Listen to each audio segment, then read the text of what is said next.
Hello everyone, and welcome to Divine Debut. This is Kathy speaking.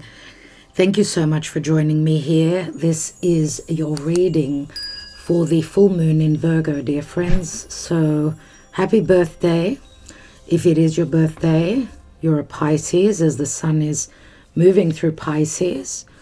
It's almost at the end. We're almost at the end of the astrological year, as we've got the spring equinox happening on the 20th or 21st of March.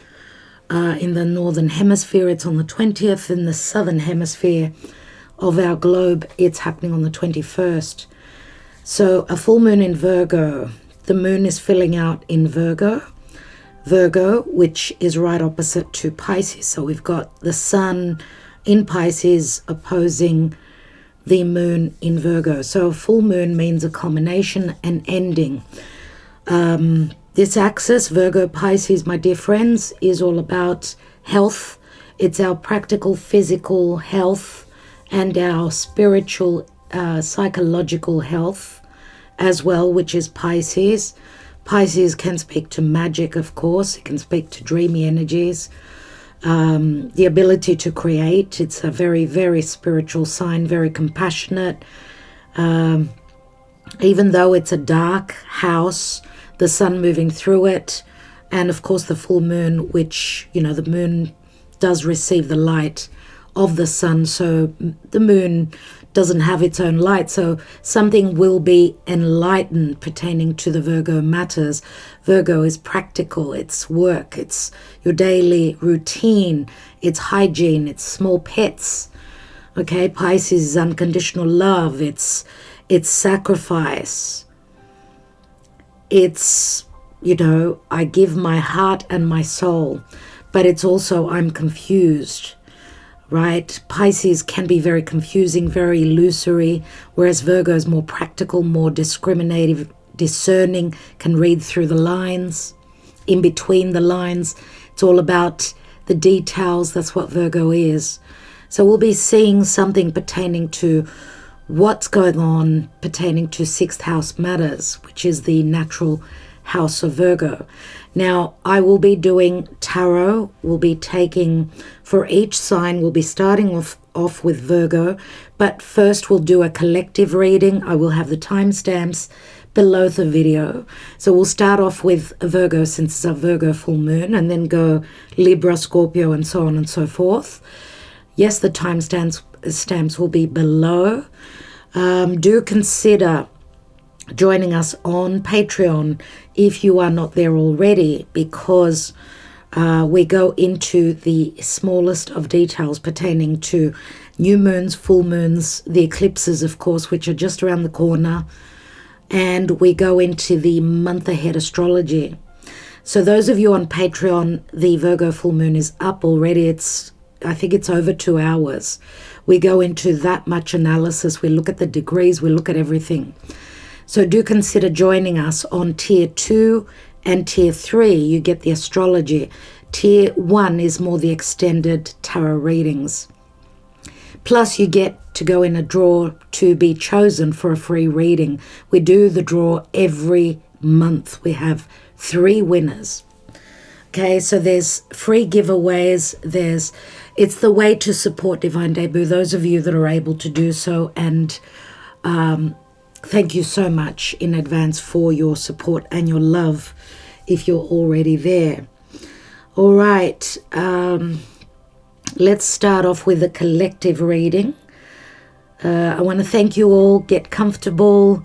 Enjoy this reading. After the tarot spread, which I'll also be taking, my dear friends, the handwritten love message cards, which I've had some of you asking for these personalized messages. So we'll be looking at this. Remember, it's a collective reading. We usually take these handwritten love cards, love messages, usually on the Twin Flame Soulmate reading, which is done on a Wednesday, but it's done randomly. Now, because I have been really, really busy, Virgo is purifying, right? I'm a double Virgo, so it's of service to others. God knows I've been of service the past week or so, as both my little elves, my children, haven't been well. So lots of home duties, lots of things that I have to take care of. So I want to thank you for your support, for your understanding. Those of you that are hoping in the future soon to get a personal reading from me, I'd just like to share that I have seriously been thinking of stopping the personal readings until I don't know when. So it's seriously something I'm thinking about. So those of you that are wanting or needing a personal reading, get onto it quickly, because I seriously feel as though I need to take some time off pertaining to personal readings, so I can catch up on, in relation to my YouTube channel, okay, and Patreon and YouTube. So I've always got my work cut out for me. The Two of Pentacles, think of that. Everything is up in the air, double juggling everything, multitasking. That's a double Virgo for you. So if you are obviously Virgo, this is very important for you. And I'd like to say, on your birthday last year, on the new moon, right, you've made a wish. Logically, with this full moon, it should be actualized. You should be able to receive, if that is what's going to happen. If you've sent your wishes out to Spirit with your new moon around your birthday last year, dear Virgo.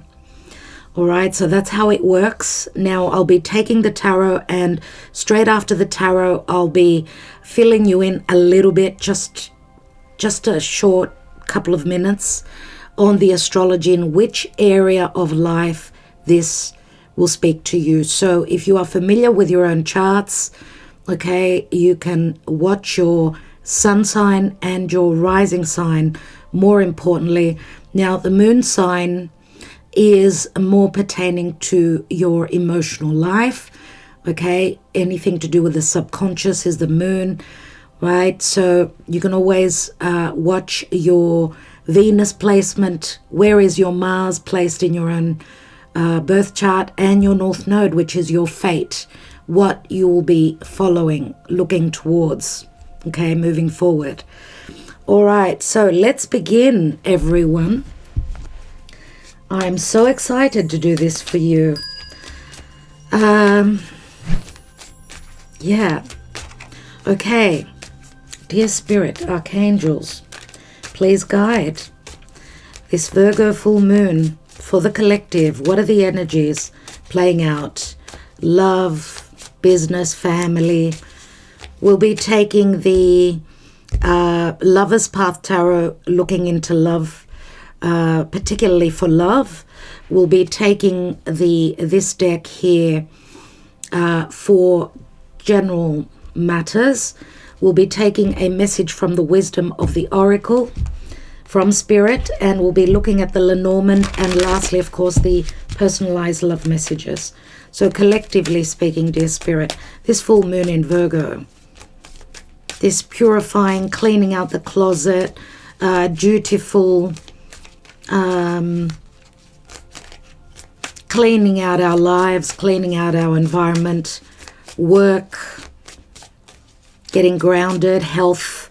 What's going on for the collective? What's going on for the collective, dear Spirit, with this full moon in a Virgo? Remember, the energies are already here pertaining to the full moon. It will be exact on the 18th of March.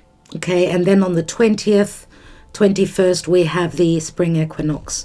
So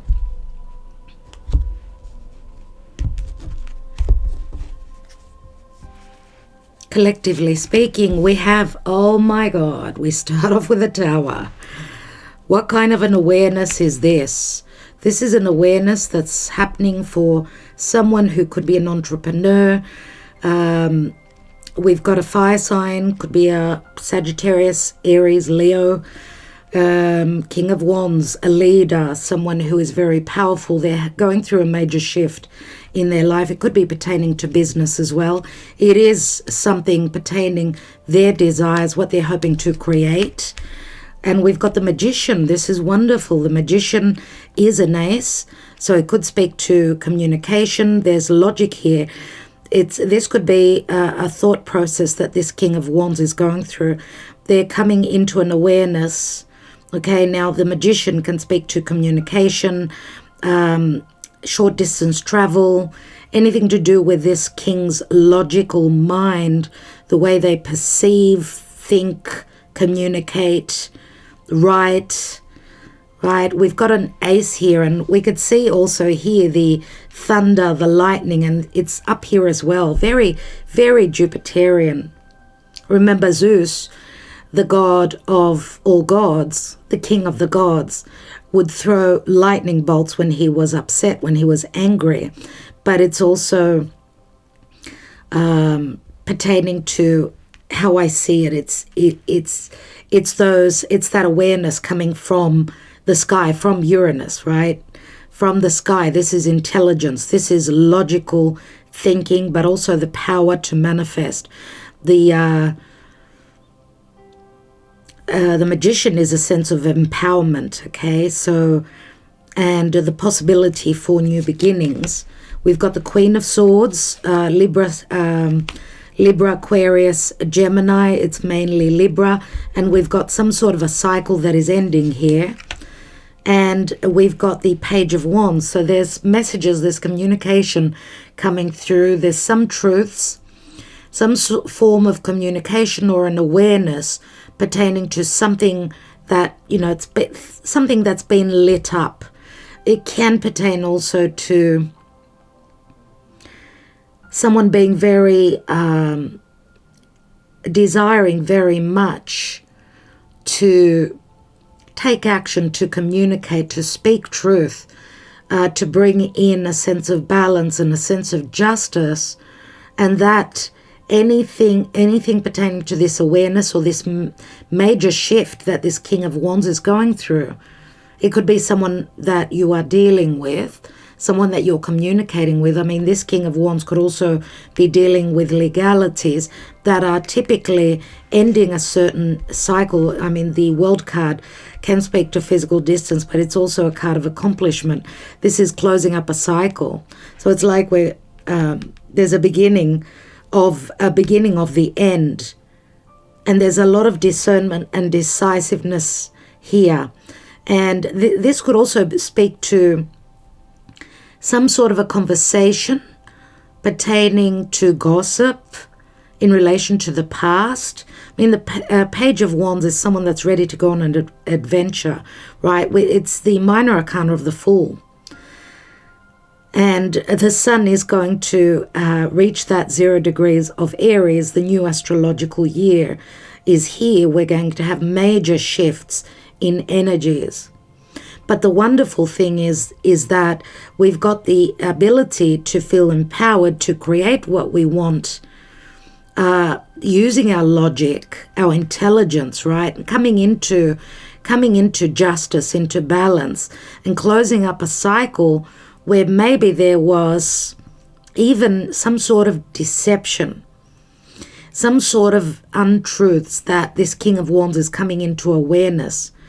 And it can relate to information that was misleading, something that was heard off the grapevine. We've got the Page of Wands here and listening to those 3 little birds. So this is like someone listening in on a conversation, and there will be some sort of an enlightenment. And that enlightenment, that shift, that may be shocking revelation will also bring in the power to put things into balance, into equality, and there's a sense of balancing out and also having the ability to close up a cycle where something is starting now. So someone is very adventurous. Maybe they're also, this King of Wands could be waiting on information before they take that journey. It could be a physical journey as well. but also this King of Wands is ready now to create, to take that leap of faith into the unknown. It's like a brand new beginning. And this is what will be communicated. Now, we could also have two people that are going through a major change. I mean, the Tower is something that is coming down, right? Because maybe of deception, of lies. I mean, the Magician is also the trickster, remember, which trickery. But the information will be communicated, will be heard, will be learnt through the grapevine, through that Aquarian energy, social media. Okay, what's at the bottom of the deck? We've got the Nine of Cups. So whatever is closing up here has got the ability now through these shocking waves, this major upheaval, which is the Tower. It's not an easy shift, obviously, and it requires discernment. It requires truth. And it requires intelligence and not listening to what others are saying. This is like, it's as though someone's been playing with the head of this king, playing with their mind, playing mind games. But I feel here that there's a sense of empowerment with this King of Wands that is overcoming, using their discernment and closing the door and getting ready to connect to others, to reach out, to send that message of desire, passion. It's very energetic. It's very much that Aries energy, dear friends. So let's see what's going on in matters of love for the collective. Remember, Venus here is, she's in the womb. She is closing up a major cycle. Wow. Okay. And she's ready to be rebirthed. Remember, she's recently started a brand new 8-year cycle. So, okay. These cards flew out just like the Tower. What's at the bottom here? We've got the Ace of Swords, which is a card of victory, obviously. And the Ace of Swords is what this Queen of Swords holds. And remember, this full moon in Virgo, many times I do see Virgo as the Queen of Swords. Why? Because logically this is Libra energy. But many of you know that Virgo can come through many times as an air sign because the archetype of Virgo is ruled by Mercury. So it's all about logic, right? Now, you could be dealing with a fire sign. We've got, as I said, the air signs, but the Queen of Swords is also, more for me, it's Libran energy. So we've got the energy of Venus here as well. We've got Mars, Aries. We've got the 4 fixed signs here. So Leo, Aquarius, Taurus, and Scorpio. We've got some water as well. More of that Piscean energy, I would say, more than likely. Now, we've got the 8 of Coins here. Someone ready to do the work pertaining to something stable in relation to love. We've got the 4 of Wands here. So working towards something stable and long-term. We've got the card of desire. It's the Strength card. So we've got strong Leo here. Did I say Leo? Oh my God, this is a 7. It's Cancer. Sorry about that. So we could be talking obviously about that Cancer Leo cusp. Okay, so someone is desiring change. Maybe if they've been in a relationship, a marriage, which has been just too much work, right? They're desiring maybe to to leave, to cut, because the Ace of Swords can be a double-edged sword. It's cutting something away, and it's really interesting because we've got the lightning here as well. Have a look at that. Can you see that? So this has got a lot to do with truth. There's something pertaining to truth which will give us the ability to sever anything that was unstable, anything that was a relationship that someone was not putting work into. And we've got the desire for movement, for change. Okay, where matters of love is concerned. Now, for those of you that are not leaving a marriage, this could be a new cycle begins. It's just that you're turning a difficult corner at this point. This could also speak to a desire to move. I don't know why I'm getting some difficult memories pertaining to a home, and someone is hoping to move to another home, to another country, a place maybe that feels like home. It could be at a physical distance, right? And they're hoping to be able to cut anything that was really challenging in the past, right? The Nine of Cups is very much about that Piscean energy. Remember, Nine of Cups is the wish fulfillment, but it's also someone's been trying to blurt out or to numb the pain through medicinal use or alcohol, anything like that. So remember, Pisces is opposite Virgo.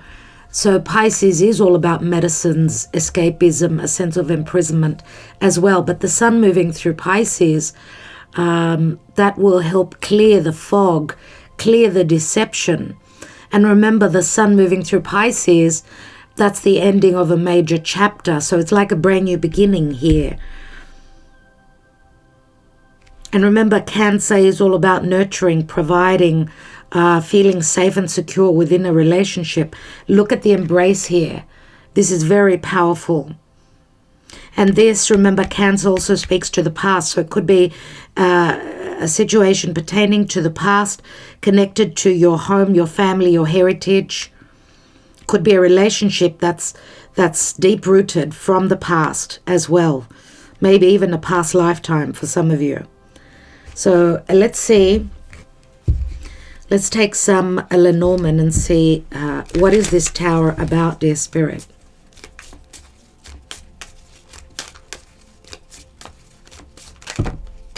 Oh my God. That's a few cards. I'm going to take the top 3 cards.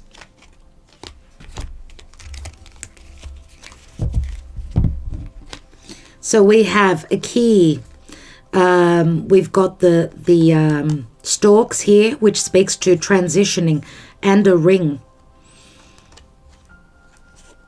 So there's going to be some sort of a resolution to an open wound pertaining a transition or a yearning for movement towards something much more stable, a new cycle, a commitment, a new starting off a new cycle. This can also involve travel. So someone is finding this, because this is the awareness, right? It's more than likely, even though both the Queen of Swords and the King of Wands are both connected to the Tower, they could both be going through some sort of an awareness. This could also be some sort of a resolution. I mean, the key is an accomplishment. So where there's been a difficulty in closing a cycle, that Tower is very asked for. Someone's been hoping for this change. Let's look at what are these messages? What are these birds about? We've got a bear, the bear. We've got the garden and the sun. So someone is needing to have the courage to take action. Someone who is a leader, so it probably has got a lot to do with this King of Wands. But remember that both the Queen of Swords and the King of Wands. They're very powerful. Now, together, they could be a power couple, but sometimes it could be a very competitive energy as well. So someone is taking action, taking leadership, having the courage to move towards what makes them happy, right? And the Sun is here, which is they're moving towards what their heart is telling them. This is Sun in Leo. Okay, and this could also be something that will be gossiped about, talked about. If we are talking about someone that is very famous or well known, I would say it's the King of Wands more than likely, but it could be either. Okay, so there is a sense of a wish fulfillment here, but someone needs to have the courage. If this has been an unhealthy cycle for you, this is ending. Remember, it's a full moon in Virgo. Someone is clearing out their life. They're finding the solution, the resolution, and this Tower moment is an awareness. So they find, they get the key, which is for something. This movement is towards something long-term, long-lasting. And we see that there's a desire to connect here. There's a lot of love here. Someone has been working really hard, maybe, to shift their life. They've been looking for a solution, to have the power to make that move, to make that transition, and to cut anything that was not a wish fulfillment for them. There's the moon. So the moon is going to show us that whatever we've imagined, we've got the ability to create. There's been an ending, 10 of Swords. You see, there's been betrayal. There has been betrayal. The general energy here is the Child, which speaks to something new, a brand new beginning. And the Child is a very happy card, but obviously someone's needed to go through a major transformation, right? It's a number 13. All right, let's see what the wisdom of the Oracle has for the collective. Thank you, Spirit.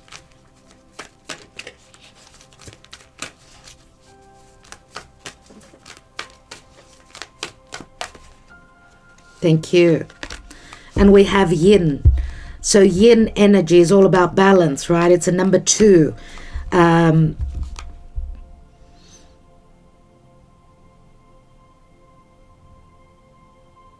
Number 2, Yin. It's that feminine energy.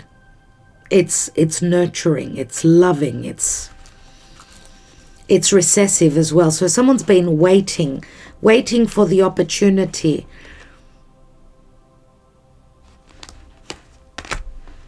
Never-ending story. So we've got a more than likely is someone who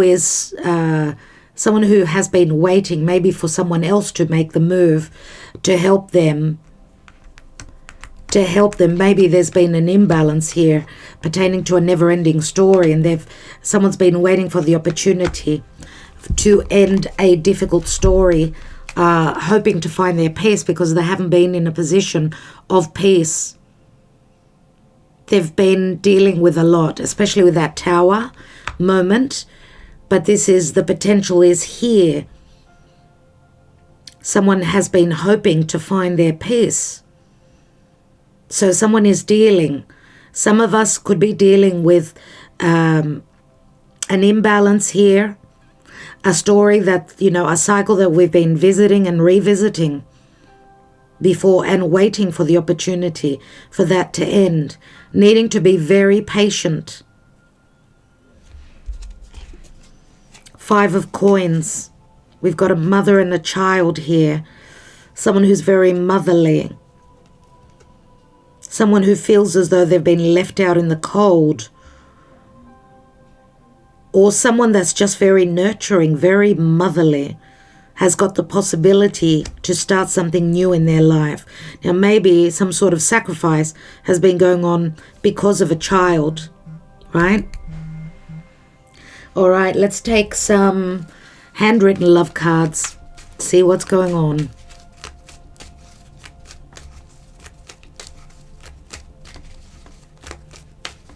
Now the storks do speak to change, my dear friends, and it's a brand new cycle. A brand new cycle that we are beginning, pertaining to commitments, potential marriage, engagement, moving in together, something long term. Someone's been waiting for a long time for this.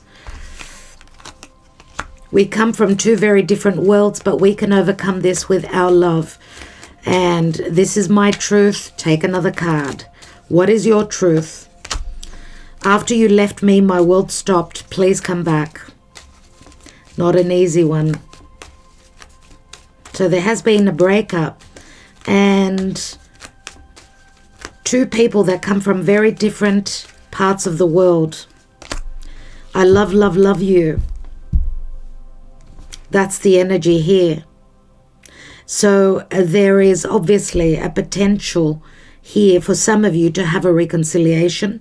For others of you, you are closing the door on someone, someone that was not putting in the work, someone that did not nurture, love, provide. Maybe also for those of you that have been in a marriage where someone was not motherly, or one of the parents was not putting in the effort. Because I feel here there was an imbalance. Someone was pulling, doing all the work, and the other person was doing nothing. So there was too much sacrifice on the one side. So there was grave differences, and obviously through closing the door, the possibility is here for a great love, okay, and a wish fulfillment. All right. So you can also 4, 13, 20, that's a 2, but 20 is also the Judgment card, dear friends. And the Judgment card, of course, speaks to second chances. It's a moment of crisis. There's an important decision that needs to be made. All right? All right, let's move on.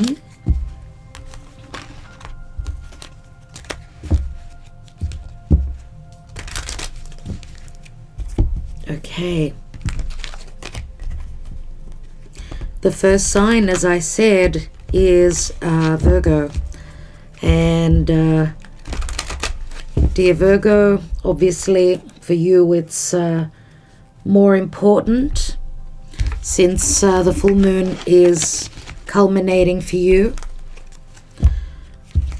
Now, we've all got Virgo somewhere in our chart. Remember that, dear friends. We've all got Virgo somewhere. And Pisces, obviously. When we talk about a full moon, we talk about the axis, because the sun and the moon are in opposition to each other. So the axis of health is Pisces and Virgo. But this full moon will show us what we need to do, how we should move forward pertaining to our health, to our daily life, to our work in a practical matter, right? And the sun coming through from Pisces will show us what we were confused about, what we could not understand, what we could not perceive. All right, let's go with a Virgo. All right, dear Virgo. Virgo, Virgo, Virgo. Full moon for Virgo. Full moon for Virgo, dear Spirit. Full moon for Virgo. What does Virgo need to know?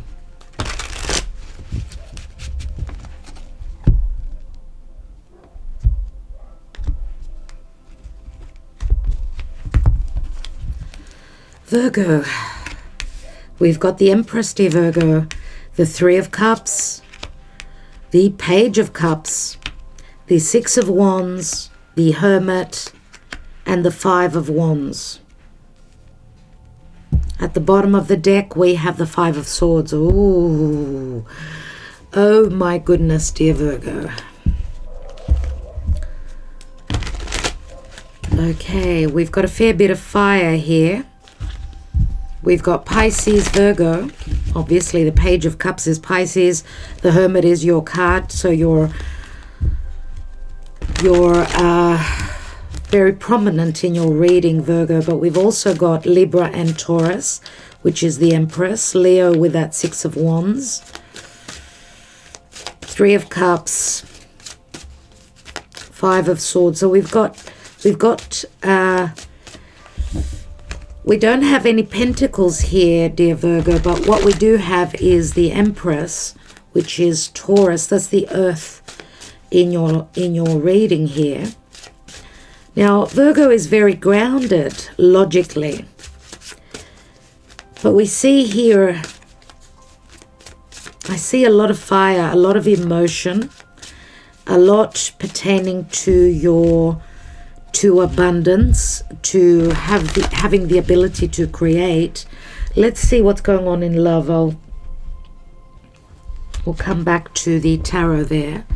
What's going on in love for Virgo? The Four of Swords, the Two of Wands, and the Judgment card, Cupid and Psyche. It's called Awakening. So the Judgment card, which I just spoke of a moment ago, and we've got the Five of Coins, which it came through in the collective reading, so that's interesting.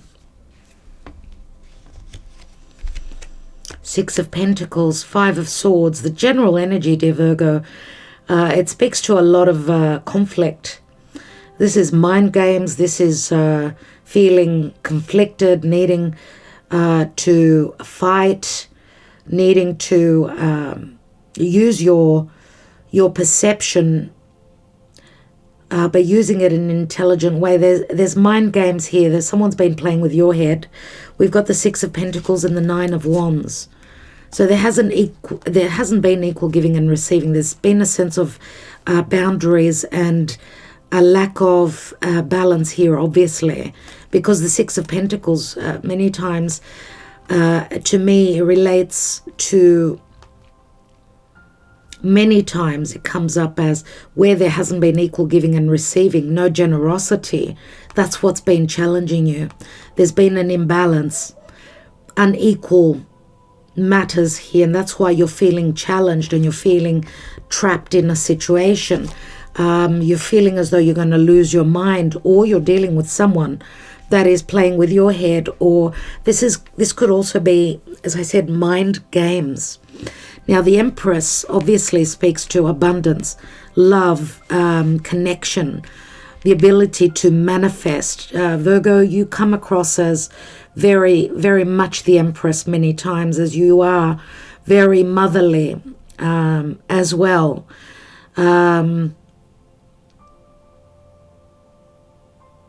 And we've also got the Five of Coins here, right? The mother holding on to the child, trying to protect this child, or protect her interests, or it could be in relation to children, or something that you're hoping to create. Some of you could just be sacrificing your happiness for children. We've got the Page of Cups here, but which can be a child, of course. And we've got a couple of threes here, and we've also got three people here. Even though it's the Page of Cups, dear Virgo, we've got three people here. That's what's really interesting to me. We've got a 3, 3, and 3. And we've got the Hermit here, which obviously we see here that there's too many people in the picture. You're hoping to, and many times in the Five of Swords, we also see three people. Right here, it looks like someone is in control here, or they've been battling, I feel here. Battling for what?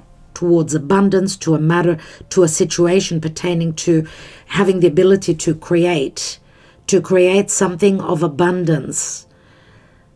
And it's very much about emotional needs here.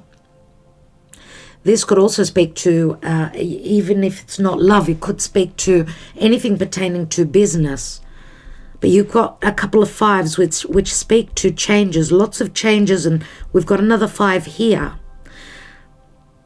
So in the past, dear Virgo, obviously there's been something pertaining to a third person here, someone who's in your business, or this was a partnership, right? There was some sort of success here, whatever you are creating. We've got Pisces and we've got such beautiful creative energies. There's been some sort of a celebration and abundance in the past, right? So you got up to a point of success, recognition, but for whatever reason, because the 6 of Wands can also speak to ego, right? Where someone's famous, they've been very fortunate, they've felt very abundant, there's been a lot of happiness, but there's been, I feel lots of noise here, dear Virgo. Now, I don't know if it's pertaining to a child. I mean, the 3 of Cups and the Empress, remember, does mean love. It means the ability to create, or, being patient so that you could celebrate. You could be hoping for a reconciliation, for all we know here. But the reconciliation is not happening. Why? Because there's external noise. There's too many people in the picture here. We go from the Empress to the 6 of Wands to the 5, where you're searching for a way back to success, a way back to love, a way back to happiness. I feel here as though for some of you, if you were dealing with someone, because here we could have a third person. I don't know if it was you or if it was another person that you're dealing with. Maybe some of you could be in another marriage or a connection, whatever the case, I don't know. We've got the 4 of Swords here, which obviously comes after the 3 of Swords. So again, there's that 3, there's a taking time out. And an apology is necessary. But there's ego here, and Virgo is wondering why. With a Hermit, Virgo is searching for the answers, searching for information, those pieces of the puzzle that are missing, and you're looking for the light, and you've gone within. Now, either that or you're dealing with someone that's going through this, dear Virgo, and they have not been communicating. So it's as though you're feeling left out in the cold. The 5 of Pentacles, 5 of Coins many times speaks to 2 people that come from either different backgrounds, or there's big age difference. We do have the Empress and a Page here. And yes, this could be a mother and a child as well. So the interference could also speak to a mother being the one that's interfering, or the child being the third person in the imbalance, because we know 2s are a balance, 3 is a crowd, as always. So there's a lot of imbalances here, but remember, 5, 5, and 5, that's 15. It's like you've been going through a Saturnian, that devil energy where you've been blocked. You've had people blocking the situation, timing, karma blocking you, whatever it is. I don't know. Let's take some Lenormand and see what's going on here. Over here we've got the 2 of Wands. So the 2 of Wands many times can speak to a choice.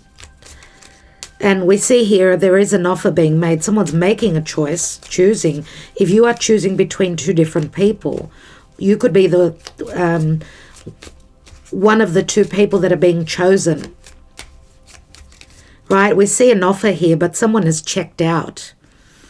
And I'd like to say also the Awakening card, which is obviously there has been no love, because someone needed to make a choice. Someone was not ready to accept an offer. Maybe there were just too many differences between the two of you. Maybe also financial differences between the two of you. So that's what we see with the Five of Pentacles. What's beneath that? Eight of Cups. So someone needs to check out of a situation because they could not find their happiness. And there's some sort of awakening that someone's going through. We've got second chances here, and there's a moment of crisis as well. This is a dilemma. There's a dilemma here. Someone has gone into their cave. It's more than likely you, dear Virgo. But again, it could also be another person, someone that's coming through only as a page. So there's a message is coming through. Now the letter could also speak to legalities, anything to do with separation and divorce. Remember, we had the Six of Pentacles here where someone needs to pay money out, right? They've got a lot that they're dealing with. I don't know if it's you or another air sign. Could be another earth sign. There's the Six of Pentacles, which many times does ring the energy of Libra for me, but also earth. The Nine of Wands, the Star card.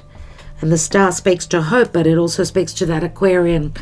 Remember, Saturn is moving through Aquarius and squaring over to Uranus in Taurus. So the Star in the past obviously speaks to some wish fulfillment, but maybe that wish being at a distance, timely, physical. So there's news, there's communication, there is an offer here, but someone is conflicted about accepting this offer or sending this message which relates to an offer. Someone has seen the light. It feels like there's a sense of humbling. We've got Leo energy and then Virgo. Remember, Leo is very much about leadership. And Leo is generosity. It's matters of heart, but it also speaks to grandiose, someone being very well known. Or remember, Leo is the lion. It's someone that comes with a bit of ego. Someone being maybe humbled. And we've got the moon, and the moon in the Lenormand speaks to a very deep romantic connection. Now the moon can also speak to, yes, an offer, communication during night. The moon is also something secretive. This is a secret offer that is coming through. And we've got the cross. The cross speaks to duty and conviction and suffering. Someone has been waiting for this communication for quite some time, right? And the cross also speaks to believing, but also holding on to the faith. Now, someone maybe had burdens, convictions, duties pertaining to their home, but they've kept on to the faith. They've held on to the faith that things will change. We've got the card of awakening, Cupid and Psyche, my dear friends. Now, the myth of Cupid and Psyche. Psyche had to jump through hoops so that she could, Venus was her mother-in-law, and Venus was jealous of Psyche's beauty. So she made Psyche jump through hoops to win the heart, so that, to win the heart of Cupid. So, oh, Agape, hello. Hello, Agape. Are you going to be a good girl today? But she did win his heart at the end. But she went through a lot of challenges so that she could prove her love and her devotion. And that's what Virgo is all about. It's all about servicing, giving, right? There's a sense of sacrifice as well, because Pisces is right opposite. Someone is needing to prove their love through carrying this heavy burden and holding on to the faith. Let's see what's at the bottom. And we've got the ship here, which the ship speaks to transition, change, movement, and the changing of luck. Because the ship can speak to movement, physical movement. Agape's going to insist again. So Agape, sweet pea, you've got to go. You're not allowed. Mummy's busy. So, yeah. And this can be physical distance. We've got another 3 here. But this is also the energy of Jupiter. So that someone is saying farewell. Someone is getting ready to travel, to go on that adventure. There's a departure. There's a closing up of a door here. So it can relate to change, to legalities, to divorce. There are second chances. We just threw the cards open and we've got the Ace of Wands here. We've got the 8 of Cups and the Ace of Wands. And the Ace of Wands, we know, speaks to the light coming on. And love is going to insist for Virgo. Agape, you could sit down here and be a good girl next to Mummy. Good girl. So let's see. Let us see what the wisdom of the Oracle holds for Virgo.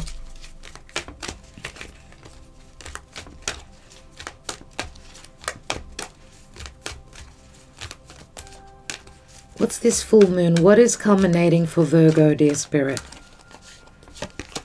And we have higher power. So it's those stars aligning up above. This is divine grace. This is divine power. This is help coming through from Spirit. I'd like to see what the Empress was about. And we've got the Sun. So if this is a relationship, okay, the Sun does speak to true heart matters, but it's also, the Sun is generosity, okay? This is matters of heart. This is true love. This is the ability to create. It's Venus, but it's something that is real. It's not something that is fake. Let's see what this 5 of Swords is about. And we've got the key. So someone is challenged to find a solution and a resolution pertaining to other people or legalities. Someone is needing, and maybe someone is also trying not to get into conflict. Someone does not want to take part in conflict, but they've been going, they've been losing their mind trying to find a solution to move forward. Let's see what the solution is here. The solution is getting rid of other people, because we've got the mice here. And the mice does speak to gossip. It speaks to others.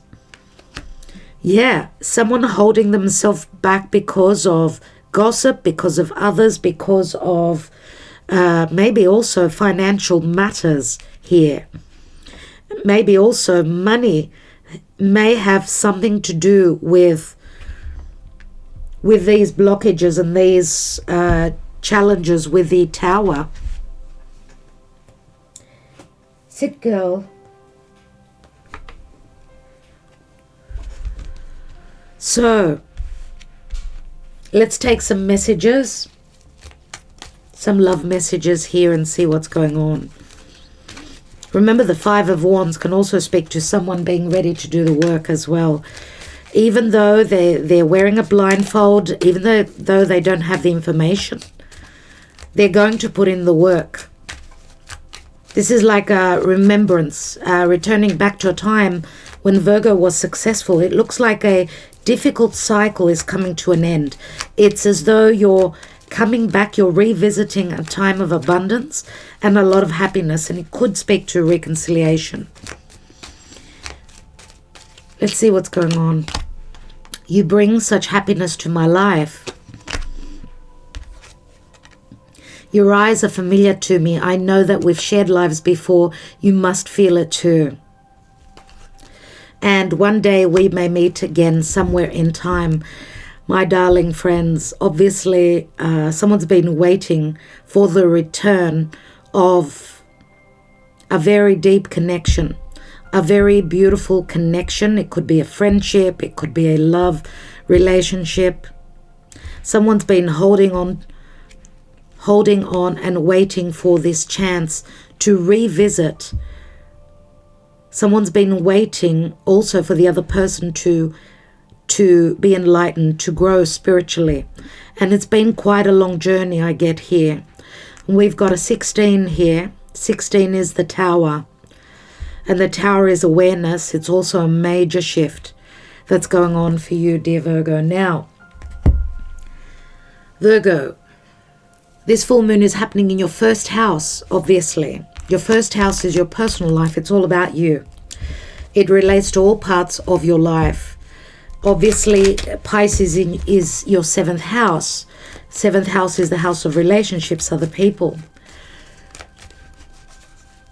So it's all about relationships. The fact that you've got the Sun, Jupiter, Neptune, and your ruling planet Mercury moving through your 7th house, the magic will come from the other side, from the other person, right? Because Jupiter, Neptune, the Sun, and Mercury, even though Mercury is not strong there, it's all about magic. Now, where there's been confusion pertaining to your relationships, partnerships, and others, Jupiter will give you the truth.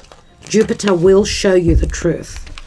And where there's been deception, anything that was pertaining to deception will be known. And please remember also that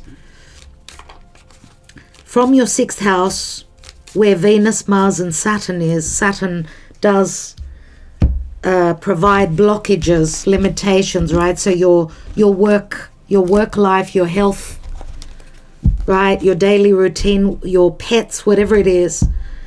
Venus, Mars, and Saturn can be quite sobering in your 6th house. You've had to work extra hard. So from your 6th house, it's squaring over to your 9th house. Uranus is there. We're going to have shocking revelations pertaining to your beliefs, 9th house, a physical distance, other cultures, higher education, right? The 9th house is your truth. It's you becoming more wise.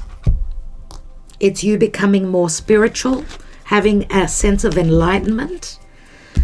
So something pertaining to your 6th house and your 9th house. So what you do daily and what you believe. That's where the shocking revelations will come from for you.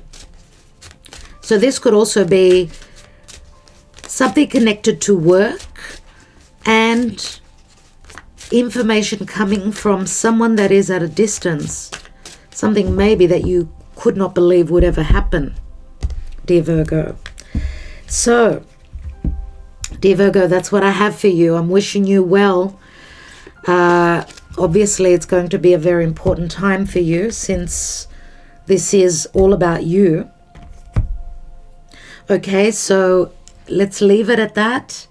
Wishing you luck, dear Virgo.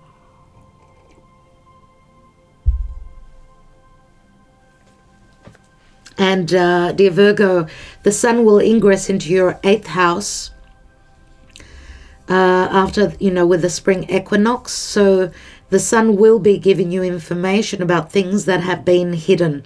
The sun moving through the 8th house, which is the house of metamorphosis, is saying that your life is going through a major change. Your relationships, how you connect,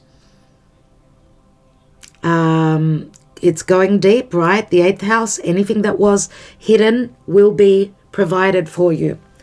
All right. Hello, dear Libra, and welcome to Divine Debut. Let's see what's going on with this full moon in Virgo for you. What's going on for Libra, dear Spirit? Libra.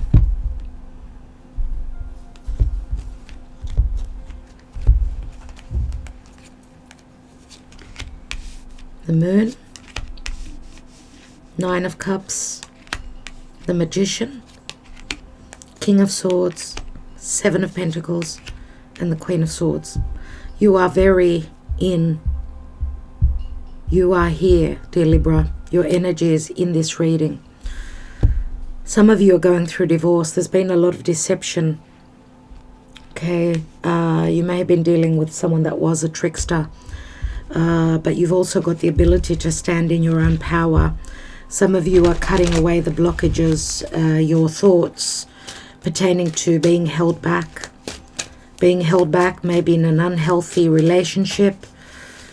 Matters of the past could be coming up. You've been nurturing and providing love to a certain situation here. Could be a contract. Okay, there's things going on behind your back that you don't know about. This full moon is happening behind you, and a lot of things will be shown to you, and you're going to kick yourself for feeling as though you had to hold on to that duty. Whatever contract this is, it could be a work situation, it could be a family situation. Let's see in love what's going on. So you've got the Wheel of Fortune, which says something is ending. Jupiter is giving you the truth here.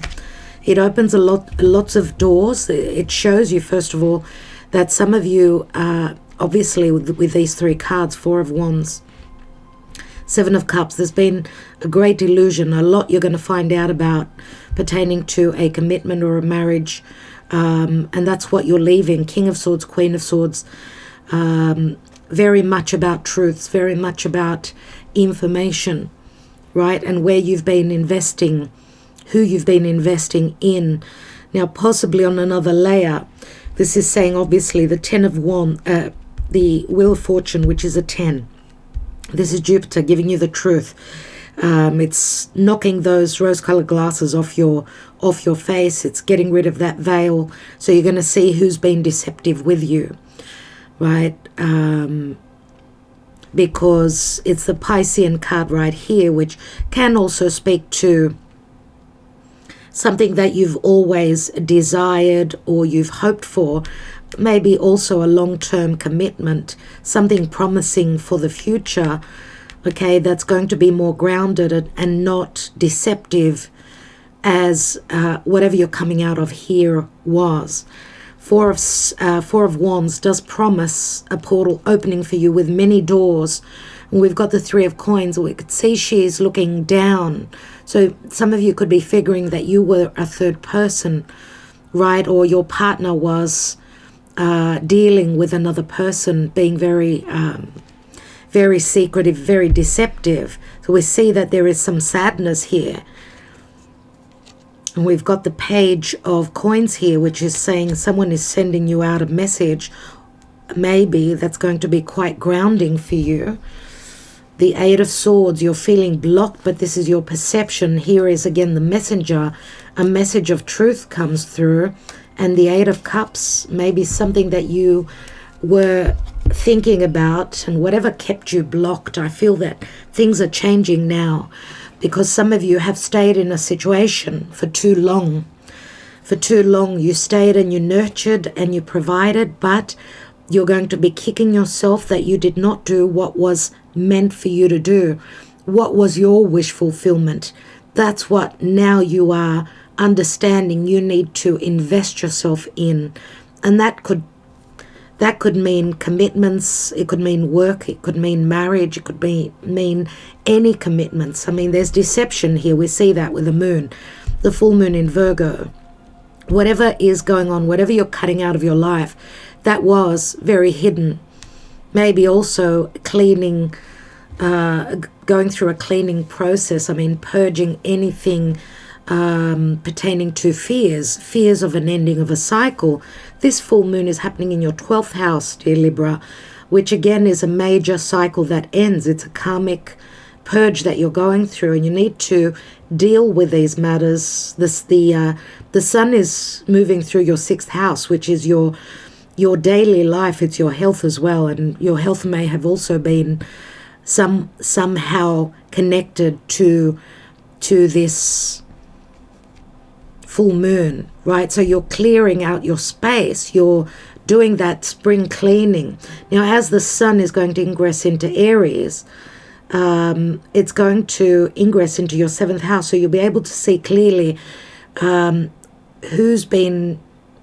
which people in your life have been there for you and which have not. I mean, the sun does bring a sense of ego and power. It's empowering, right? And we've got Jupiter, we've got Neptune, Mercury, and the sun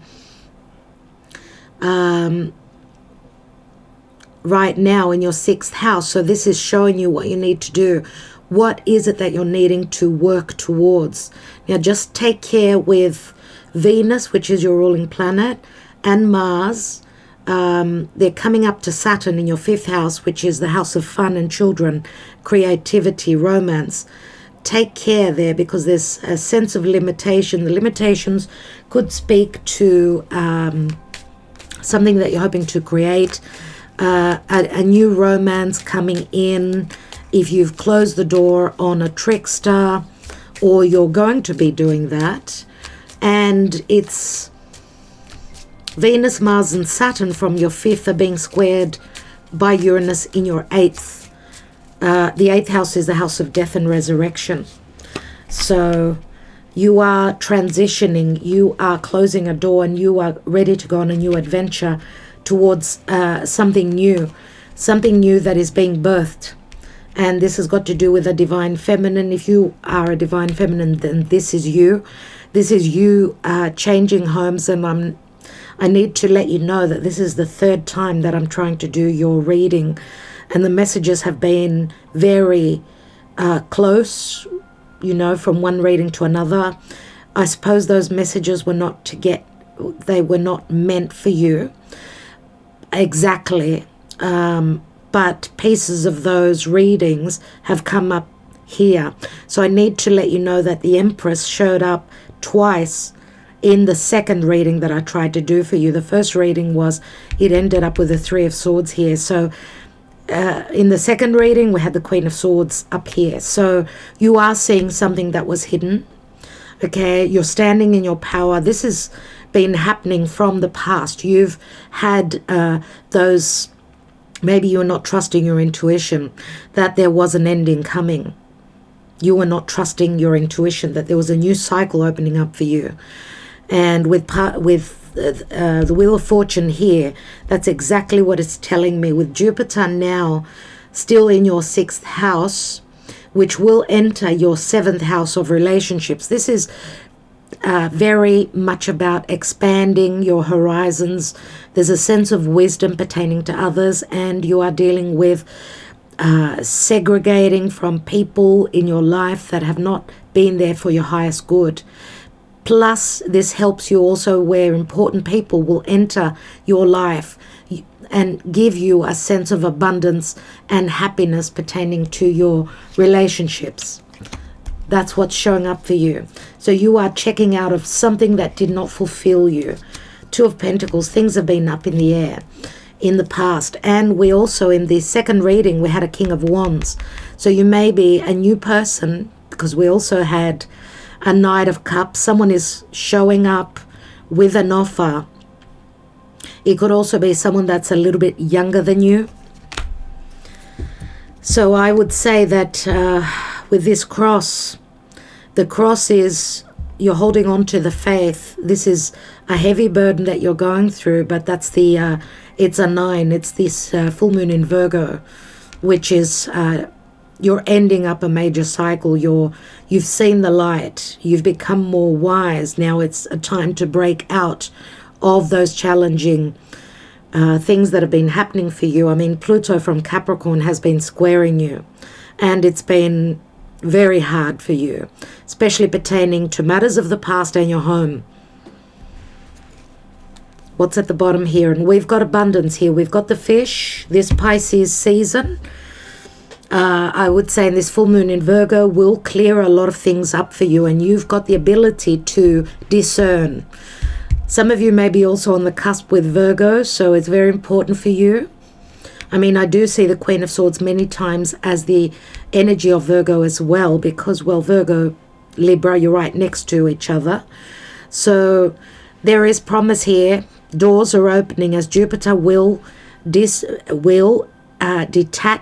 help you detach from anything unhealthy, anything deceptive, and you are moving into a brand new chapter. You are leaving anything that was unbalanced. You've got the power in your hands, the power to discern, the power of the mind, and logic. Okay, dear Libra, let's take a couple of messages love messages. Before I take those, I want to take a wisdom of the oracle, dear Spirit. Thank you for Libra. Libra. And this full moon in Virgo. You need to hold on to the faith. Okay, your burdens are ending.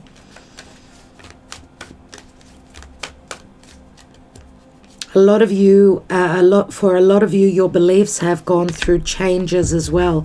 Building blocks. You're just around the corner from building on a new foundation.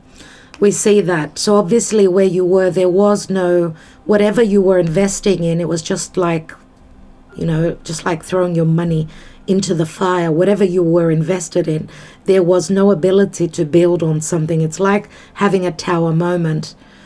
And I feel many of you are going through these energies, but not on the same timeline, dear Libra. Okay, so some of you in the future, obviously, are starting to build from this, from after the equinox, I would say. You're starting to build on something new that will be much more stable. That could be a new home, a new business, a new relationship, right? So I'm wishing you luck with that. Let's see what the messages, the thoughts pertaining to love are. Some of you are also just ready to take a voyage, travel, can maybe also go on a holiday or connect to someone that is at a physical distance to you. Wealth is not important for me. Wealth for me is connecting to my other half on a spiritual and emotional level. Nothing else matters. I can't help myself from falling in love with you every day. And I want you in my life for today, tomorrow, and forever. So we've got beautiful, beautiful messages coming through for you, dear Libra. And I am wishing you well. So whatever you find out about, let's thank that full moon in Virgo that will give you the information that you need so that you can move forward. All right. So thank you, dear Libra. All the best. All the best for you moving forward. So, okay.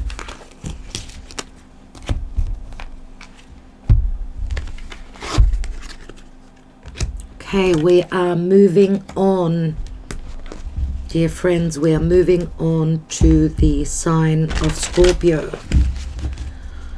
Dear Scorpio, I hope that you've watched the introduction and the collective reading, as we are all part of the collective. So let's see, dear Scorpio,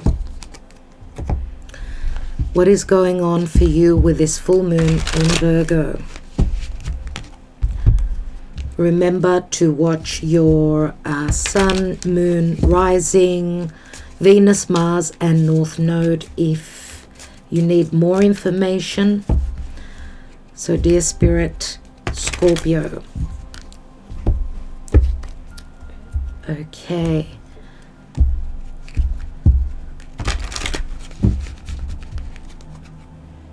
Scorpio, thank you, dear Spirit. With this full moon in Virgo, what's going on for Scorpio? Scorpio, you are dealing with a lot of karmic matters. Oh my God. The Tower was in this position. It was either the Virgo reading or the collective. The Tower, Two of Pentacles. There's a major shift going on for you. You're going to be put in a situation to make a decision. Things are up in the air. You're hoping to expand on something. You're studying something pertaining to your money, something pertaining to your stability in a home, anything that you've invested in. Four of Wands is, it's the marriage card. It's also the happy family, let's say, or the extended family as well. Whatever shift is going on and things are up in the air, whatever choice you're going to make, it's going to help you expand. And a wish fulfillment is here with a star. And wow, Three of Cups, Scorpio, that is beautiful. This is missed chances. Some of you maybe have not been happy in your home or to do with matters pertaining to the past. I mean, we do see Cancer here. So we see lots of shifts pertaining to the past, your emotional, financial, physical stability. We do see missed chances here, maybe coming back. Two of Wands, a choice, another two. Those of you that haven't been able to make a choice, there's the Hermit. You haven't been able to make a choice if you're choosing between two people, whether, I don't know, the choice could be your extended family or your marriage, or versus another love relationship. I mean, the Three of Cups, we know, does speak to reconciliation, but it can also speak to a group effort. Okay, so we've got a couple of threes here. Let's see what's going on for Scorpio. We've got the tree, the mice, which does speak to other people, a sense of loss, psychological issues here, hardships. But we've got the Rider coming in with good news. There's a possibility for a brand new beginning, dear Scorpio. You've suffered a lot emotionally, financially. There's been a lot of gossip, but other people involved in the situation here. Other people getting into your business. There's also something that you are going to be aware of, which is going to put you in a position to have to choose to move forward, to invest what is best for you and your well-being. Because I see a heavy connection to family, but that hasn't been very helpful for you at all. Let's look at love.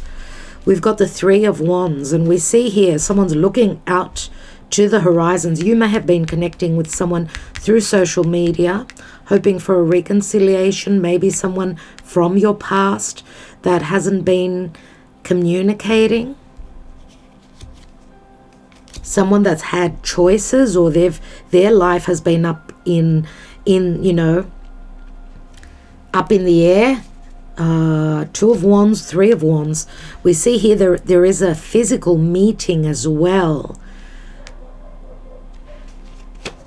You may be dealing with someone that is at a physical distance or from a different part of the world. Nine of Coins. This is the Virgo energy, and Nine of Coins is someone that knows their worth. Someone who is also single now. Someone maybe that's turned their back on something that they desired before. For some of you, the choice has already been made, and you're moving towards what your heart desires. And if that is letting go of a relationship that was where you were unhappy, and I'm going to say someone that was very connected to others, their family who may have infiltrated your space, people in your face, an imbalance pertaining to other people.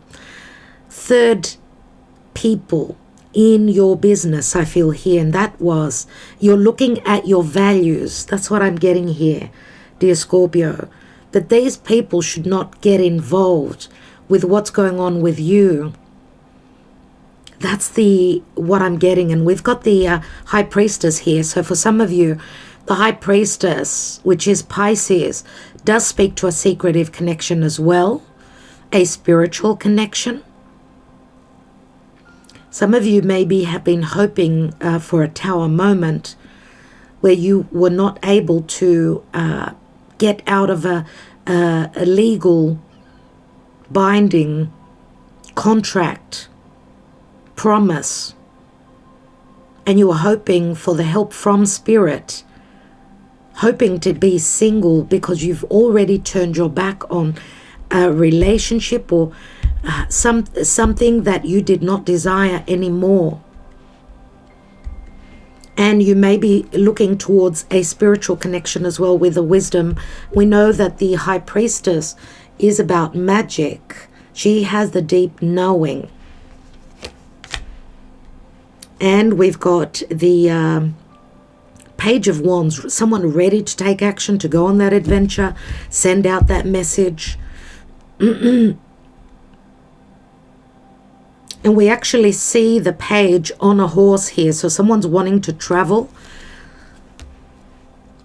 And we've got the Eight of Swords. So you felt, well, as a general energy, we had the Eight of Swords in the second reading. So it's been your, how can I say it, your perception that you're feeling blocked. But this is you holding yourself back.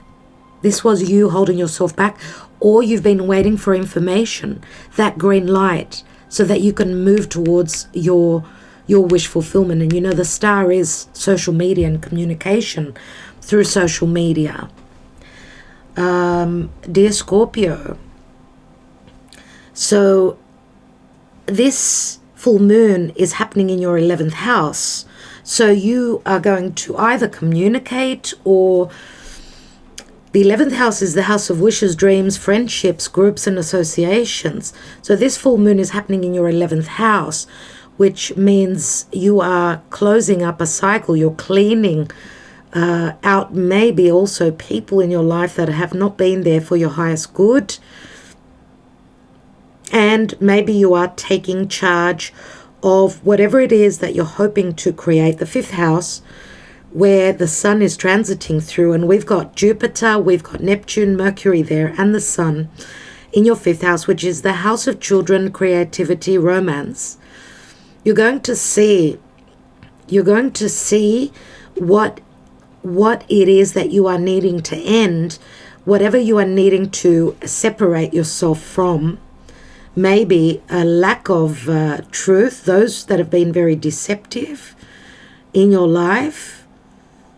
You're taking charge. You're taking charge. Now the sun is going to ingress into your 6th as well, which will bring a sense of healing to your daily life. The 6th house is the house of health. Some of you may have suffered emotional and psychological health issues.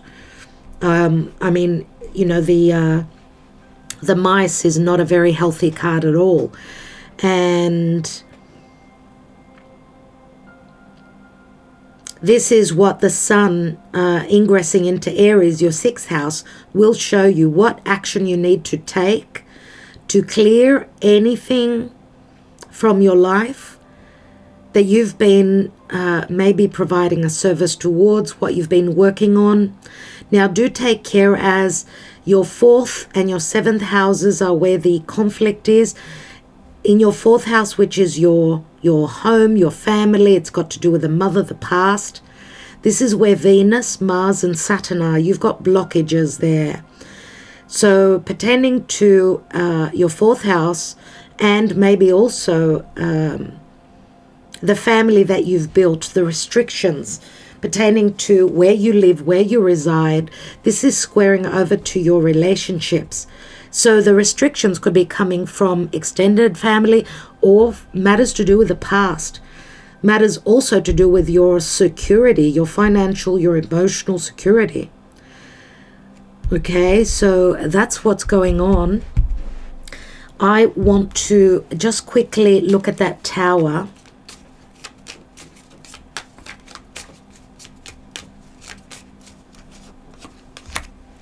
We have the storks, which speaks to a transition, a new cycle beginning. Whatever aha moment this is the possibility that you're seeing that the restrictions, the limitations of moving yourself to a new cycle, a new home, right? You've been yearning for some sort of freedom, some sort of movement and a transition.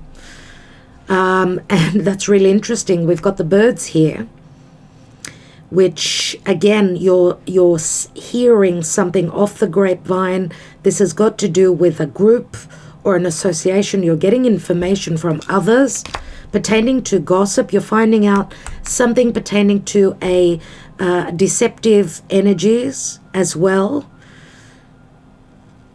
Or you are finding out about something that is very promising pertaining to a new cycle and also a new contract, a new commitment, a new contract with that ring. This could be, as I said, a house move. Some of you haven't been happy where you've been, or the family that you've built hasn't, you haven't been happy. You're turning your back. Okay, we've got the Three of Cups here. So again, that could also speak to if you haven't heard from someone for a long time because they've been dealing with a lot. Maybe they've gone through a house move. You're learning this through social media, through other people, through friendships.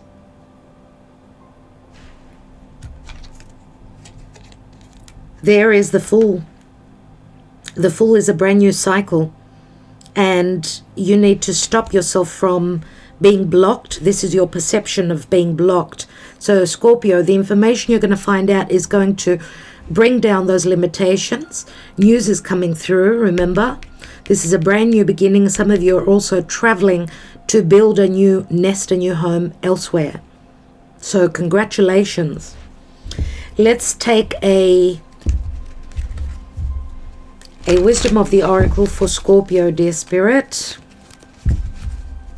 Scorpio, with this full moon in Virgo, and remember, a full moon, from one full moon to another full moon is a month. We've got why. So a lot of information is coming through pertaining to why this happened and why that happened. Now also, because the why holds a question mark, you could see that the book has got wings, which is saying the information you are looking for is coming from spirit, from the divine. Look out for information, synchronicities, signs to figure out why. Something that's been holding you back, that Tower moment, is very positive. I want you in my life for today, tomorrow, and forever. I can't help myself from falling in love with you every day. Two very similar cards to Libra. Make sure you check Libra's reading out. After you left me, my world stopped. Please come back. I'm ready to take the next step with you. Open your heart and talk truthfully to me. Talk to me. And we've got, I need you. I still love you. Please come to me. All right, dear Scorpio, I hope that this helped. I do hope that this information did help you for this full moon in a Virgo. Remember that full moon is on the axis Virgo Pisces. Pisces does speak to endings, major karmic endings, lots of secrets that will be known, lots of deception that will be realizing.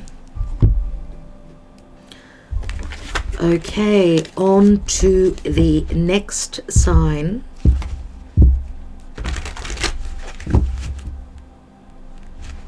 The next sign is Sagittarius.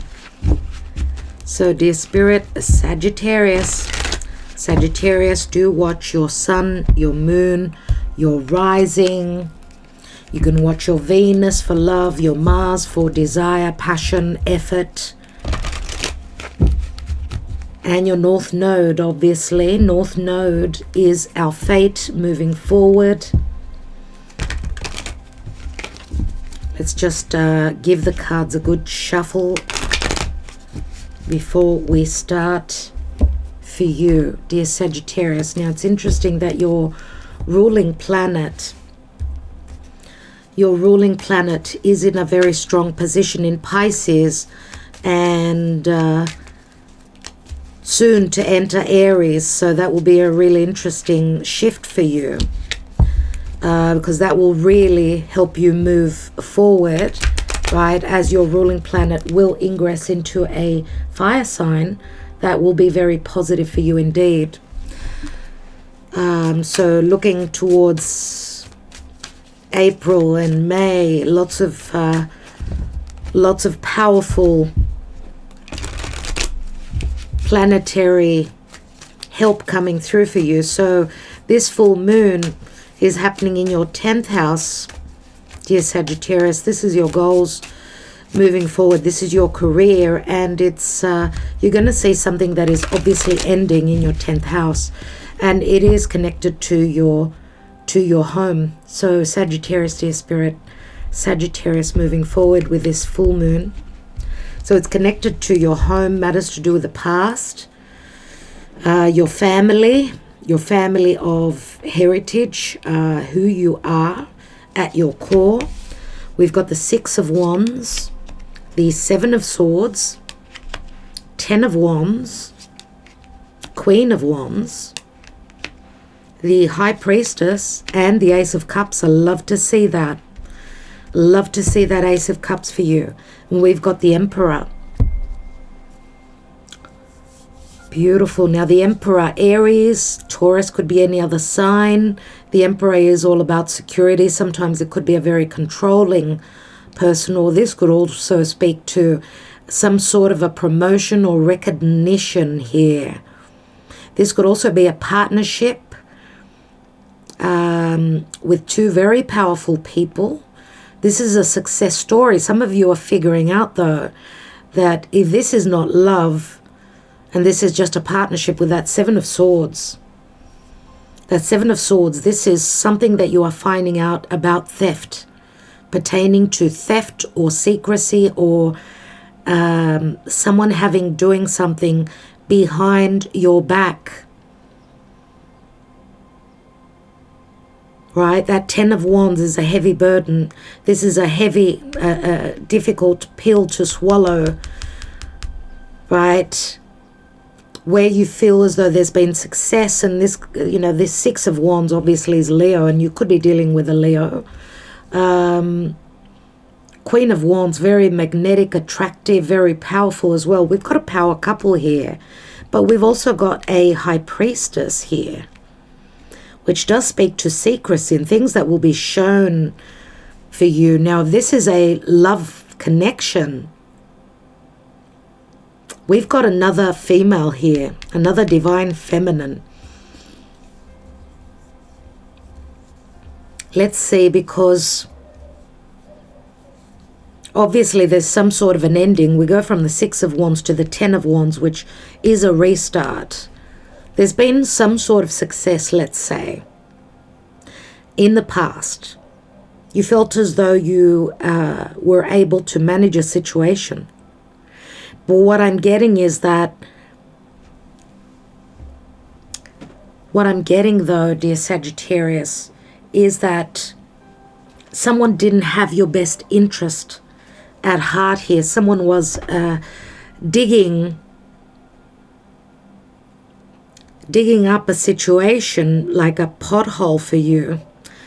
And I have a feeling that maybe you've fallen in that pothole. We've got the 4 of Swords, so obviously you're coming from the 3 of Swords. Something that you felt you were very successful with, that you were able to manage a situation. It's like revisiting it. There's the 9 of Pentacles. So the 9 of Pentacles is someone that knows their worth. King of Pentacles, this could have to do with money, obviously. With a money situation, with some sort of an investment, whether it's in an emotional investment or a financial investment. We've got a King of Pentacles, which is very similar to the Emperor for me. Let's take some other cards, we'll see. Let's see what's going on in love. In love. You know, obviously this reading could speak to career, very importantly. Let's see what's going on in love. Oh my God, we've got the exact same cards as Scorpio. I'm putting them back in the deck because I feel as though those of you that have got planets in Scorpio, or you're right on the cusp with Scorpio, then watch that reading. Otherwise, I'm taking other cards. We had the 3 of Wands, the 9 of Coins. We also had the 9 of Coins here. So 9 of Coins is the Virgo energy, and Virgo is this full moon. Someone is either looking to see that they are worthy of moving forward on their own as a single person, Or this is someone that just knows their worth and they're not going to be coerced into a situation. They know their value. They know their worth. Financially, they're someone that can provide for themselves. For Sagittarius in love, what's going on, dear Spirit, please? Sagittarius. We have fertility and the Empress. We have the Ace of Swords. And we've got Temperance. Venus and Vulcan. Now, Venus and Vulcan, dear Sagittarius, Venus was married, but Venus also, she was married to Vulcan, but she had an affair. She had an affair with Mars. So she stepped out of the marriage. Now, the card of fertility speaks to, obviously, someone that's very attractive. Venusian energy is very attractive. But there is also, it's like falling into a pothole, I'm going to say again. But you get to see where there's been deception, you've got the ability, the wisdom also, to sever ties, because you're going to have some sort of clarity.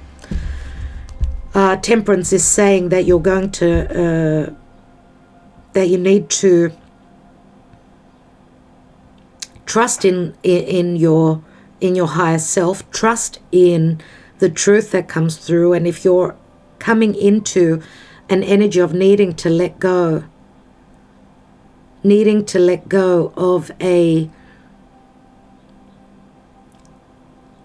relationship or of a partnership or a business deal or something like that, then it's time to do that. The Eight of Coins is here again, Virgo. It's all about duty, putting in the effort. I do feel that there was an imbalance. I do feel that there something that looked really abundant turned sour. Eight of Coins, and it could relate to work, a relationship connected to work as well. We've got the King of Wands here. King of Wands and the Queen of Wands. Now, the Emperor, I would say, would more than likely be that King of Pentacles. So an earth sign, could be earth, could be Aries, could be a Taurus, could be an Aries. We've got the King of Wands here. Another fire sign, King of Wands, would be, this is more than likely your energy. It could be another fire sign. Dear Sagittarius, for some of you,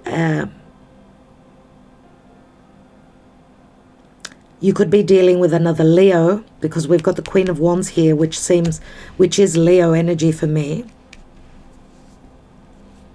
Let's take more cards, because this is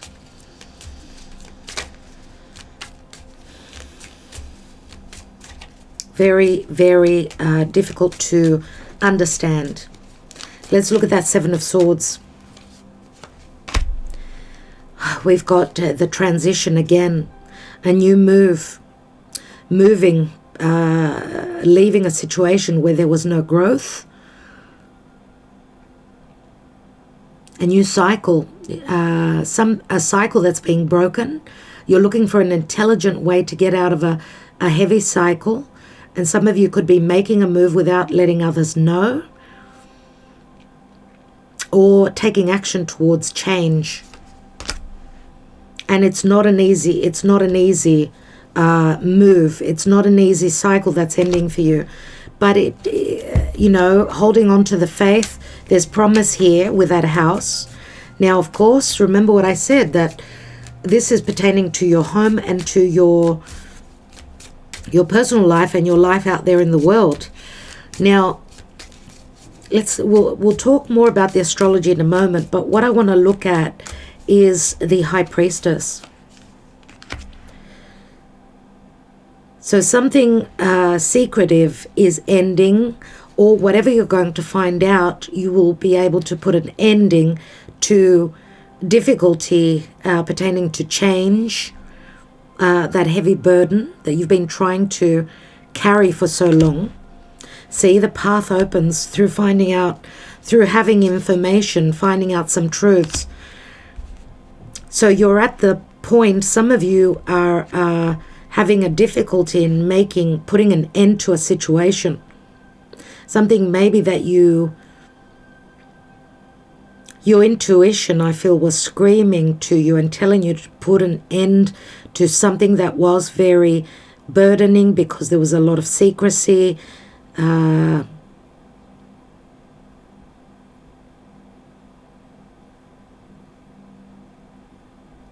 This may have been, yes, as I said, a partnership. We do see the letter here, which speaks to communication. Let's look at this Ace of Cups, because we know the Ace of Cups is a brand new beginning.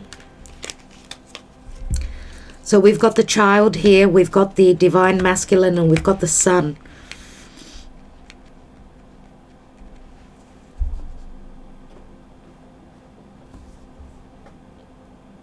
It seems to me that there's very similar energies with all the signs.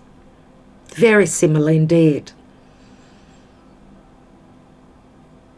If you've been dealing with someone that stepped out of your relationship, because this Queen of Wands could be someone that's been deceptive.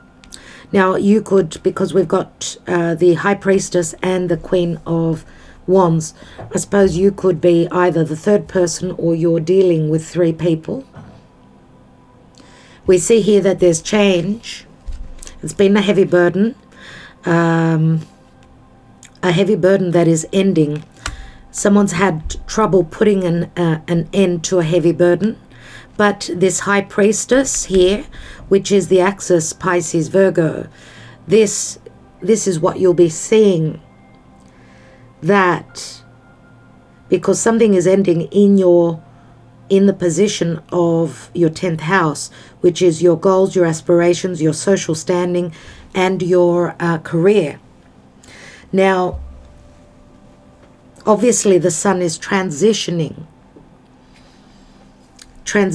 through your 4th house. Jupiter, your ruling planet, is also there. So Jupiter is giving you the truth. Jupiter is helping you expand your personal life, your home life. But Neptune is also there. So any deception pertaining to 4th house matters, the past, your parents, a relationship connected to the past is changing. Because that's where the deception lies, but that's also where the magic and the truth lies. And as the Sun ingresses into that 0 degrees of Aries, the spring equinox, the Sun will ingress into your 5th house of fun, flirtation, creation, romance, dear Sagittarius. So there'll be a lot more fun and a lot more romance coming in for you, because you need to let go of something. This is very important for you because it's connected to your home and your goals, the past and your future. Now, you will be also challenged because Venus, Mars, and Saturn are transiting through your 3rd house of communication, siblings, neighbors, collaboration, people that are in your close environment. The way you communicate, the way you talk, what you write, what you speak of, all those matters are being squared by your 6th house. So your work, your daily life, your health. So there's a lot to do with it's like you're going through some sort of a lesson pertaining to what you do daily. Now this could also speak to people that you collaborate with. You're being challenged here. Are they being honest with you? We see the restrictions pertaining to 3rd house matters. Restrictions in moving forward. Maybe also difficulties in making choices in which way to go, what to do daily. Is it your work? Is it your hygiene, your partnerships at work? People that you deal with daily? What I see here is that the Sun comes through. We've got a Divine Masculine and we've got the Child. So some of you, yes, could be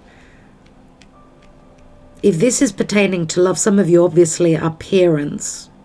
We've got the child here.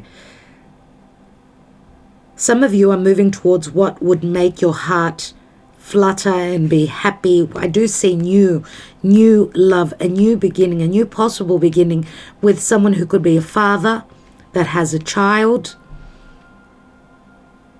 Others of you, I suppose, could be mothers. We do have the mother here, the Empress. Could be mothers, and you are meeting someone who could also be a father. But this also could speak to an offer that's coming through. There's a potential here to see the clarity, to go through healing after something ending here. And you've been put on the path. You've needed to make a choice. There's opportunities opening up for you. There's a lot of communication, maybe also a legal matter, which will give you a sense of happiness here. And you will have the clarity. Let's see what is going on for Sagittarius, dear Spirit, pertaining to the wisdom of the Oracle. What does Spirit want you to know?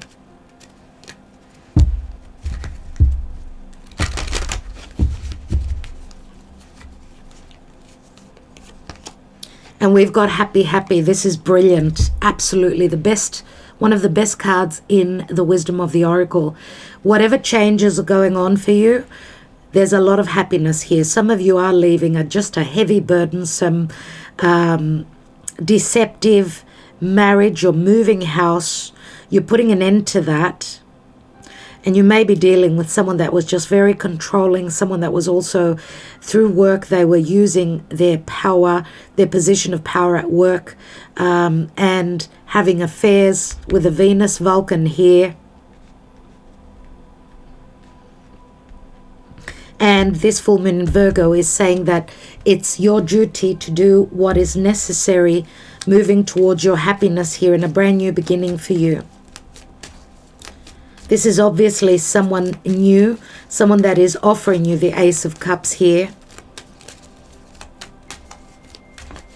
This could also be a new offer.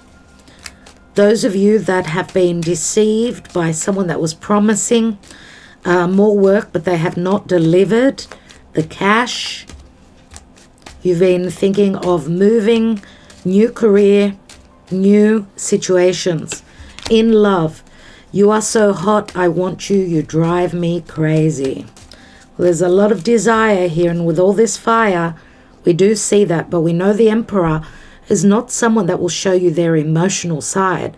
This is someone that maybe also uses their position of power and has the ability to find relationships, to have relationships, use their power to dominate someone and put them in a very difficult position, as with the Ten of Wands. I still need you. I need you. I still love you. Please come to me. Open your heart and talk truthfully to me. Talk to me.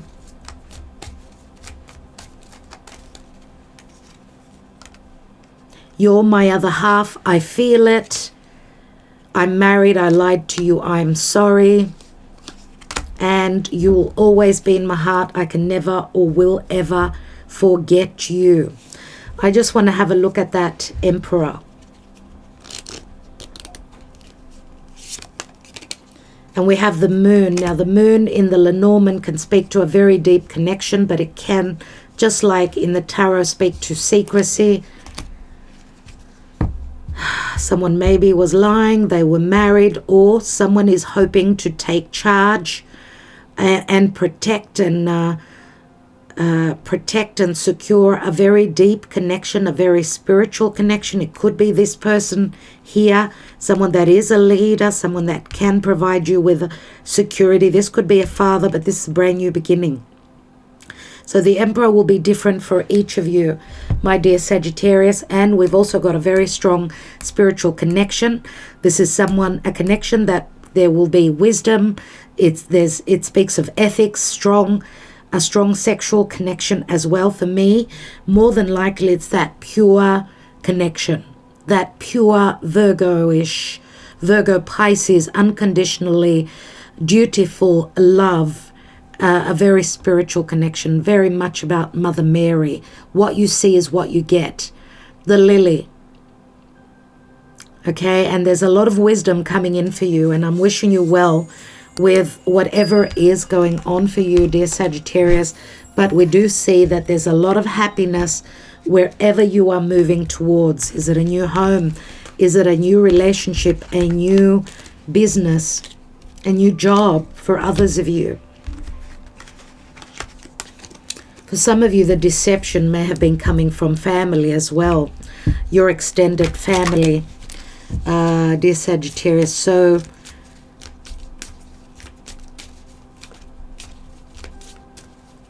you know, Jupiter soon will ingress into your 6th house. So, you know, a lot of luck pertaining to moving forward and matters of what you do daily, work, health. Jupiter will expand. Jupiter will give you the truth.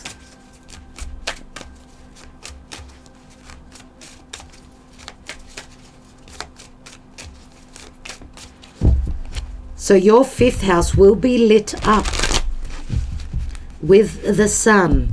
It will be very powerful, dear Sagittarius. Okay, so good luck. Thank you. All right, let's go on to the next sign. The next sign, Capricorn.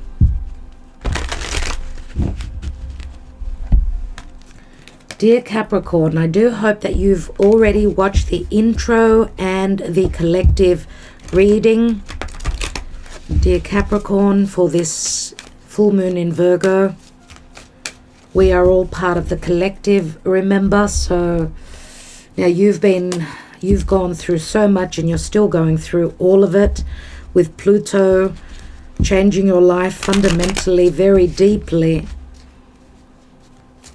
dear Capricorn. So I will be talking about the astrology and how this full moon is affecting you.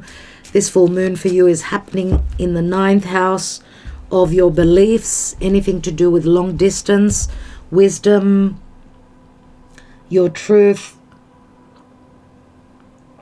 Something obviously is ending in that area for you, something pertaining to higher education, your beliefs, and it's also connected to the way you communicate, to your siblings, to the ability to collaborate with others, people that are close to you and in your environment. Let's see for Capricorn, dear Spirit, what's going on with this full moon in Virgo. So this is your 9th house, your beliefs. Something is ending there. Something is changing. 8 of Cups, Knight of Swords, 4 of Cups, difficult past, 3 of Cups, 3 of Wands, and the World card, 2 of Wands.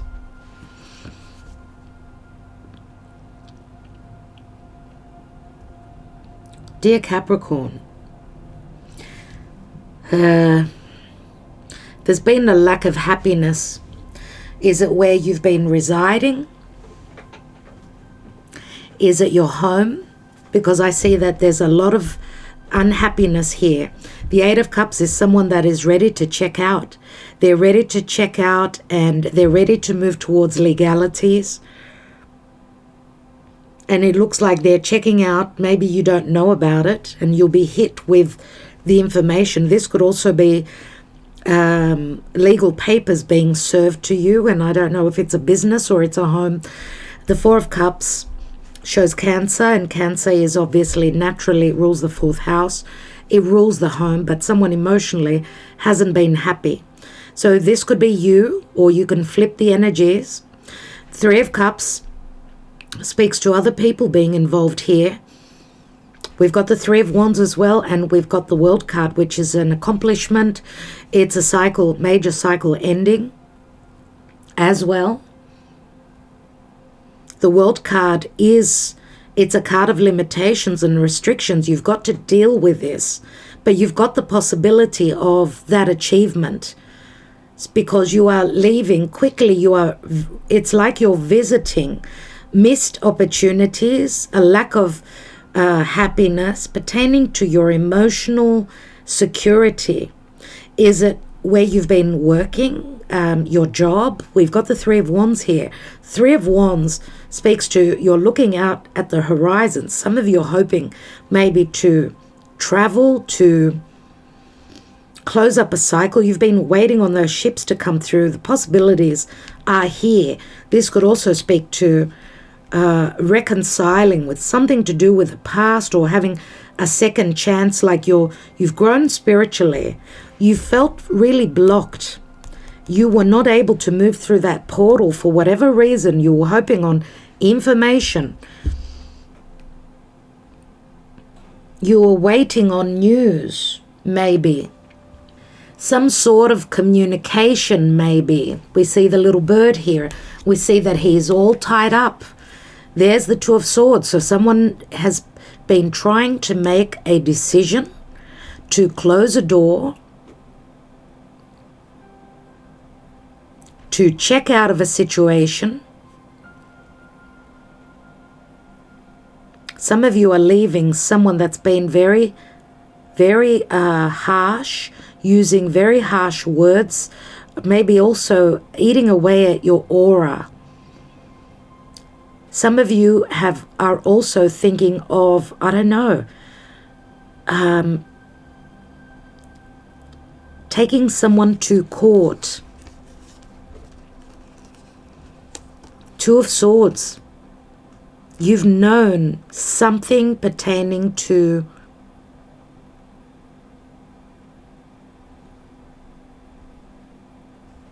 or you've recently found out that someone is preparing a move. And when I say move, could be a physical move, could be an emotional move, emotionally moving towards, like a revisiting of a situation here, back when times were so much more happier. We've got a couple of threes. There was a time of abundance, but here we've got a couple of twos. We've got threes, twos, and four. Nine of Pentacles, Nine of Wands, coming to the end of a situation. A decision having been made, but someone waiting on some news, being tied up for whatever reason, waiting on information, communication, for that green light. So someone's been stuck in a situation where they've been very unhappy, waiting for a decision, some news, legal news. Let's see what's going on in love, dear Capricorn. What's going on in love for Capricorn?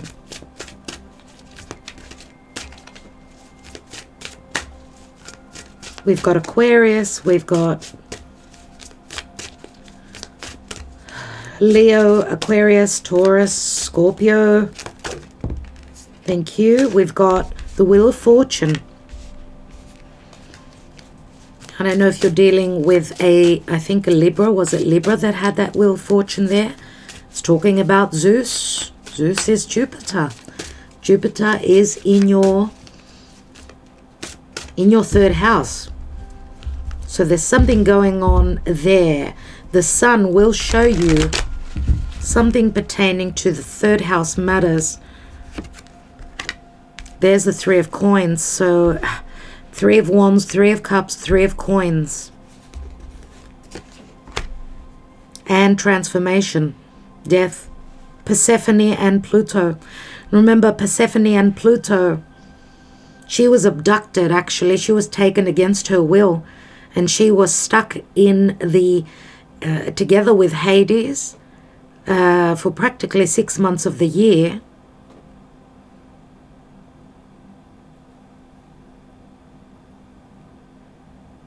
So this is Pluto transforming your life. You are closing up a major cycle pertaining to leaving a situation where you were not happy. But you were stuck, you were held against your will. You are ending a situation pertaining to love. Maybe you've been dealing with a Scorpio. Six of Coins, some of you are going through divorce. Six of Coins is a payout. It's someone paying their dues. For others, it's you're receiving abundance, or another relationship where someone is much more giving. The Wheel of Fortune is an ending, my dear friends. And we see the Three of Pentacles. She's looking very sad, like she's walking off. She's not wanting to expand. She's not wanting to take part in this. And we've got the Six of Coins, Three of Coins, Six of Coins. Someone is getting single here. We've got the Ace of Swords, which does speak to clarity and cutting away anyone that was deceptive. Some of you may also have been hoping that whoever you are dealing with, whoever you are connecting to on a very deep level, some of you may have been waiting for someone to take action if they were in an unhealthy connection. Some of you have been very patient and waiting for this opportunity, waiting for the person to maybe also clean up their life. You're waiting on communication. Some of you maybe have lost hope as well, but this full moon will show you what is completing. Some of you maybe also have given up on, anything pertaining to spirituality, believing that what you felt intuitively will play out. You've sort of given up on that. But I feel that that's like it's those rose-colored glasses that you're wearing. Let's see what's going on. Why do we have this Four of Cups? We've got the tree, and the tree has shown up in practically all the readings.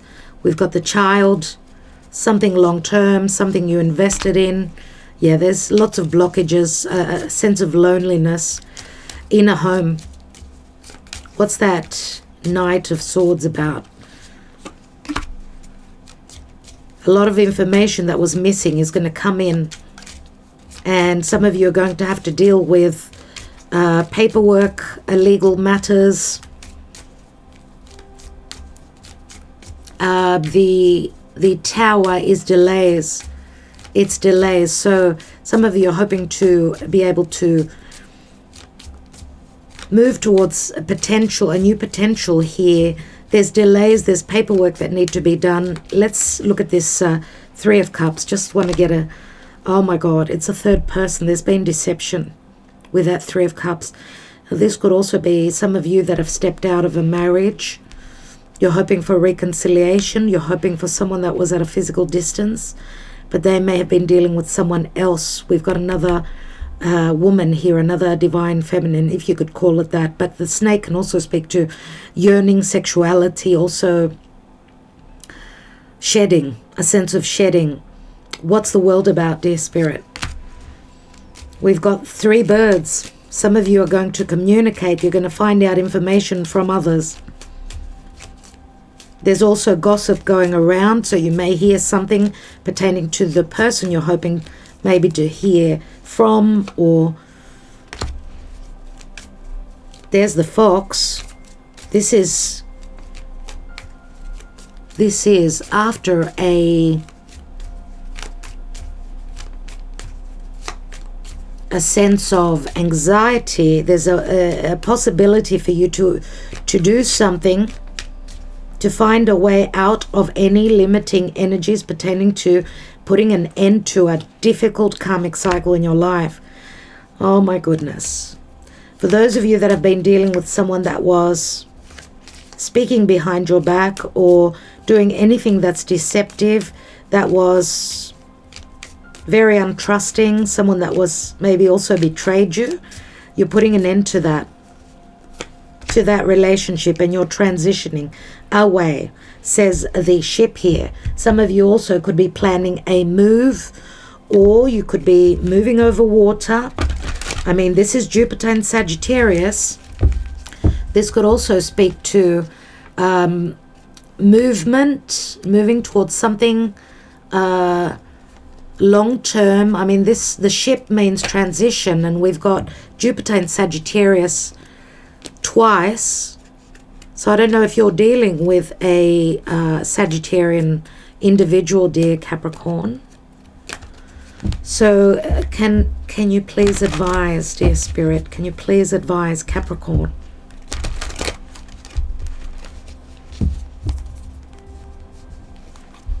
Can you please advise? You're finding a way outside of these blockages. And maybe the blockages were something that you believed in, that someone would collaborate with you towards a goal, towards accomplishing something pertaining to business. Like there's been a yearning to move away from where you did not find happiness. You're hoping for a celebration, the ability to expand if this is business. But you're finding a way to deal with the blockages. Pluto is helping you do that. And we've got fork in the road, and it's in the reverse. A fork in the road. It's as though you are overcoming some sort of limitations that were ahead of you. Let's see what that Two of Wands is all about. And it's a 13, you know, the fork in the road is a number 13. Maybe this is you putting the limitations up on your own. But it shows the signposts are there, which is saying, look out for signs and synchronicities. There's information coming through. Don't let that fork in the road hold you back. There will be information, there will be signs pertaining to wisdom. We've got a now there. Yes, you will find the solution and the resolution, dear Capricorn, to take that journey, to move towards that adventure.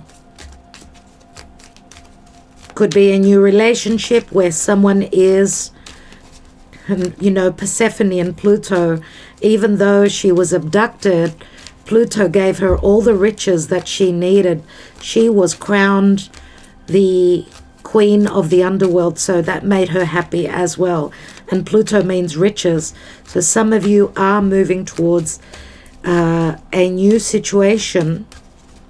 Maybe it's not what others hope for you, but you feel that this is the way you should go. And Pluto, remember, is squaring you.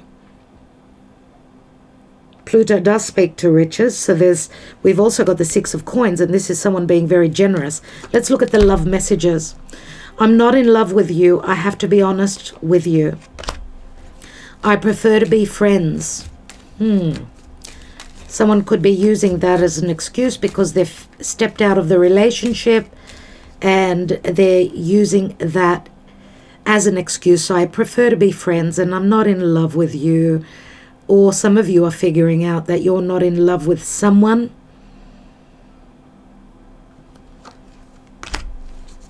I'm married, I lied to you, I'm sorry. Oh my God, this card has shown up for so many. So many. I want you with me, I want you to be mine, I can't live without you. And wow, okay. Someone wants a commitment here. After you left me, my world stopped. Please come back. You've got difficult cards here, dear Capricorn. For some of you, you are mourning someone maybe having walked off, or they're mourning having lost you. But there's been deception here. With that snake here on the Three of Cups. You are so hot, you drive me crazy. For a lot of you, it's a painful period. That's what I'm seeing. But you will find a way to get out of this, get rid of this open wound. I mean, the key also speaks to Chiron. Chiron is that open wound. I'm not good enough. My self-worth. I don't trust in myself. My ability to move forward. You're my other half. I feel it. Some of you are needing to leave a very challenging, deceitful, maybe, relationship or partnership at work or anything pertaining to home as well, because the Four of Cups is there.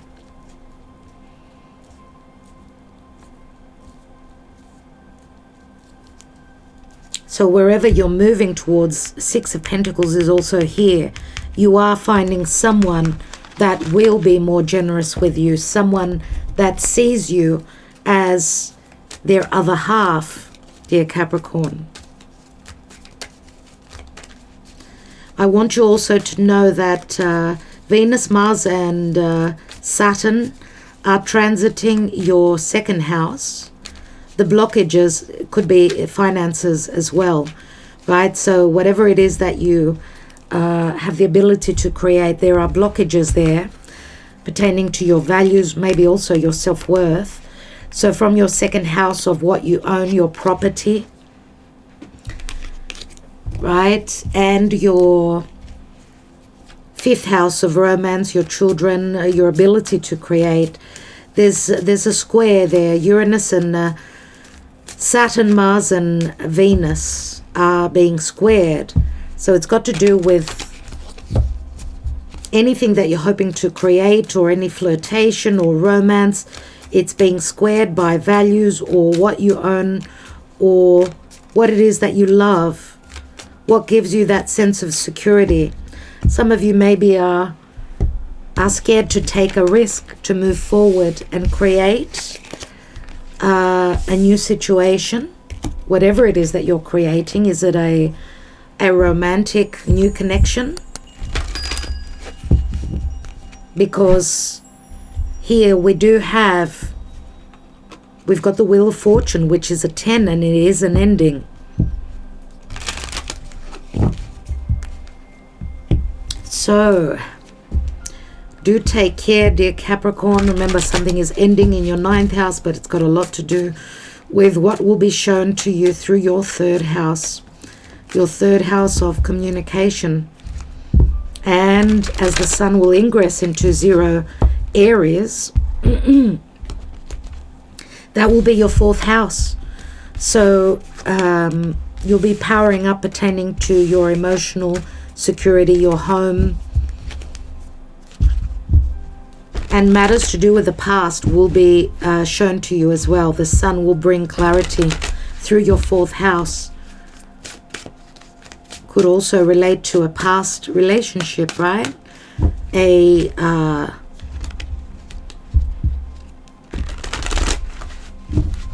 Someone that feels as though you've known them forever. Someone that feels like part of your family. Let's go on to the next sign. Thank you, dear Capricorn.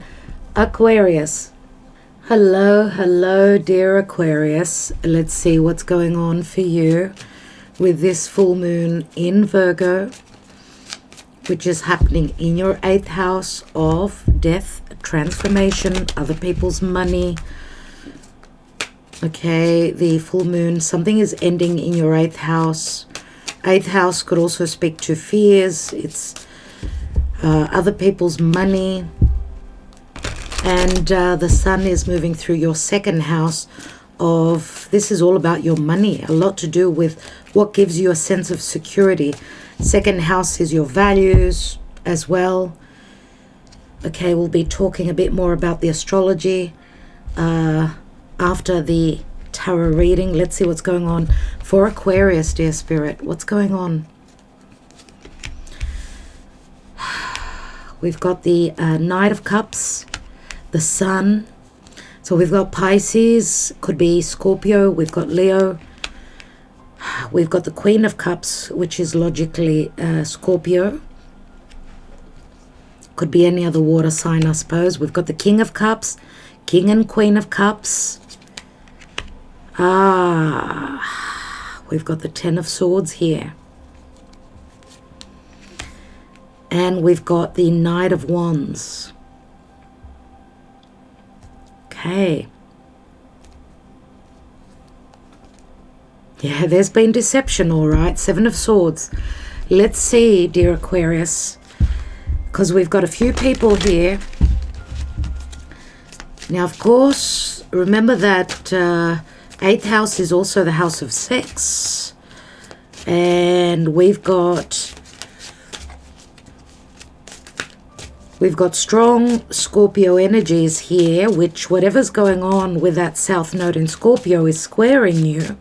You're getting uncomfortable. Some of you have not been happy in a relationship. There's been deception. There's been deception. And you're going to, I mean, the sun is, the sun, which is Leo energies. You could be finding out from a Leo. You're finding that there's been deception. Well, this card wants to come through, so let's take it. It's Triumph, which is a number 21, the World card. Some of you could be connected with someone at a physical distance. The World card means someone that could be far away from you or has got has had a different upbringing, different beliefs. Triumph, where you're taking a journey, I see here. 5 of Swords. Someone's going to feel very conflicted about this triumph. There's been blockages and there's been other people in the situation here with that 5 of Swords. And we've also got 4 of Cups. Someone hasn't been happy in their situation. 4 of Cups, unhappy. Maybe there's missed chances here for a triumph with a relationship. So other people being in the way of you becoming emotionally happy. Some of you have been happy in a situation pertaining to a home, maybe also a commitment, a marriage. There's been deception. There's a lot of swords. We've got air energy. 7 of Swords is here as well. Let's see. I want to take one more card. And we've got the Queen of Coins. At the bottom of the deck is the 5 of Wands. So we've got the 5 of Swords, the 5 of Wands, and the 4 of Cups. So this Queen of Coins, which could be an earth sign, could be a Virgo, Capricorn, Taurus that you could be dealing with. I don't know if it's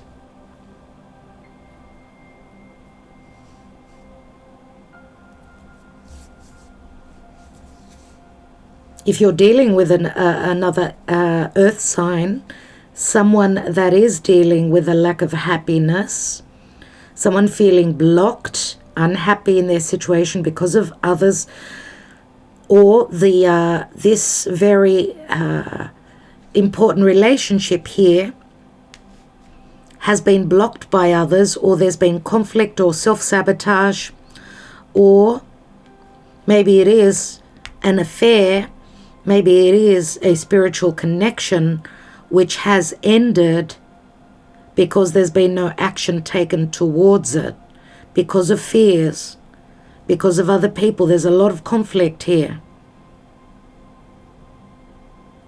Maybe there's been deception with that 7 of Swords and the 10 of Swords here.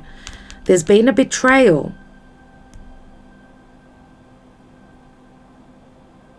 Knight of Wands is the player, someone that's not ready to settle. Even though we see a lot of romance in the past, Knight of Cups, someone uncertain about where their heart lies, an offer pertaining to coming from the heart has been quite fishy. There's been something that's been very fishy in the past, which is going to be shown to you with that 7 of Swords. Let's see what's beneath the 7 of Swords, because this is the thief, someone that's running off, someone that's not ready to face the music.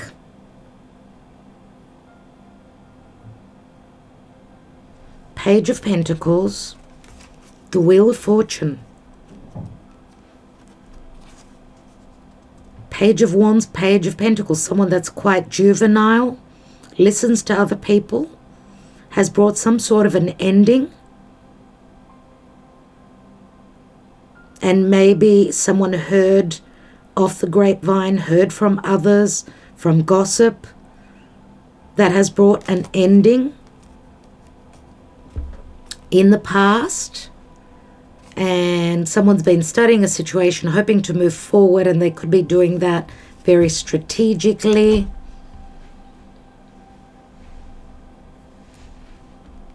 We'll take some more cards here and see what's going on. Let's first take, for Aquarius, dear Spirit, what is the advice? Way too soon. 3 cards, way too soon. For Aquarius on this full moon in Virgo, dear Spirit. Aquarius, what do they need to know? What does Aquarius need to know for this full moon in Virgo? Full moon in Virgo, Aquarius. We've got 2 cards that are wanting to come through. We have not for you. That was the first card, but this card insisted to come through. We've got no place like home, and it's in the reverse. So someone obviously has a home at a distance, which they've been trying to get out of another home because that was not the right place for them. But it looks like that home that they feel called towards was at a physical distance, at a timely distance.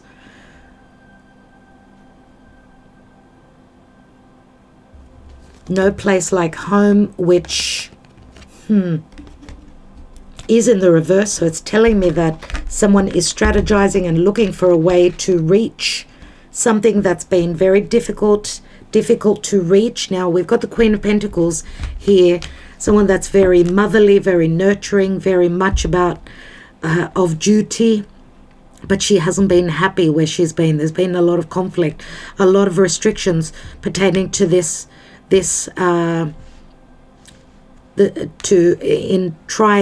having a triumphant connection, right? Because of others, because of restrictions, because of thoughts, because of conflict. What's beneath here? And we've got the King of Wands. King of Wands, Sagittarius, Aries, Leo. Someone very powerful, but someone also conflicted. We've got the Magician here, magic. Someone maybe that was not very truthful. We've got the King of Wands and we've got the Knight of Wands here. So let's see. We know the Knight of Wands is someone very powerful, someone that's ready to take action. Here we do have heartfelt connections, very creative energies, but there's betrayal. And it could be a Leo also, because we've got the Sun here. Let's take a couple of Lenormand to see what's going on.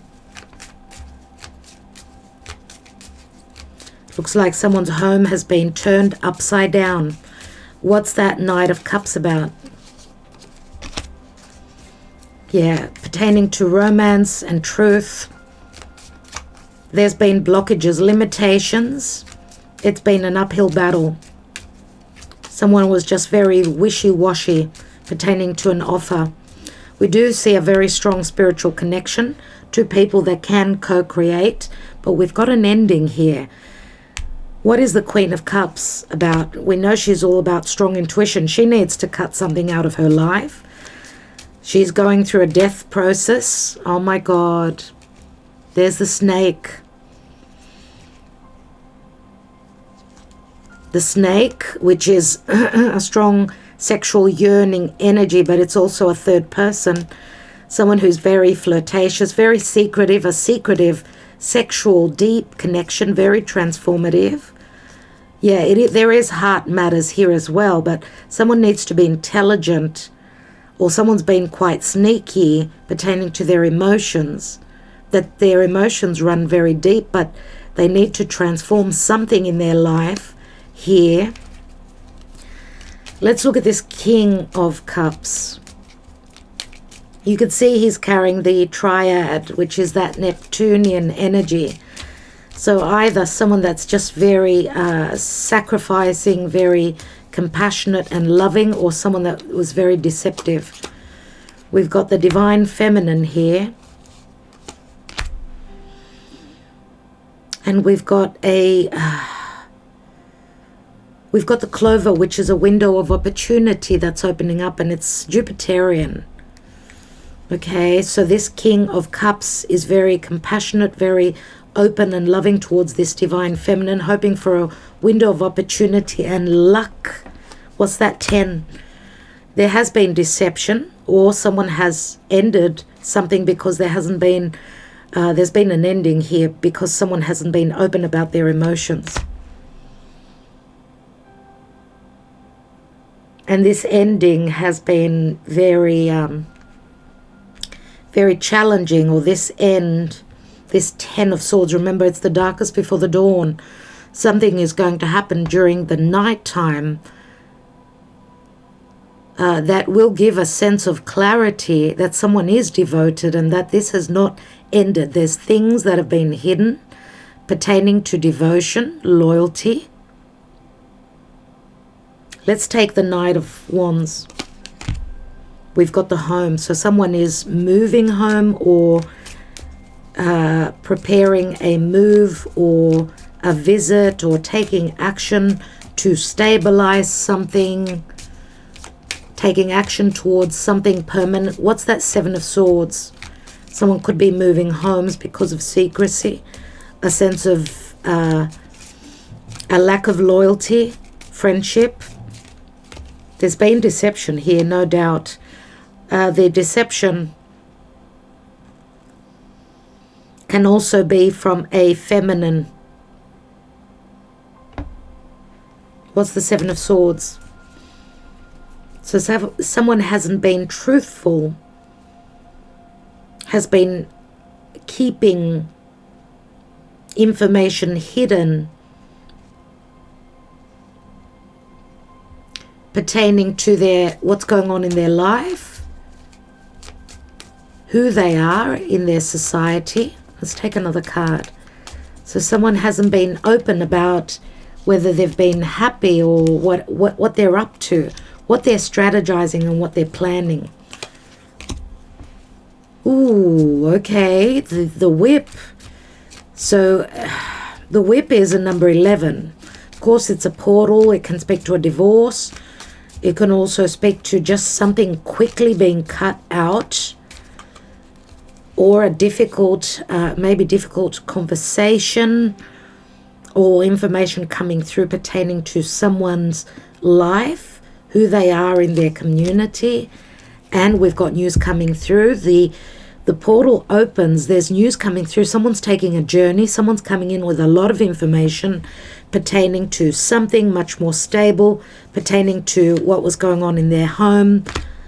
And there is a sense of abundance and magic here.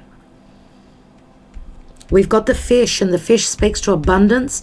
It can also speak to a change in a repetitive cycle. Something pertaining to business as well. Someone coming in, ready to visit. Someone coming in with lots of news. They could be traveling for work, but also for matters of home. Why do we have the... what's this 5 of Wands about? Because we see 3 people here, right? Where there's some sort of an argument and conflict. Someone's conflicted about whether this is an ethical, moral connection, whether there's enough trust here. Someone also could be finding out about a deception, someone having connected sexually to another person. What's that 5 of Swords about? There's conflict pertaining to matters of heart.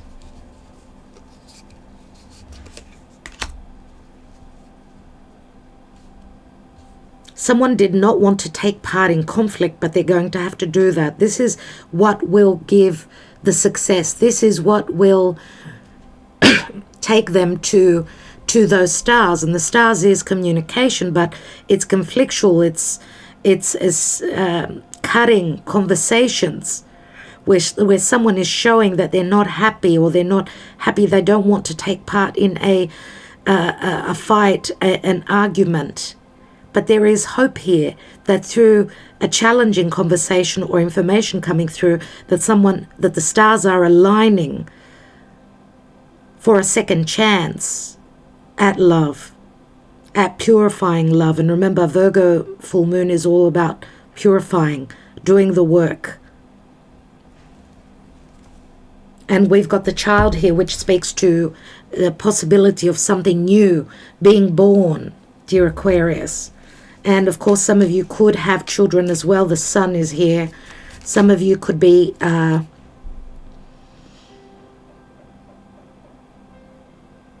moving towards what it is you desire. You've got the ability to create. There's a window of opportunity here for love, for the ability to create something new, something very, very emotional, something that you've been devoted towards. And it's all about taking action and holding on to the belief for that. I had been dreaming about you before I met you. We come from two very different worlds, but we can overcome this with our love.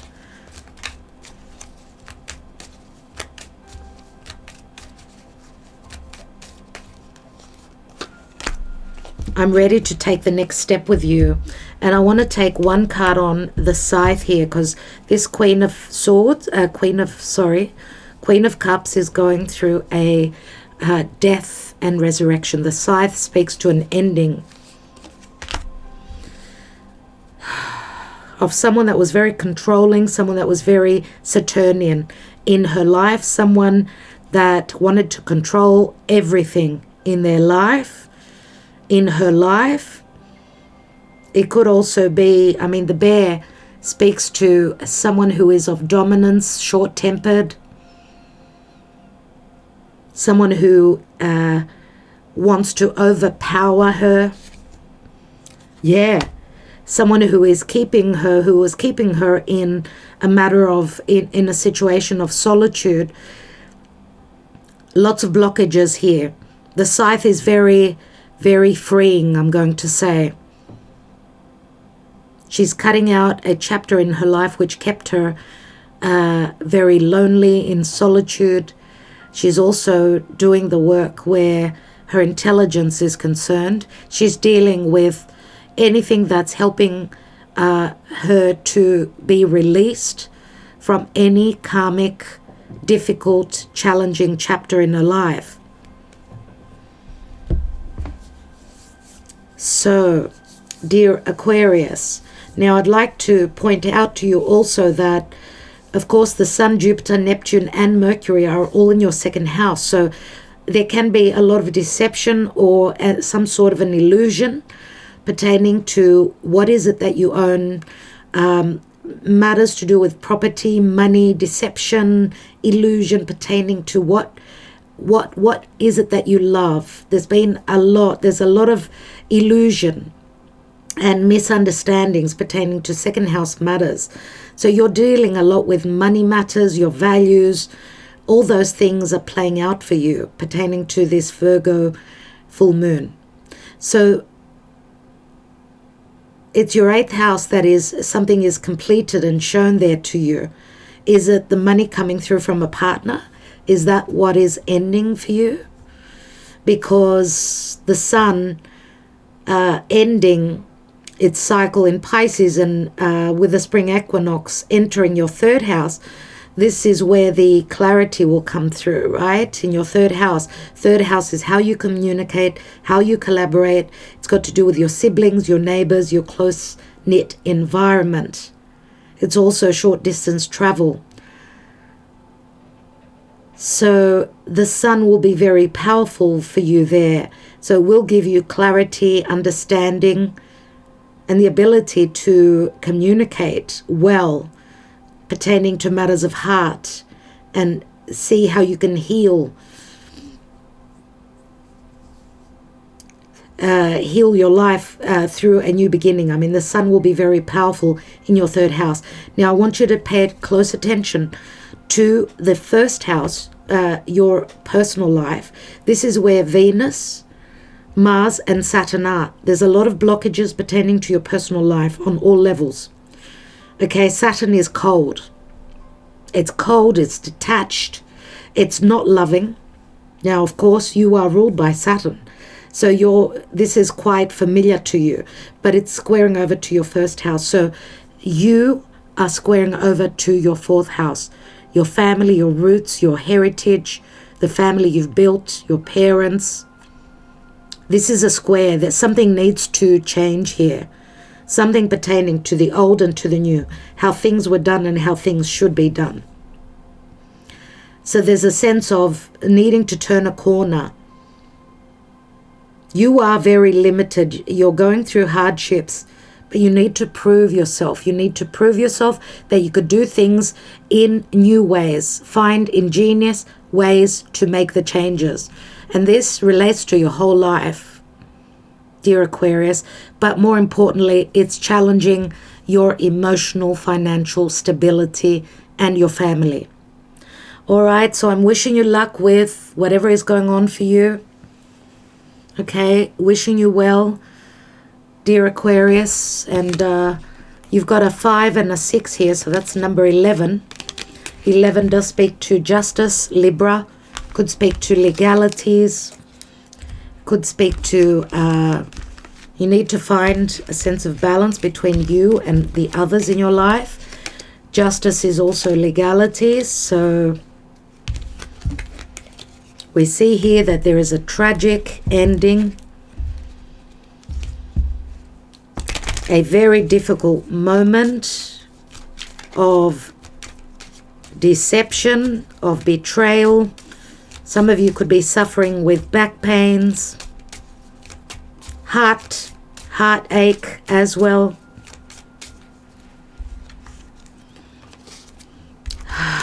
Now, you may also be dealing with some sort of a love affair. I mean, the heart card was on the 5 of Swords, which could be other people that have infiltrated your romantic life. Okay. Looks like someone is not accepting your cup, dear Aquarius, and you're needing to see what's really going on. And obviously with that full moon in your 8th house, we did have the Queen of Pentacles. I don't know if some of you could be ending a situation with a Virgo or a Pisces or a Scorpio. Okay, wishing you well, dear Aquarius. We are going on to the next sign, my dear friends. Next sign is Pisces. Dear Pisces, this is very important for you as well. Okay, so Pisces, the sun has almost finished moving through your sign. It's a very important time for you. You've recently had your new moon. A new moon in your sign, so it's got to do with new beginnings. Okay, so this full moon is happening in your 7th house. In your 7th house of relationships. So, dear Spirit, please guide for Pisces. What's going on with this full moon in Virgo? Pisces, for some of you, a relationship, a partnership could be ending. The sun moving through your 1st house. Obviously, it's your birthday. Happy birthday. Those of you that have got your birthday right now.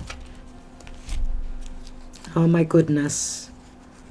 Oh my goodness. 10 of Cups, Temperance, the Hermit, the Chariot, the King of Pentacles, and the 4 of Cups.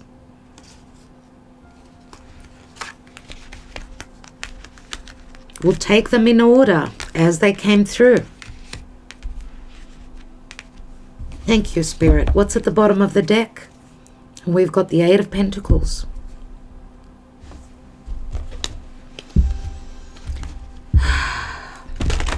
The 10 of Cups in the past position. A cycle ending. could be friendship cycle, could be family, a cycle with your extended family. We do see a lot going on for you pertaining to the Virgo energy, which is your area of relationships. Some of you have been hoping that something that may have ended, that someone will see the light. I mean, Temperance is saying that you've needed to temper yourself and be very patient. I do feel that there is a chance for you here, another chance coming back around. Someone has seen the light, and some of you could be dealing with a Virgo, obviously. Now, I feel the Sagittarius energy here is more about either you're dealing with someone that could be at a physical distance or holds different beliefs.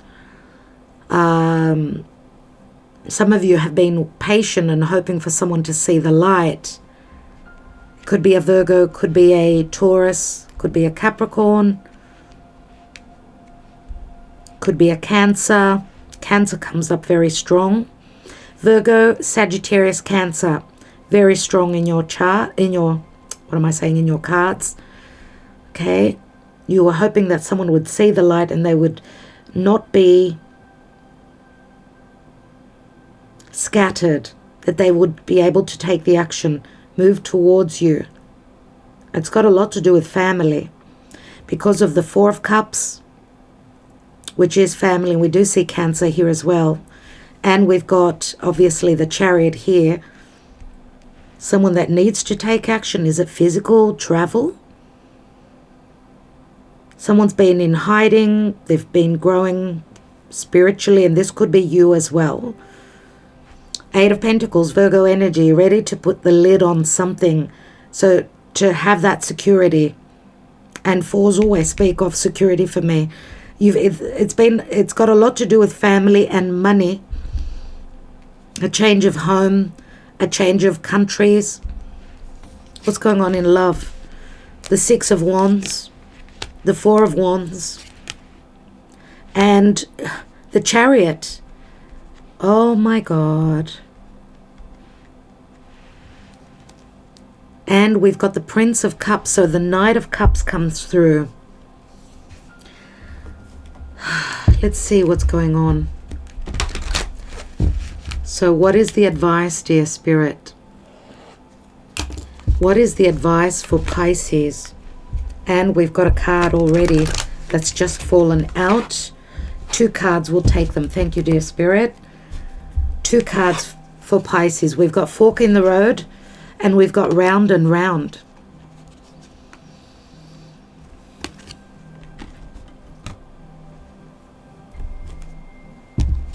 Now, what the fork in the road is, and I'm going to take one more card because I don't want to be stuck on this round and round. I want to see what is stopping you from getting off that merry-go-round, a cycle that you've been dealing with again and again. Oh my God, like your cards are just... To be fair, there's been a lack of balance and fairness here. Orphaned and serendipity. There's been inequality. There's been an injustice that's put you out. But you've been challenged. You've been challenged here to believe. I mean, the round and round, it does remind me of that those higher realms, having the ability to see through the veil. I mean, with the sun. Now, some of you here obviously feel as though you've been left out. Something pertaining to an inheritance, a building of a home, right? It could be in relation to siblings or family. So an inheritance where you feel as though you've been orphaned, left out in the cold. There's been an injustice done, and there's been a lot of deception. Lots of blockages with a fork in the road. There's been lots of signs. Maybe you haven't been noticing the signs. So you've been going through like a whirlwind of situations, a cycle that's been difficult and challenging because maybe you haven't been paying attention. But we've got the serendipity card here after the orphaned. Know whatever blockages or whatever has been unfair, because we also see that here. We also see that right here in the tarot spread. Right, Spirit is saying that you need to be patient. There's a reason for everything. Now, some of you may also have been soul-searching, wondering why nothing is working out for you, why you've been put out in the cold. And it's got a lot to do with money, stability, right? The King of Pentacles, it's all about his pentacles, all about his riches, his gold. So, dear Pisces, the fact that you've got this full moon happening in your 7th house, which is other people that you deal with daily, something is ending there. Some of you are putting an end. You are not accepting this. It feels like there's been a deception that's been done, right? And you're not accepting that this relationship into your life. Why do I say that? Because obviously we've got Neptune, Jupiter, Mercury in your sign says that there's a lot of confusion and illusion and a lack of clarity. But as Mercury is coming up to Jupiter, you will get the truth. You will see the deception playing out. And this is on all levels in your personal life. It's all about you and the other people. Now, we know that, you are at the end of you're the last sign of the zodiac. So there's fresh energies coming through as we're stepping into the spring equinox, where the sun will enter your 2nd house of property, building, your money, what gives you a sense of self-worth. The 2nd house is naturally ruled by Venus. But at this time, dear Pisces, we've got Venus and Mars and Saturn in your 12th house. So things are still playing out. Things are happening behind your back. The limitations are happening behind you. So you can't see what's going on with these Venusian matters, with maybe also a secretive love affair there's a sense of imprisonment, and there's blockages. Things that you are not meant to know right now.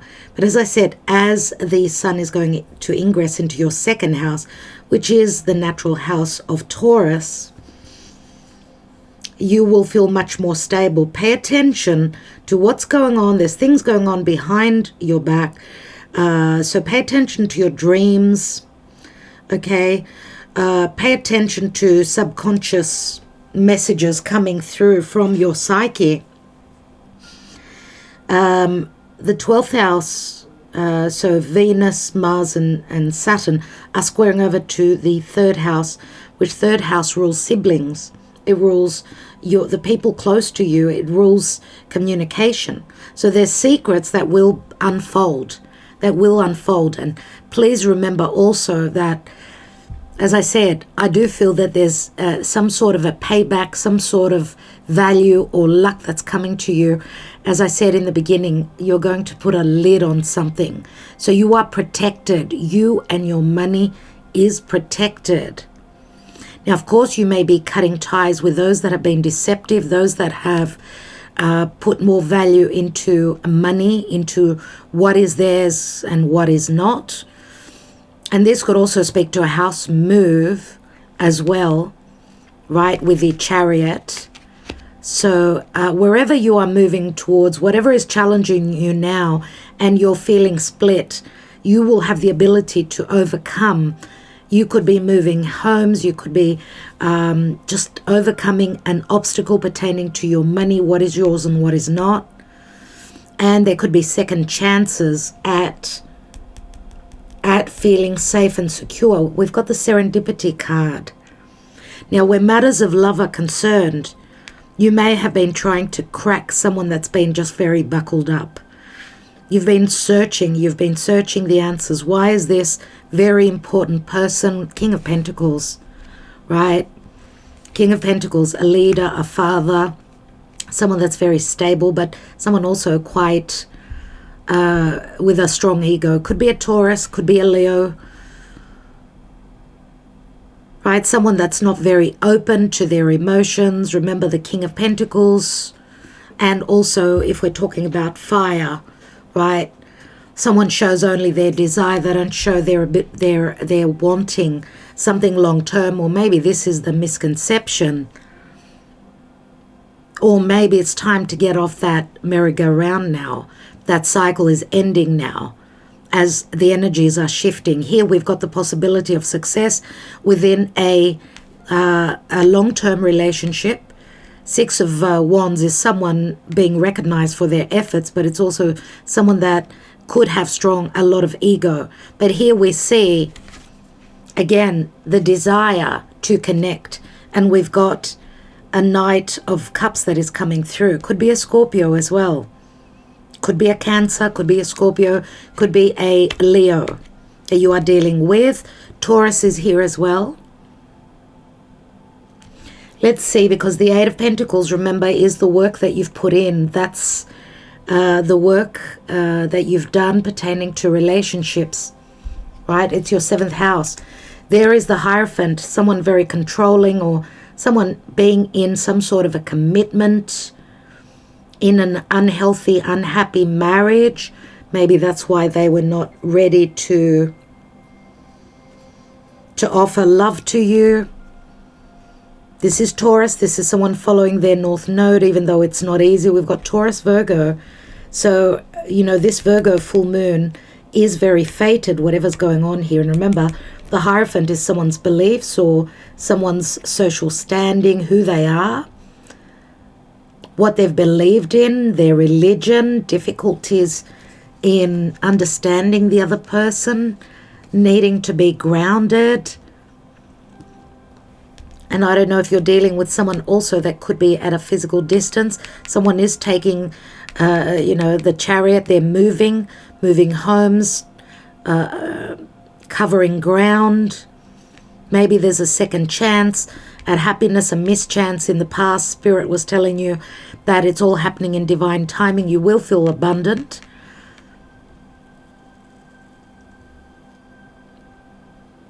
Okay, so Three of Wands is you've been hoping and wondering where those ships are, but there's been a lot of hardship and a lot of change happening, a lot of fated events playing out before you could feel secure.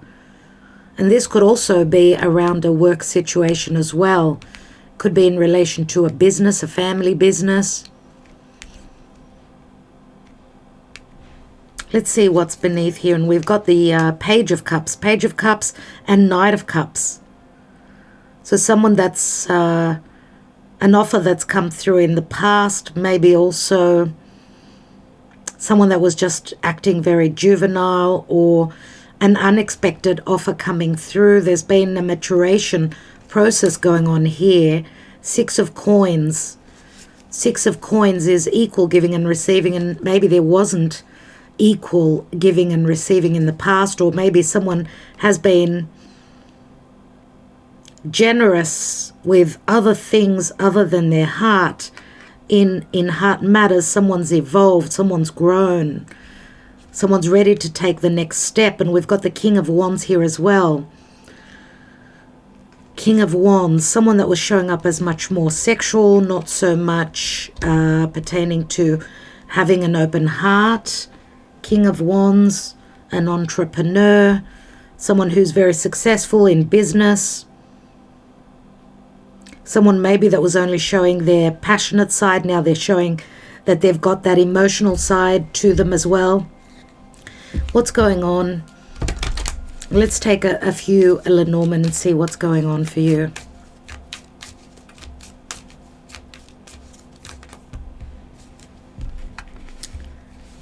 Ten of Cups, we've got the House, and we've got moving on from that.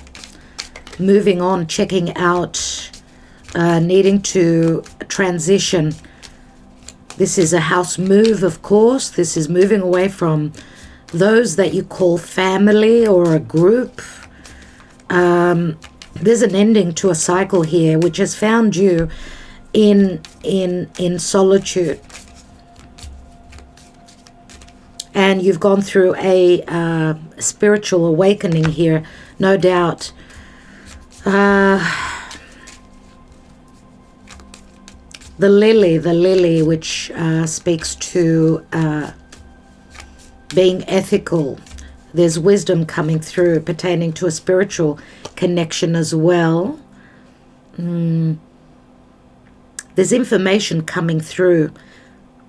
For those of you that have been connected to someone that was not grounded, someone, something felt very dreamy, someone was not showing their practical side, that they were ready to work on this connection. They were not putting in the effort.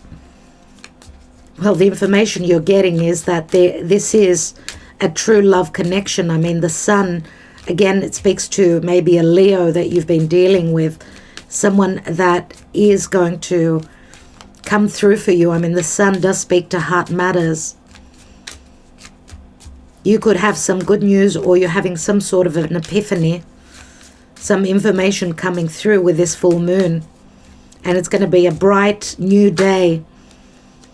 The information could come through in the morning, in sunrise. Let's look at the Chariot. We've got the tree, and the tree is Saturn. It's hard work, but it's also personal growth.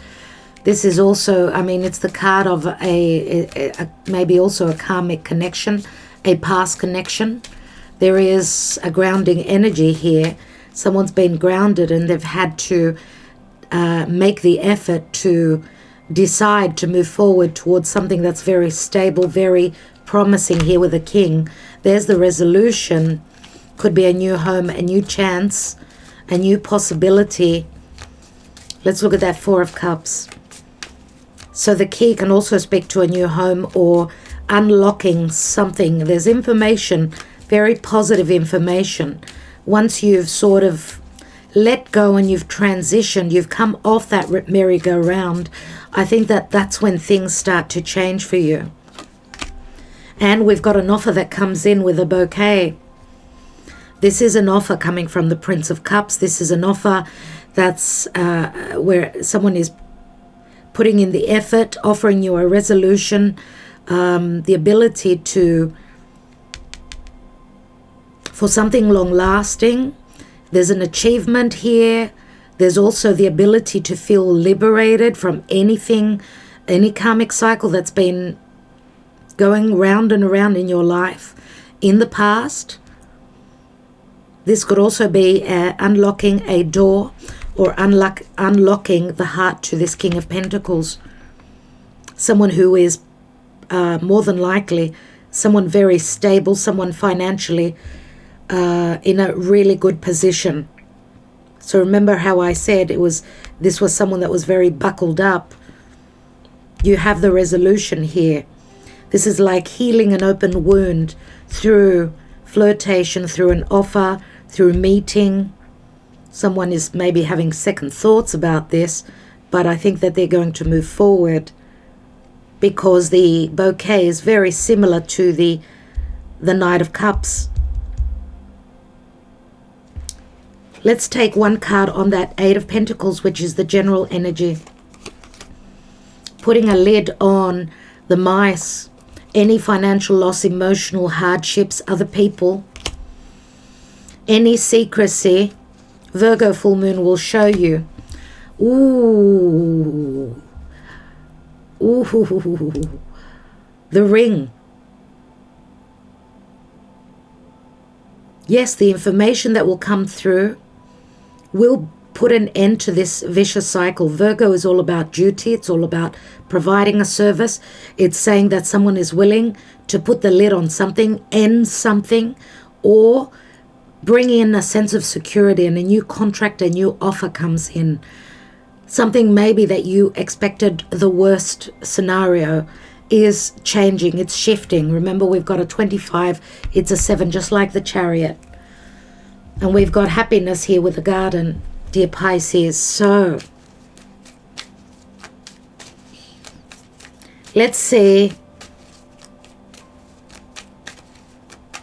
Let's see what those love messages, love thoughts, conversation pertaining to love, words that have not been spoken. What are the messages for Pisces, dear Spirit? Open your heart and talk truthfully to me. Talk to me. We are from such different worlds, but I'm willing to work on this union. Let's see where this will take us. And that's the same as the 8 of Pentacles here. Virgo, full moon. Someone is ready to do the work. I will ruin your life. I am no good for you. Someone doubting themselves, right? Very similar to that 4 of Cups, but someone changes their mind. Let's elope. Let's try again. I love you. Why would someone want to elope? Obviously, there's been backlash and restrictions from others. This is like, let's get away somewhere. Let's try again. I love you. And there's a possibility for a new beginning here. And I'm going to say maybe the family also could have been the restrictive energies because of differences, social standing, religion, and all those matters. So different messages for different people. I do hope that that helped, dear Pisces. You've got a couple of aces here, so don't give up. There's new beginnings coming in for you. You will find resolution. You are transitioning to something that was meant for you. You are leaving something that has ended, a cycle that was unfair, something that left you out in the cold.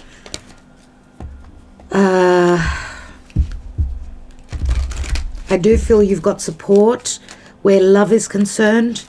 You could also have financial support as well as a divine connection with someone that is coming through.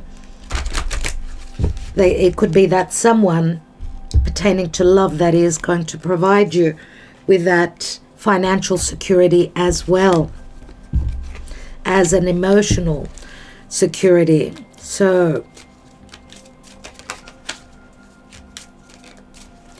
all right, let's go on to the next sign, Aries. Aries, we're just around the corner.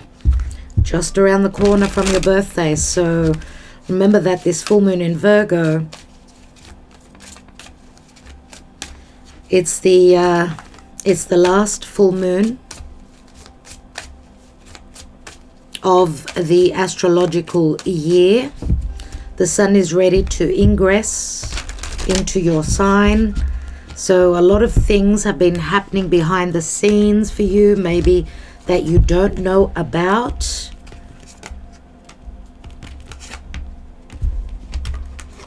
Right, as the sun has been transiting your 12th house. Now this full moon is happening in your 6th house, which is your work, your health, your daily routine, small pets. And what is it that you need to clear out of your 6th house? Now the sun is, as I said, transiting through your 12th. So it could be waking you up to things happening behind your back. But as you know, as of the 20th or 21st of March, depending on where you are in the world, the sun will ingress into your 1st house. It's all about you. The sun is very powerful as well, extremely powerful in your sign. It will give you a sense of vitality, healing, power, enlightenment. It will heal anything that you've been going through, dear Aries. And I know it hasn't been easy for you with Pluto obviously squaring you. Your beliefs are changing, that's for sure. Your beliefs about your goals, where you should be heading towards. Okay, a lot to do with your goals, your aspirations, your life out there in the world is changing with Pluto. Let's see, dear Spirit, Archangel Michael, please guide for Aries. Don't forget to watch your Sun, Moon, Rising, Venus, Mars, and North Node, and make sure you've watched the collective reading and listened to the messages at the beginning of the video, dear Aries. Otherwise, you lose. Let's see what's going on with this full moon for you. I'd like to also point your attention to the 11th house of friendships, wishes, dreams, groups and associations that you connect with. It's squaring over to your house of value and money. So it's got to do with the old and the new ways of doing money. I mean, Uranus is bringing a lot of fluctuations and a lot of shocking revelations pertaining to what you own, your property, your home, anything that is of value, anything that is yours. Okay, so you're needing to make the changes. If you have not been valued by a certain group of people or some of the friendships, or you need to make the changes that will bring you a sense of, yes, I've got the ability to move towards a wish fulfillment. Yes, I need to tweak this. I need to hold on to the old, but also look at the new ways of doing things, right? Because obviously your ruling planet is in your 11th. This is where you need to be careful, because Venus and Mars are in your 11th and they're coming up to Saturn, and that could be quite challenging. Venus, you, and Mars, which is you. Venus is your money, matters of love, the way we communicate, self-worth. And Saturn is blockages, it's restrictions. And Mars and Saturn are clashing in your 11th. So take care. Two of Swords, don't know what to do. There's been deception, there's been a lot of hidden information. Okay, it could also relate to your home, to matters to doing with the past, matters concerning the past, deception pertaining to a new possible beginning of something long-term, money. The Death card, Scorpio. So we've got Cancer, Pisces, Scorpio, a lot of water, decisions. Looks like that blindfold has come off, or is coming off for some of you. You will have the ability to see what was hidden, because we are talking about Scorpio. Scorpio speaks to riches, it speaks to sex, it speaks to an ending, obviously. Could relate to a home, an ending of a home. And this is a wish fulfillment, possibly. And it's connected with a King of Wands. Now, King of Wands could be a Leo, Sagittarius, or an Aries. This could relate to business. Could be a boss, an entrepreneur, someone who's very creative, very passionate. Could be a Scorpio as well.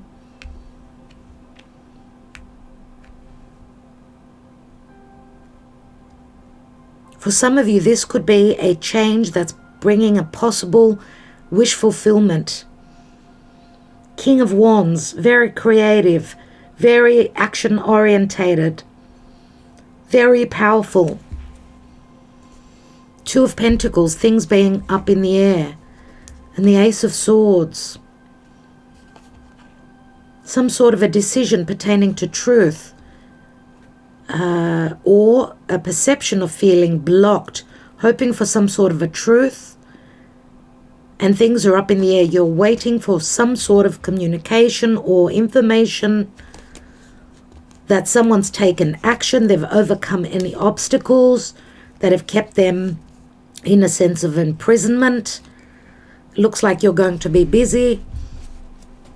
We've got a couple of twos. If you've been at a point of imbalance, you're looking for a way to balance your life out. Let's see what's going on in love for Aries. Wow. Oh, wow. balance. Venus and Vulcan. Now, Venus was married to Vulcan, but she had an affair with Mars. Now, it's not by chance that Venus and Mars now are coming up to Saturn, who could be Vulcan. The restrictions. Has someone been standing in integrity? Has someone been doing the right thing? Have you reached out? Have you had the ability to reach out or to accomplish what it is that you desire? Or this could be another person in your life that's going through some sort of a change. Something has come up to the surface, has been seen, pertaining to something that was potentially long-term. Could have related to a marriage or an engagement or living together with someone. We see the death card after that, which obviously something's been seen.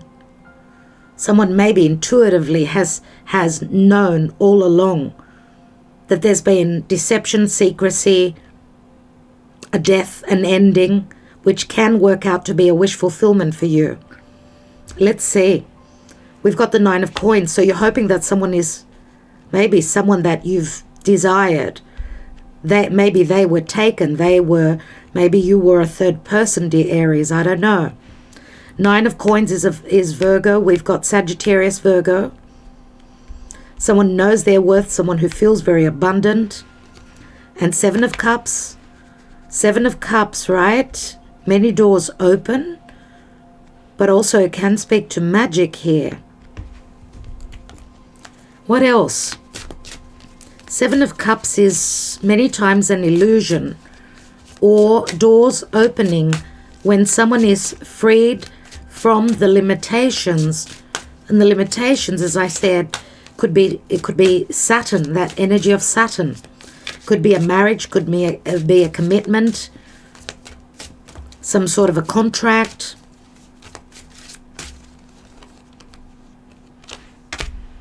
Oh my God. Triumph. Triumph it's the World card. Number 21. Having gone through that journey and having the ability to have what it is that you've dreamed of. But someone needs to be free here. Someone needs to know their worth, that the possibilities are endless with the Seven of Cups, that maybe also this Virgo full moon could work out to be something very magical that opens up a lot of doors. Let's see.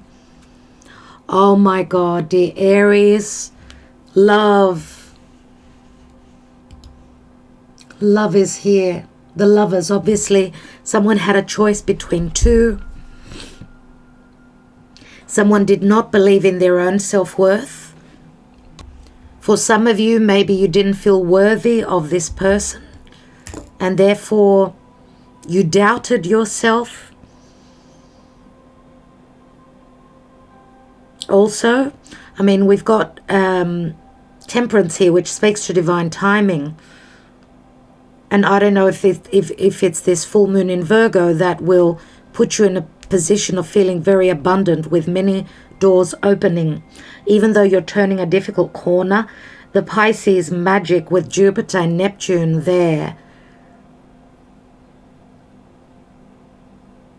which is your 12th house. There's a surprise coming in because, as you know, Jupiter is also going to step into your first house. It's going to be all about you. All the luck is coming into you. And we've got Gemini here as well.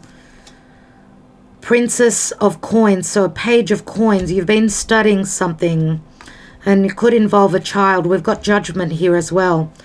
Judgment can speak to help coming through from spirit, or some of you haven't been happy where matters of love are concerned. And maybe someone had a very critical moment of needing to make an important decision. It could be around their commitments. I mean, there's a lot of illusion and many choices here. We've got a lot of, a whole lot of, because we've got Virgo, we've got Sagittarius, And we've got Pisces, a lot of mutable energy. And here we've got Saturn, which Saturn can be very rewarding. That once there's all the changes that needed to take place with the mutable energies have transmutated, and Saturn can speak to the triumph and the rewards since the work has been done. And God knows you've gone through challenges. Dear Spirit, for Aries, this full moon, oh my God, love has just entered. Let's see, Aries, imagine. So whatever you've imagined, dear Aries, hello Agape, I love you too, but Mummy needs to work, I'm sorry. You stay there, okay? So whatever you've imagined, maybe you can create. And it's a number 20 again. Something that you've dreamed of is about to happen. It's just around the corner. Okay, I want to just quickly look at that reversed message for you. Number 20.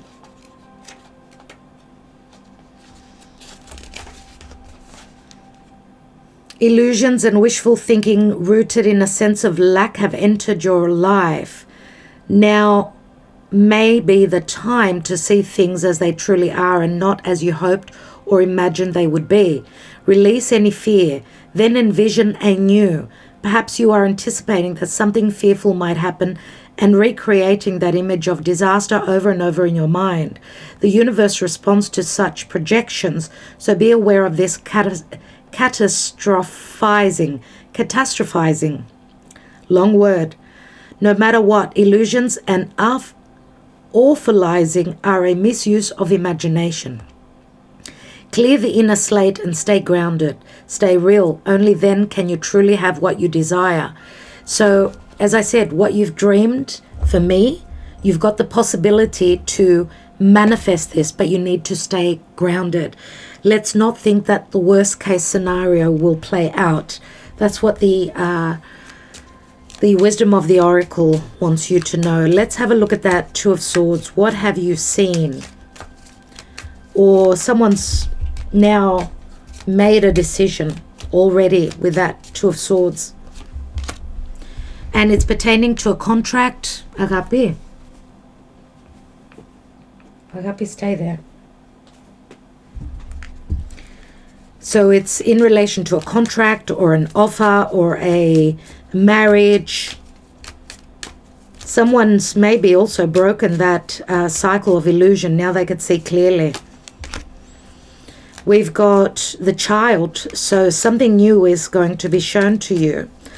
And the deception can speak to pertaining to a child, or maybe you felt some sort of deep connection or intuition pertaining to a child or a new cycle that's opening.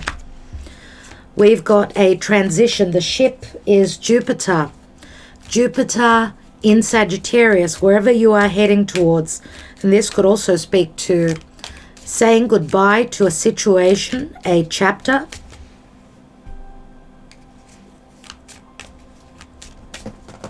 A chapter pertaining to fears. Let's look at the Death card. Okay, so this is the end of blockages, the end of restrictions.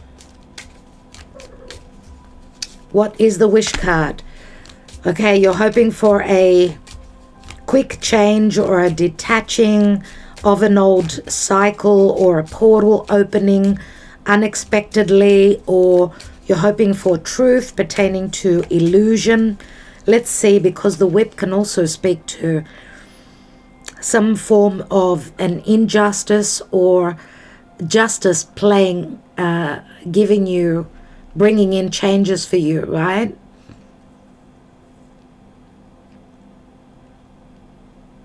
This can also speak to you being conflicted pertaining to what is real and what is not. Okay, so some of you maybe don't believe that this is something deep-rooted, that this wish fulfillment needed to happen, The Nine of Cups is, yes, it is the genie, as you could see. Now, this could relate to a very deep-rooted past connection, or someone's been dealing with a karmic situation that they needed to end in their life. And it's the divine feminine here that's being conflicted about, maybe also to keep on investing on what she's imagined and what she's hoped to realize. Let's look at this King of Wands. We've got someone who's in a position of power. The bear is someone having the courage to stand strong, to take action, to secure, to bring in security, to take charge. For some of you, this could be a boss. Someone having the guts to override any restrictions and end something, or having the power to end a karmic cycle that's been very challenging in their life, right? Maybe also to transition and travel towards an area which is very mountainous, or to put an end to any blockages pertaining to security or what it is that you desire. So we've got the coffin here. This is the ending of restrictions. This is the ending of, because we've got a 21 here, that cycle ending, being put to rest. Wow, we've got, and the being put to rest is being put, having the ability to put someone who was maybe overpowering, this King of Wands, I don't know if this is you or someone else, putting an end to a karmic cycle that was filled with challenges, fears, other people, perpetrators, people getting in your business, gossip. This is someone having the power to overrule what was powerful and restricting. And it is pertaining to a home. It can be a mother figure as well for some of you. Or if it's not a mother figure, then it's anything that you're hoping to create, anything that you desire. Let's take that Two of Pentacles. And we've got the anchor. And the anchor does speak to stability. It can speak to business. Again, it's heavy. But it also provides you with a sense of stability. It's as though you're laying down foundations. I see you very busy indeed. So what you imagine, you create. If you imagine fear, you will create fear. I see here, through love, a lot of support. And the support is coming from someone who could be your boss, someone who you've been very restricted by because of the position that they held, because of their duties, because of, I don't know, we've got a child here as well. So someone having duties towards their home. It will be different for each of you. Okay, dear Aries, let's take some love messages. And I'm saying that this could also speak to someone now because Venus and Vulcan are here. Someone fearing that, maybe even distrusting a relationship because of past hurt, deception, and wounds. So someone doubting their self-worth, and that they could triumph in love. It's about time, Aries. I can't get over you. Please forget me, it was a mistake. I will ruin your life. I'm no good for you. I want to marry you. I want to share my life with you. Ooh. After you left me, my world stopped. Please come back. We're done. I can't do this anymore. It hurts too much. We've got a couple of tens here. So some of you have closed up a relationship, a contract, a marriage and you are single, someone stepped out of the relationship. Someone was very deceptive, probably.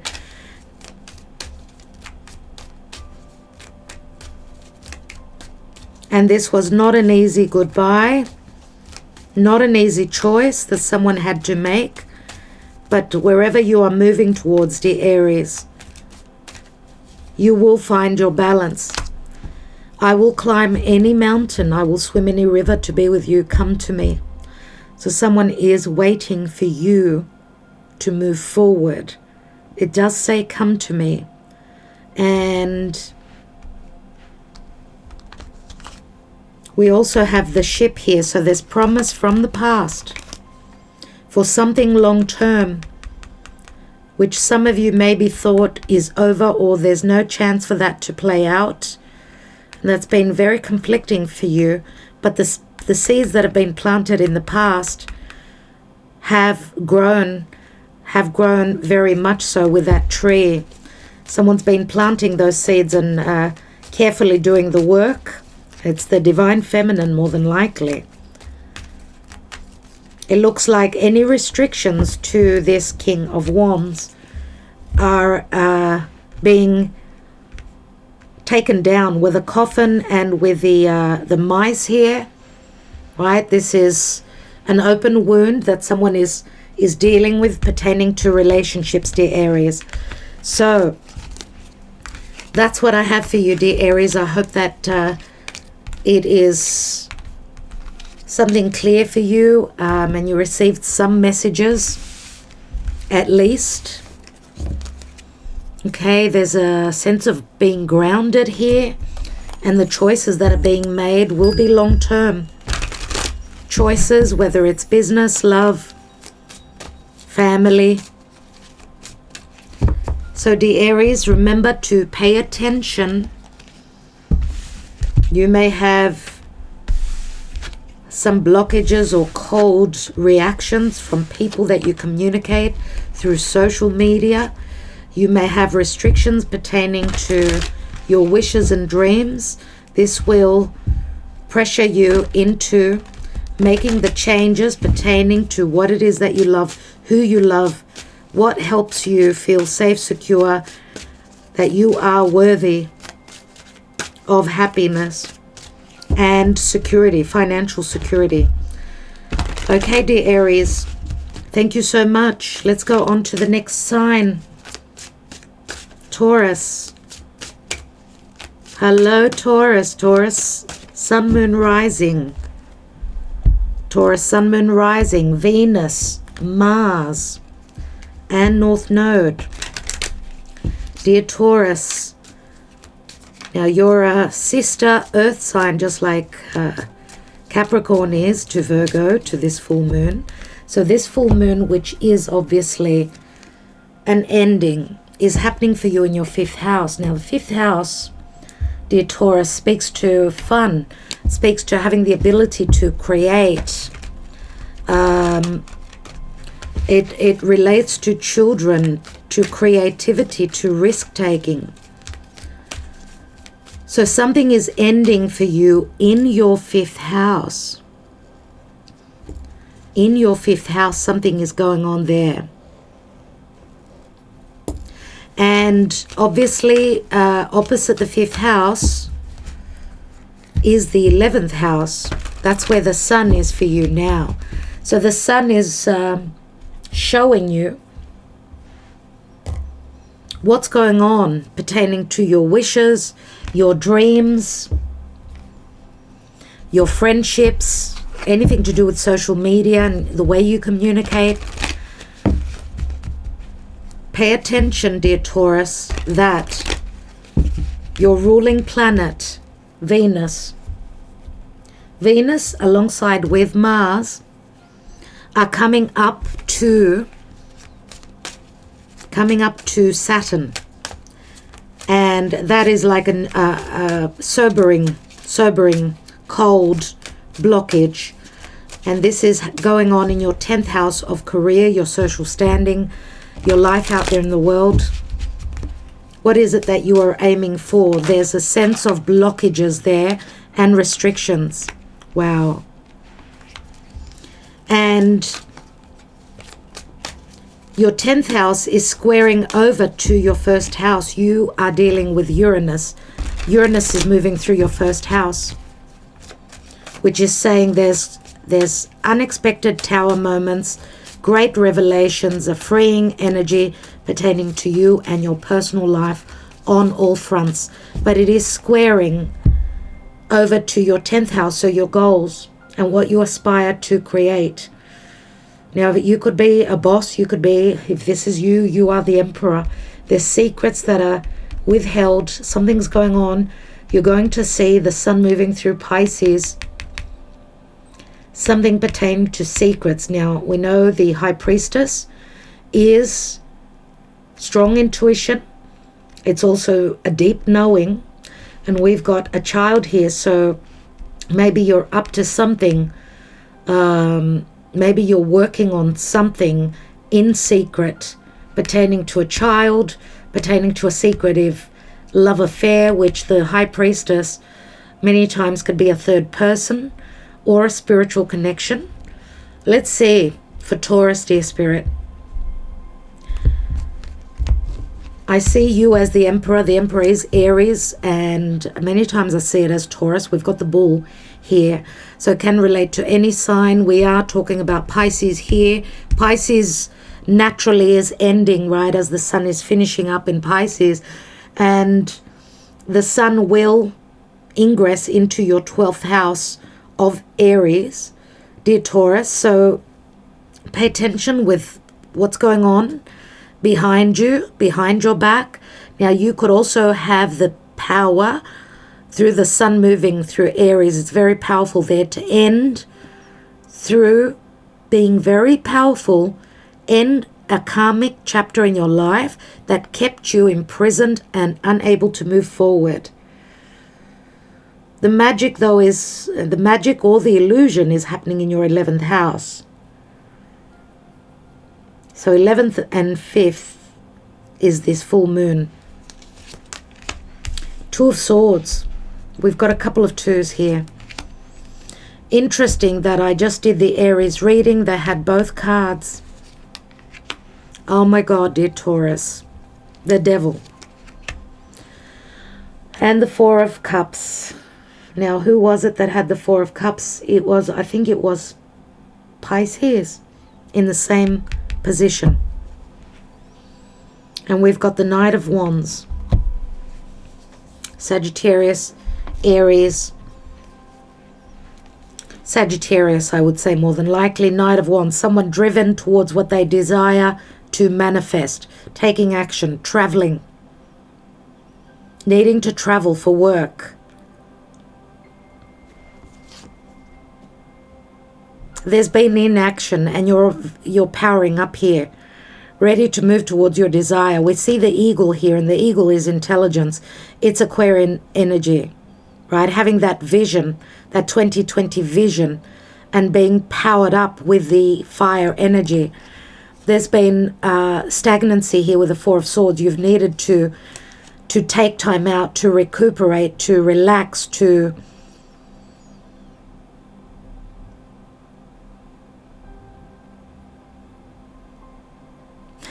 you've made up your mind. You've made up your mind. You're making changes in your life. You've been heartbroken. There's been deception. Could be around work. Could be around money. Someone's been seen. The blindfold has come off.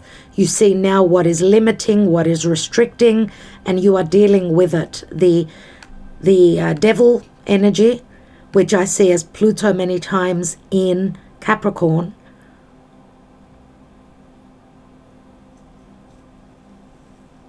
Right? You were not happy in a situation here, obviously. And it's got a lot to do with your emotional, financial security. I feel as though there's probably been some sort of deception or secrecy that you figured out, or you figured something out about moving forward. You've been stuck. You've been stuck in a rut, maybe also pertaining to a home.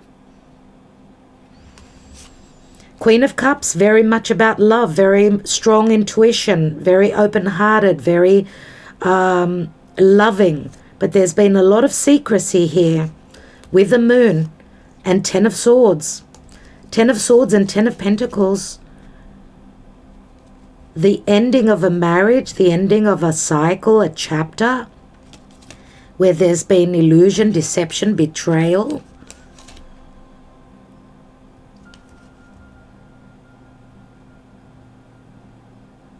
Where maybe you've provided love, nurturing, and heartfelt, emotional sacrifice, and you've been stabbed in the back. Let's see what's going on. What's going on in love?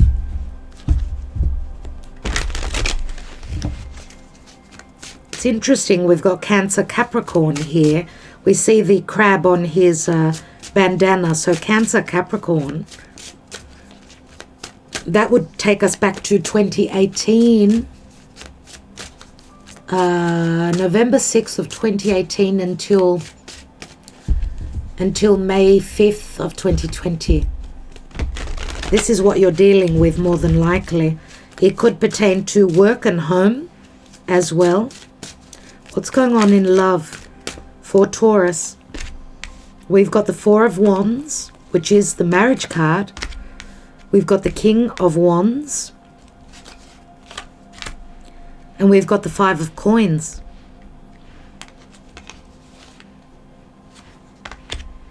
Two of Coins. Two of Coins, things being up in the air, pertaining to feeling left out in the cold, pertaining to a marriage. Could be maybe also the challenge could be what it is that you are desiring. Work could be related as well. Also, I don't know if money matters have been a challenge here for you. The Five of Coins is someone that you desire, someone who could be a mother, someone that you are desiring, where you hold very different, you're very different, your social standing, you're totally different people that have come together. Five of Coins, not investing, feeling a sense of lack in a marriage, and things are up in the air. You've got a decision to make. We've got Judgment here. Sorry, this is not Judgment. This is, it's called Awakening, but it is the Leo card. It's the Sun card, dear friends. And I don't know if I've said that it's Judgment in another reading. I do apologize, but anyway, take the energies as they resonate for you. This is Cupid and Psyche, and in mythology, and I think this was in the, may have been in the collective reading, Psyche or the Virgo reading. Psyche had to jump through hoops. She was challenged by Venus, the mother of Cupid. Venus was jealous of Psyche, so she made Psyche jump through hoops, have so much of a hard time to win the heart of her son, Cupid. But she managed to accomplish the challenges, the curveballs, anything that was thrown at her. She managed the situation. Let's see, because we know Cupid and Psyche are very big, loving connection, a very strong connection. And we've got Vulcan and Venus, a very strong connection. But we've got Venus and Vulcan here. And Venus and Vulcan, she was married to Vulcan, but she had an affair with Mars. So there's a sense of a love affair, a forbidden love, a very challenging, and someone needing to prove that they love the other person here, needing to jump through hoops, needing to do the right thing. And we've got Grace here, which is Temperance. Yes. Hold on. 15, 16, 17. Oh my God, I'm getting my My number's wrong. Grace is number 17 is the star. Agape, sorry. No. No. So there's a sense of grace here and having the ability to find balance. So we've got Aquarius, we've got Sagittarius, both signs very, very much about feeling detached, wanting to be free. But we've also got Leo. So we've got a fair bit of fire. Leo and Aquarius, very fixed signs, someone who doesn't like change. Taurus, you are fixed earth, you don't like change. But things are up in the air. You're going through an awakening.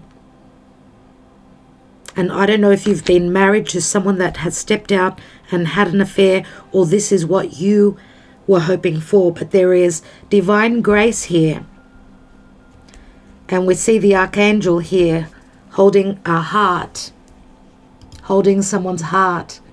We see that this woman is sleeping, or she's given her heart away. Under that is the Eight of Coins, which is Virgo. It's all about putting in the effort, the work. Let's see what's going on here. Before we take the Lenormand, let's take the wisdom of the Oracle. For Taurus, dear Spirit, what does Taurus need to know? Wow. Milk and honey in the reverse. That says that there is no milk and honey in your life right now, and I'm going to put it back in. Milk and honey in reverse. It shows a rainbow, possibly a lot of happiness at some point, but you're not seeing that right now.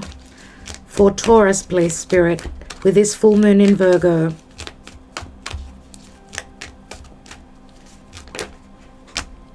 Okay. Between worlds and time for a nap. Time for a nap and in between two worlds. The between two worlds I will read. We're coming from the grey to moving towards the color. It's like a dream. Something is going to play out for you. Pay attention to your dreams, obviously. Let's read that for you. I feel I need to read it. Okay, number 3.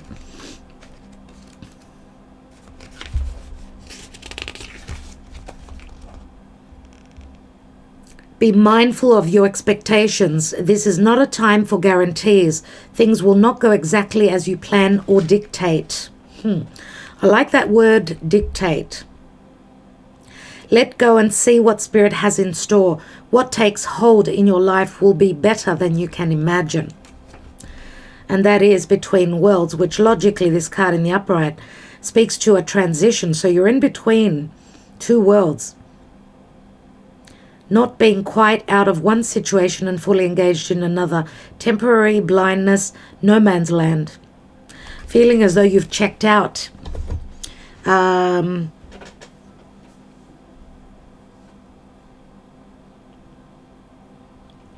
So let's take some Lenormand and see what's going on.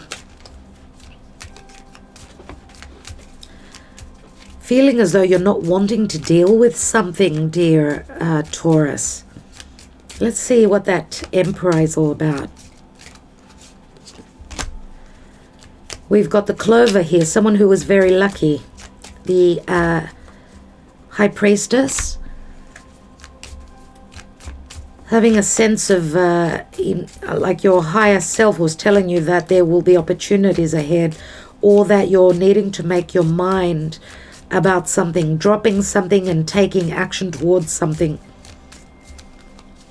Lots of choices, and the path also speaks to opportunities as well, but it can speak to separation. Or wanting to take action towards a spiritual connection, or not communicating that you are making choices. You've made your mind up pertaining to a divine feminine, or something has come up that you've known or that you were blindfolded about pertaining to a divine feminine who could be in some sort of conflict, or going through divorce, someone that you could be dealing with or very intuitively connected to, someone that you've desired, or some of you also, this could be information that's going to put you at a position to need to make changes that you've probably felt are coming, but you were not certain until you had the information. Let's take one more. And yeah, there it is, the coffin. The coffin speaks to secrecy and ending. Something is dying, or something you've closed the door on, which has conflicted you much, very much so. Let's look at this Ace of Pentacles. The Child keeps coming out all the time. This is a possible new beginning, long term. It's very promising, or the blockages pertaining to something long term, a contract, a relationship, a new home, have been blocked because of fears, because of karma, timing. This is someone, a relationship that you are very attracted to, a cycle that you cannot break because there is a very strong karmic pull, a very deep secretive connection maybe. Let me take one more on this offer. So your blockages and your boundaries are a home, a family, your security, your financial security, also family. 4 of Cups, please, Spirit. We've got the mountain, the blockages, and the ending, a resolution. 21, the mountain is blockages, but you find a way out of these blockages. The key is very positive. It's a card of liberation, unlocking, a revelation that comes through that was blocked pertaining to an offer not accepted. And it's pertaining to a long-term connection, a past connection, maybe a karmic connection. Maybe you had some duties or blockages towards a home or a family or a child that put you in 2 minds. So some of you have been maybe also imagining and dreaming of a trip that you've wanted to take. What's this Knight of Wands? Are you connecting to someone that could be at a physical distance? 4 of Swords. You've gone through obviously a heartbreak, a breakup, pertaining to a very strong connection. There has been a breakup. There's also a lot of unknown matters. There's a lot of deception also pertaining to marriage. But also, those of you that feel driven now, you are getting and feeling driven. You're taking action towards a very secretive but also a very spiritual connection that you want to break that vicious cycle and get grounded and make an offer, a long-term offer. And I don't know if you've been dealing with someone that could be coming out of divorce, someone that has a choice of another. We do have the King of Wands and the Knight of Wands here. We had the Queen of Cups. So the Divine Masculine was showing up as very sexual. The Queen of Cups is more emotional, very emotionally open. I want to take one card on this Venus and Vulcan, the balance card, so Temperance. And we've got the Sun. And the Sun is matters of heart.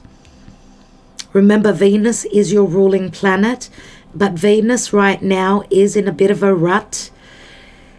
There's boundaries all around her and she cannot flourish, but she will overcome at some point.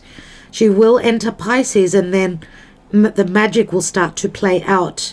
That's when the divine grace will come in. That's when the wish fulfillment can possibly happen here.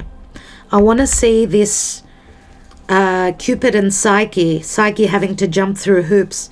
Looks like the divine feminine had to prove her love through sexual matters or through purging anything that was poisonous or through overcoming any fears, through dealing with poison. And we've got the Garden. Through being very secretive about what her desires and her yearning was. Maybe that's how she proved her love, through maybe not throwing herself at Cupid, let's say, but more so being very intelligent. The snake can speak to in that divine intelligence, whether it's sexual or that wisdom that the divine feminine holds and has the ability to bring happiness into her life. The birds are here, so expect news. There could be some sort of stress-related messages coming through, but the birds can also speak to, and these were 3 cards, okay? One spoke about an ending, so let's see. I was looking at the birds, and the birds speak to anxiety, but they can also speak to excitement, that there can be some sort of a resolution. There it is again.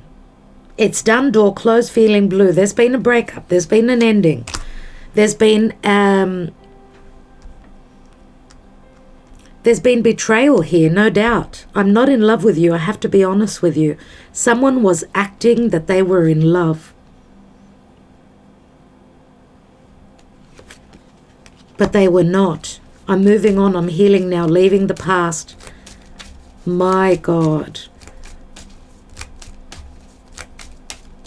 Someone is moving. This could be a physical move. I'm sorry for not trusting you, but I've been hurt before. Taurus, look at all that black color. Look at all that black. You are the love of my life. Someone moves on towards someone that they know is the love of their life. That's why it's been so difficult. I had been dreaming about you before I met you. I will ruin your life. I'm no good for you. This card has come through quite a bit. So someone has been doubting their self-worth. I will climb any mountain. I will swim any river to be with you. Come to me. Someone obviously, because the dear Taurus, the devil card obviously speaks to toxicity, right? Or bad habits, or alcoholism, or drug abuse. Someone is saying, I will ruin your life. They're not wanting to accept an offer because they fear their own worst self. Okay, someone is in transition mode, trying to clear out all the toxicity from their life. Right? The sun speaks to clarity, it speaks to healing, it speaks to also, you could be dealing with someone that could have a bit of an ego, and that could be the Emperor for some of you. Lots of messages here, dear Taurus.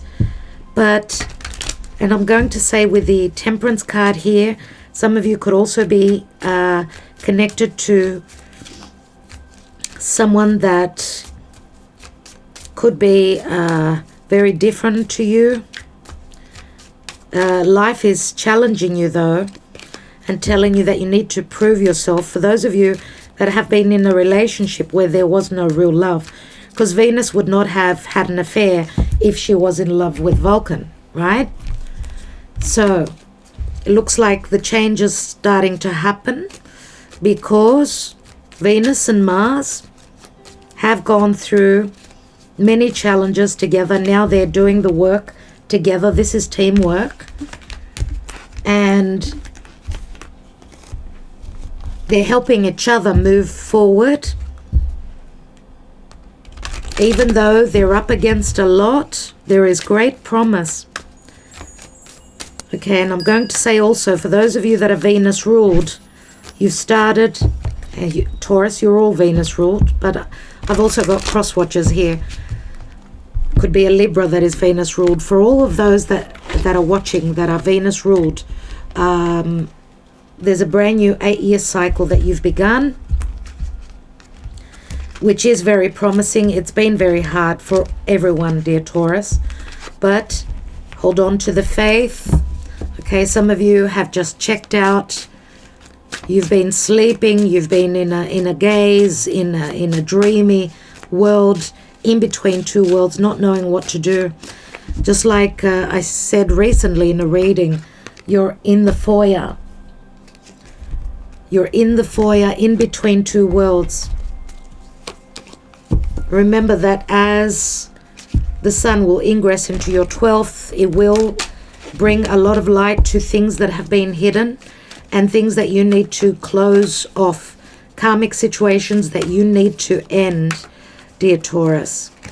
Okay?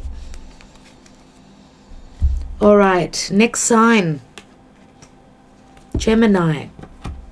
Hello, dear Gemini, and welcome to Divine Debut. Thank you for joining me here. Dear Gemini, let's see what's going on with this full moon in Virgo for you. That will be happening in your 4th house of family, the past, security. Could also be the family that you've built. So it can relate to your home as well. So it's got a lot to do with your personal life and your life out there in the world. So the sun is transiting through your 10th house right now. So your career house, your social standing, your aspirations moving forward. Let's see what's going on for Gemini, dear Spirit, with this full moon in Virgo. And remember, Gemini, that at this point, your ruling planet Mercury is submerged in the sign of Pisces. So there's a lot of confusion. So we've got the Queen of Pentacles, Virgo, Capricorn, Taurus. We've got Pisces. We've got Leo, the Sun, Sagittarius and Temperance, Virgo again, a Hermit, and the Star. You've got 4 major arcana cards. This is incredible, dear Gemini. Incredible. Oh my God. Gemini, never a dull moment in your life. You always get the Tower. You haven't been happy in your home. Something has, I don't know, there's missed chances here pertaining to a home, pertaining to an opportunity. There's an awareness coming through pertaining to something that did not make you happy. You've taken a chance on something long-term. It could relate to money, business, or anything. Maybe also a relationship. But it seems like something did not pan out, and you're having an awareness pertaining to that. Queen of Pentacles, Virgo, Capricorn, Taurus, motherly, nurturing, grounded. That's my Virgo card. And it's interesting that we've got, you know, this full moon is happening on the Virgo Pisces axis. Some of you are seeing, because the sun is moving through Pisces, and Pisces is the last zodiac. So it's the 12th house, logically, which speaks to karma. Some sort of an offer pertaining to something long-term, something that was very promising, something that was very promising, very abundant. You had the ability to create. I mean, Leo is generosity. It's sun. Again, it speaks to children, a childlike energy, having the ability to create something. Remember, Leo is also fun. It's true romance. But in this deck here, we've got 3 people and a connection between 3 people. And obviously something that's unexpected, an offer that's unexpected, that's going to come through. There's going to be an awareness, a tower moment that you're going to have. You're seeing something that you've been hoping, wishing, and waiting for. I mean, Temperance is divine timing. It's also other people. Like Temperance is saying, be patient. That's all happening in divine timing. A wish fulfillment, communication, some sort of an enlightenment.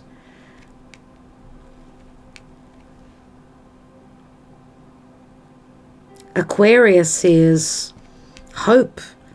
There is hope here. You've seen the light. Some of you have grown spiritually through a Tower moment. The Sun speaks to childlike energies. It's a very flirtatious energy as well.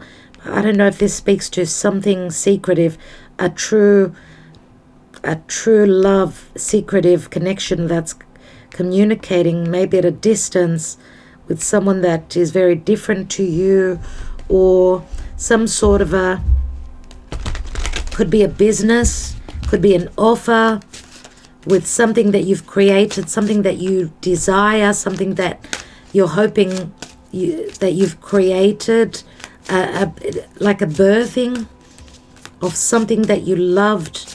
Temperance is saying, be patient, do your homework. It's all about a time of duty, and some of you are feeling quite that you're in a position of solitude, or just waiting to break out into the light. We've got the Sun and the Star here, which do speak to a lot of happiness and light. We've also got, the Hermit, speaking of Virgo. Virgo is all about duty and doing the work. So is Queen of Pentacles, very, very hard working. But she knows her value. She knows that she can make this work. Temperance is here, Archangel Michael, blessing this wish fulfillment. The star, we've got Aquarius, Leo, so there can be a bit of ego, creating together or creating on my own, in a group or not. This is someone who's checked out, someone who is in the darkness, someone who is seeking the light. They've gone into their cave, they're working behind the scenes, hoping to, what they've visualized, what they've created, to manifest it. Now we've got the Page of Wands here, which is the Page of Wands, someone that's very adventurous. It can speak to a message of desire. We've got the Eight of Coins. Eight of Coins again is Virgo. It's working hard, someone ready to take a risk and work hard on a connection. Could be related to work as well.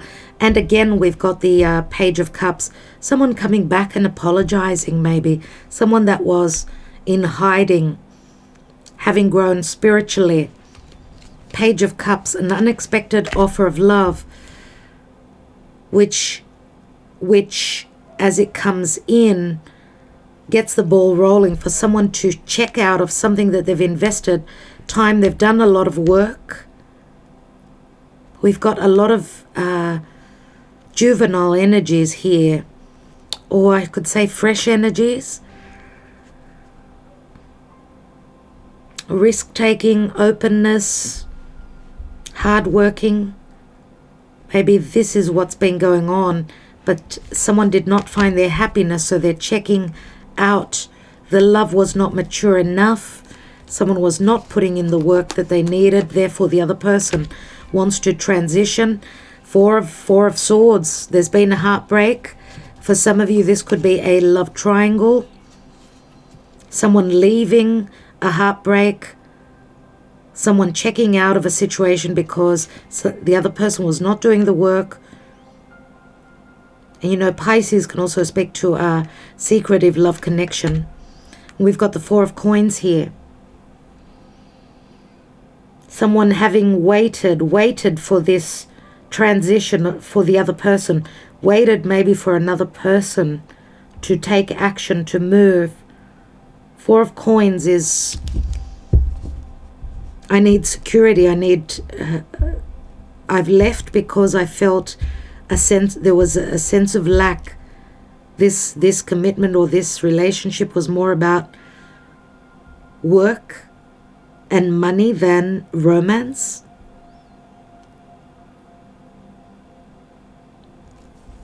What's at the bottom of the deck? And we've got the Ace of Cups. Unbelievable. This is moving on to new love. This is moving on to new love, dear Gemini. A possible beginning here. Let's see what the wisdom of the Oracle has for you.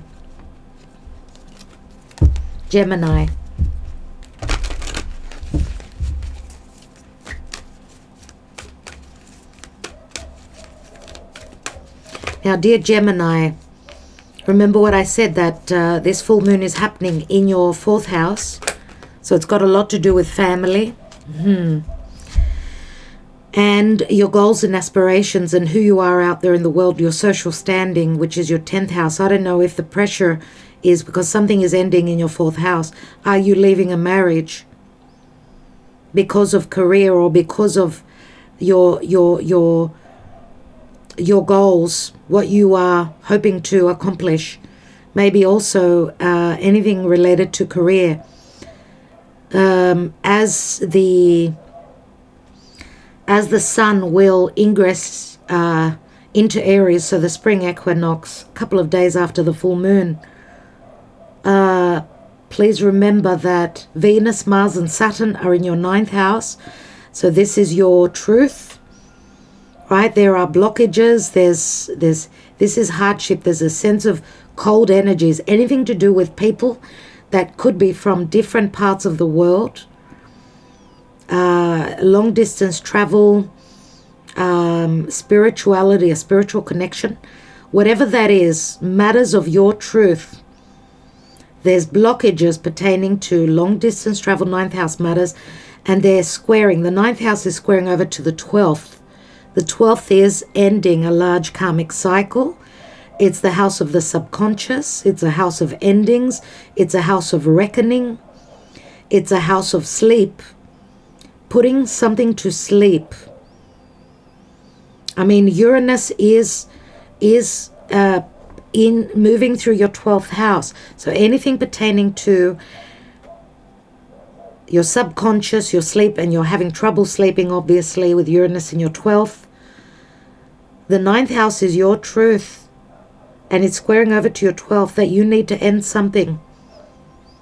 You've gone through a lot of lessons, and you've grown spiritually as well. Thinker and orphaned in the reverse. Someone that thinks too much, dear Gemini, your mind does not stop for a moment. And you've been feeling as though you've been left out, and you feel as though you have not been supported. Maybe that you've had to do all the work on your own. That you could possibly be your own empress, if we could use that term, because the Queen of Pentacles is very much the empress for me. Yeah, someone that needed to pick up their game, and I feel as though there was a similar message. I'm just trying to think of who that was. Was it Libra? I can't remember. So you felt as though you've been left out in the cold, but maybe there is support coming from someone that doesn't need to think, someone that is more heartfelt, someone that is not someone that uses their mind, it's someone that uses their heart more. Let's take another card. And not for you. And that's in the reverse as well. So many reverse messages, which is saying that your life is pretty upside down. Let's quickly have a look at the messages here. I feel it's important. 44. Reversed.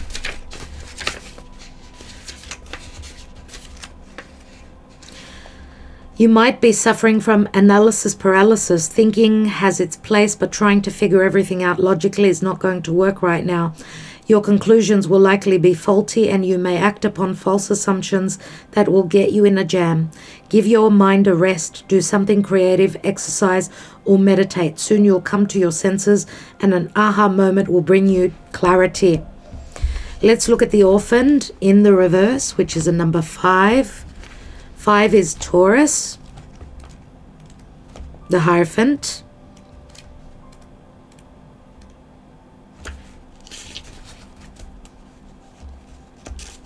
Some of you could be coming out of a marriage that was not for you. The shadow side of this card speaks to the essence of abandonment. Perhaps you feel a need to remain apart, because intimacy is too threatening. It also warns against creating inappropriate family structures in order to conceal old wounds. It's time to address the unhealthy alliances you formed and make a decision to heal the past. You will not be abandoned by the world if you claim yourself as whole. Not all relationships are dysfunctional, and not all of them will disappoint you. Don't abandon yourself.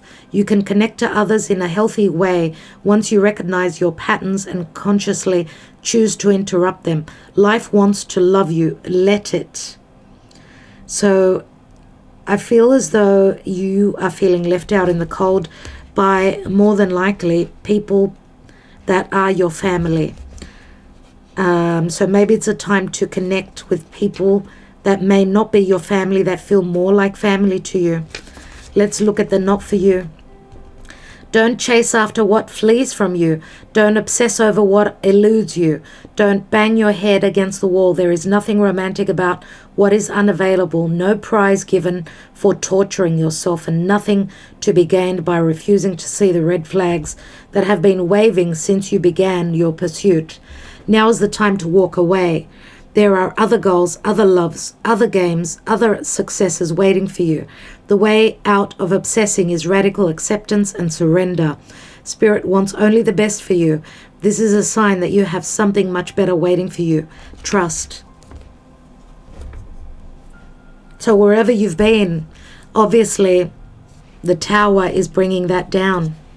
You haven't been happy in a home, in a business, in a group of people. Maybe you didn't feel safe, secure. Maybe the risk you took did not pay off. It's time to move on. There's the Four of Pentacles, so a lot to do with money. Love and money. Someone being very much the miser. Whoever holds back on their money holds back on their love. Whoever's stingy with their money is stingy with their love. This is probably what you're figuring out, dear Gemini. But there's new love coming in. We've got the Ace of Cups here. And it could also be coming from a Pisces, or someone that could be very playful, someone that's wanting to come back and apologize, someone that you don't expect, asking you to go out, to connect. This could also be someone that you may work with. What's the Queen of Pentacles about? So this is a contract, a marriage, a cycle that you've loved and nurtured forever. There is a window of opportunity opening up, a window of opportunity and luck that will set you free. It's only a small opportunity, so take the advantage, take the step. We've got the Sun, transition and movement, moving to and following your heart, and that could be a physical transition to a long distance, maybe also old connection, maybe someone that comes from a different part of the world. The tree speaks to you've been waiting and hoping for the opportunity to close the door on a past karmic difficult connection, difficult cycle. That's what the Tower does. Let's look at the Tower. You find a resolution. So I see the Tower always as an opportunity for change, healthy change and liberation. The Hermit, what is the Virgo full moon telling you? That you need to end a cycle. This is like the Scorpio card, right? Like the death card. Something quickly is being cut away and you're seeing it. Whatever is leaving you, let it go. You're cutting away. You've got the ability to read between the lines. Maybe you're dealing with someone that was quite secretive about what they're going through also. You can flip the energies here. Let's take one more, because whatever there's a lesson here. There's wisdom. The wisdom comes and then you take action. The Scythe is Pluto in Scorpio. It's something sudden. Be careful. It can speak to danger. It could speak to nemesis and a warning sign, but it brings you to a place of happiness, the garden. Now, you could be finding out information from others. The garden speaks to teamworks and networks, and you could be dealing with someone that is well known in their community and you love a spiritual connection. And we've got, yes, we do have a spiritual, pure connection coming in for you. This is also the lily. This is an open wound that you've got the possibility to heal. This is also wisdom. Well, the wisdom will come through others. This is also a very ethical, virtuous, spiritual connection. And it's also a very strong sexual card as well. So maybe connecting with someone through social media. This is a card of hope, a message of hope. So you are leaving something very unhealthy. The mice speaks to other people. It speaks to a financial loss, emotional loss, being in a very unhealthy situation, a sense of deficiency and feeling as though time is running out. There's the Six of Coins, getting together with someone maybe also going through divorce, or someone that's going to be very generous. I don't know if it's a Leo that you are moving towards. Six of Pentacles is it's receiving what you've worked on, what you've given out is coming back to you. And there is the desire. And we've got the Chariot. This is Cancer. It's called desire. A desire of connecting with someone, moving in with someone that will nurture, love you, and honor you. But you need to move towards them. There's the Empress. Some of you could be mothers. Someone who's been very Venusian towards you. It could be a Taurus, could be a Libra. And we've got a Knight of Wands. Someone maybe who travels for work. Someone who's shown up as very sexual. Someone maybe that was not ready to settle down in the past. And you may have been dealing also in the past with someone who was a bit of a playboy. Okay, so let's see what the love messages hold with my handwritten love cards, dear Gemini.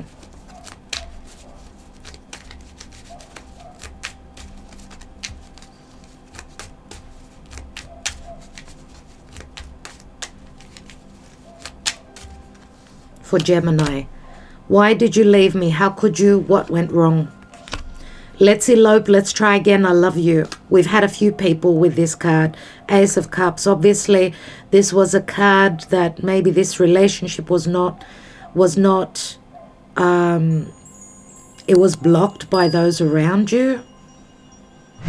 This is doing something secretly. Let's try again. So this is obviously for some of you, someone revisiting this relationship, having a second chance. I have so much on my plate. I don't know if I can offer you anything. I have been through a lot. You bring such happiness to my life, dear Gemini. So you are going through a restart here. A lot of emotional stuff going on for you, dear Gemini. And remember that Mercury, your ruling planet, being with Jupiter, we will be figuring out a lot of things that were very much about secrets, deception.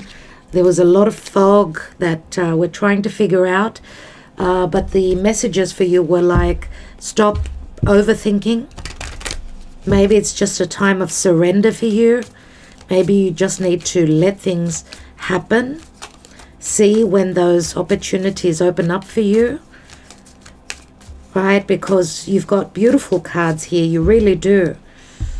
The Sun card and obviously Temperance and the Star and the Hermit. Wow. I mean, beautiful. I know you've been through a lot. You've been through a lot. But recently, luck has been knocking on your door. You should not deny that. I'd love to hear your comments, if that's correct or not.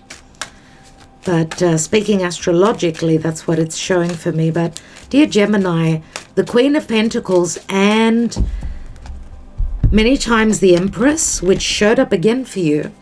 It's just a really common theme for you as well. The Tower moment, the Tower card, sorry, and the Queen of Pentacles and the Empress. 3 very common cards for Gemini. I wish you could explain that for me. I'm not a Gemini, so I don't know.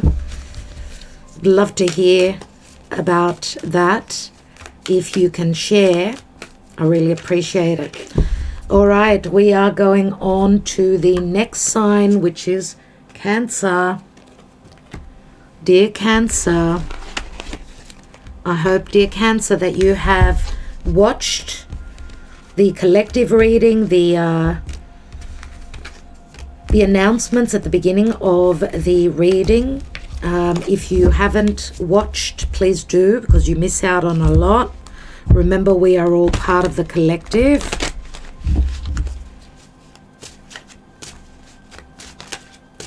So, dear Cancer, what's going on for you and this full moon in a Virgo? Dear Cancer, this full moon in Virgo is happening in your 3rd house. So it's got a lot to do with short distance travel, communication, anything written, spoken, collaborated, any sort of lessons that you are learning. That's the 3rd house. It's the house of business. It's the house of...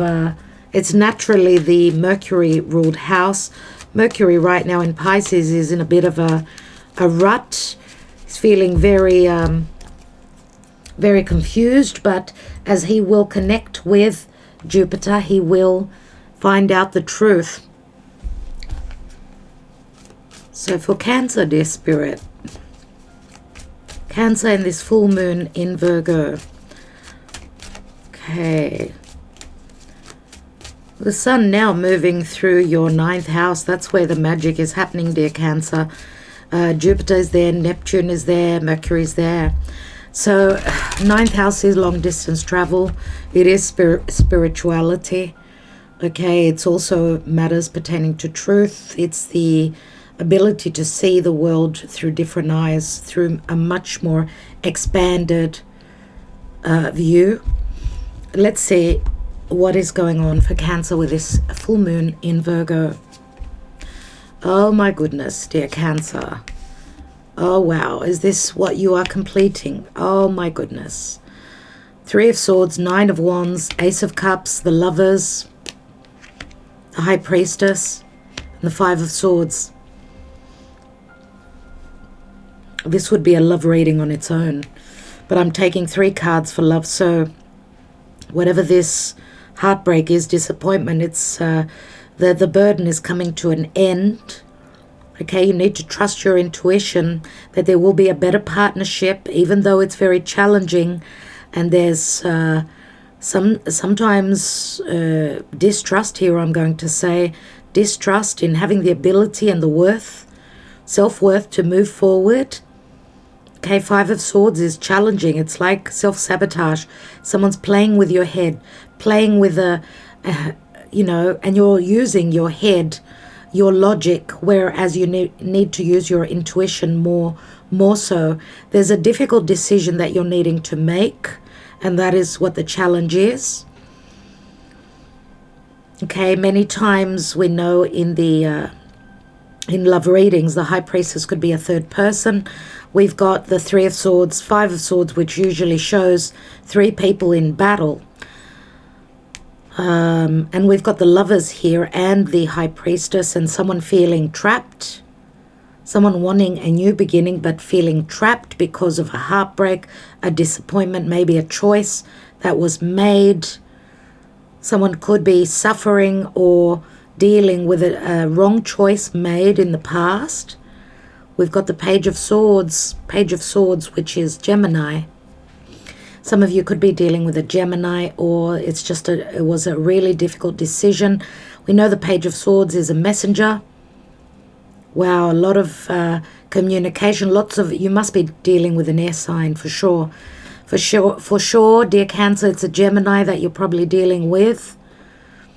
Or it's that maybe you've got your Mars or your Venus in Gemini. So a decision moving forward is difficult, or you're dealing with someone that's got Venus or Mars in Gemini. We see the Four of Swords here. So someone's been trying to heal. There's been a heartbreak, a disappointment. Someone's needed to fill their own cup, to love themselves, waiting maybe on a decision. We've got 2 cards of balance. We've got cards of imbalances here. So it's like a back and forth. Now, Page of Swords could also be if you've had a heartbreak or an ending, dear Cancer. We know the Page of Swords could be someone that's checking you out on social media, looking to see what's going on with you. We've got the Hermit here. Someone's been seeking for the information. Maybe has too much ego to tell you that they're hurting. Maybe also a wrong decision made. So I feel that there's a bit of ego there. Let's see what's going on in love, potentially.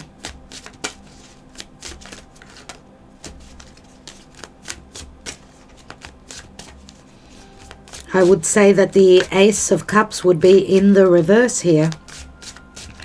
No doubt there's a blockage here. The Lovers is a head of a heart decision, and it's also a very powerful connection. It could be a very secretive, very intuitive, very spiritual connection as well, which has been challenged maybe by others. The Ace of Wands, a lot of desire and passion to move on from something, or you're seeing something that is the trigger to move on, where your cups were not fully, they were not filled, you did not feel complete. The desire to move on is great here, it's huge, but you're feeling as though that transition towards another relationship, or maybe it's like hard, it feels as though it's blocked. But for others of you, you are leaving something that someone obviously blocked you here, or has got the upper hand.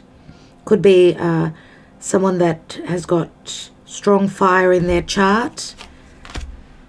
We've got contemplation here. The Hermit is here. So someone has been in the shadows, has gone within looking for the answers. We've got the desire here. Here is the Chariot. The desire to connect. Where before there was denial, there were blockages here. Or maybe for some of you, someone was blocking this transition because they needed to see the light. There was information missing. We've got a couple of 7s here, and we've got the 2 of Cups, dear Cancer. Some of you could be also connecting with a Virgo. We did see the Hermit, and the Hermit is here as well. Some of you may have been the Hermit, and we've got Triumph here. The ending of a major karmic cycle, the ending of the blockages, coming together. Look at the embrace. Embracing someone that could be at a distance. The 8 of Cups could also be someone that there's a strong desire to move towards that 2 of Cups, leaving though something that did not fulfill you, a situation that was unfulfilling, having invested time, emotion into maybe a wrong connection.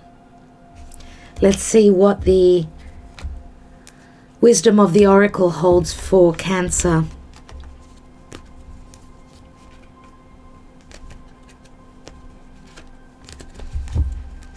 What is the advice for Cancer on this full moon in Virgo?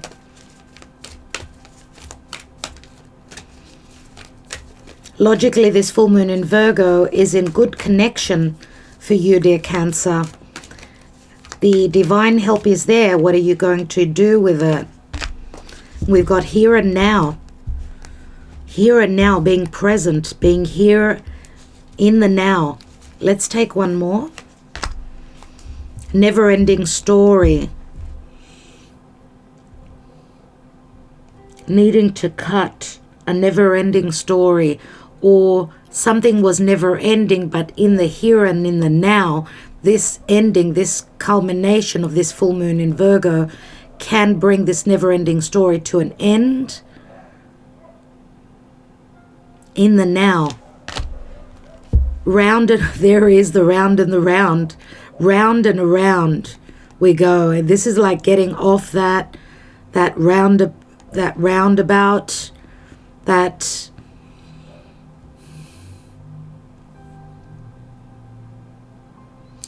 vicious cycle, like getting off it in the now. Yang in the reverse. Let's read Yang in the reverse. This is someone worried about taking action, moving forward. It's an ace and it's in the reverse, which says to me that obviously someone will take the action. It's like the Ace of Wands, which we've got here underneath in this deck. Let's read the reversed message. Be mindful of the tendency toward impulsive action, overconfidence, and aggressive behavior. Think before you act, lest you find yourself in a situation that will lead to uncomfortable consequences. Be sure you really want what you're chasing after, because you might be sorry when you get it. The appearance of this card isn't cause for fear, for life is all about learning lessons. Practice temperance, diplomacy, and thoughtful consideration before making a move.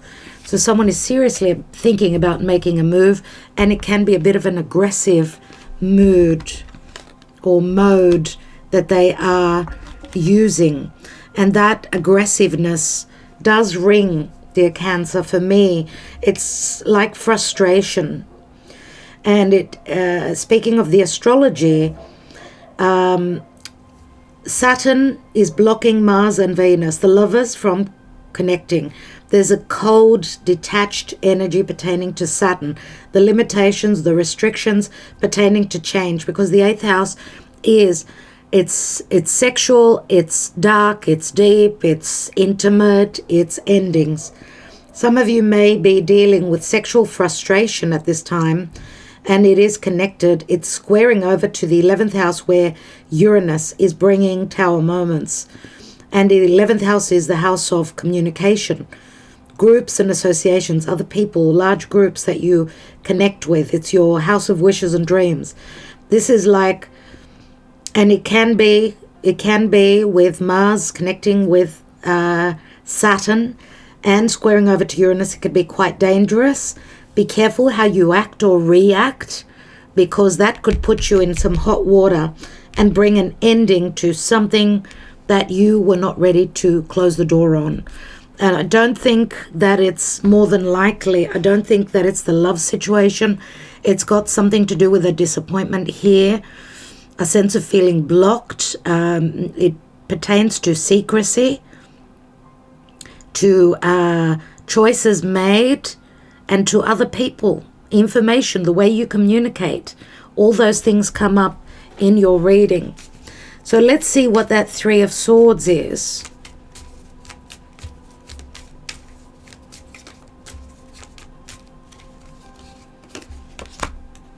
Yeah, a sudden breakup, a cutting away, an ending to a love connection, a broken heart, a relationship which needed to go through an ending and maybe a transformation. Let's look at the 9 of Wands. 9s, remember, are always endings, the ending of a burden. Now, the tree does speak to a karmic relationship. It also speaks to, for me, it's a past connection that's been invested in. It's been hard, but the tree has grown. It has also challenged you emotionally, psychologically, and your health. Let's look at the Ace of Cups.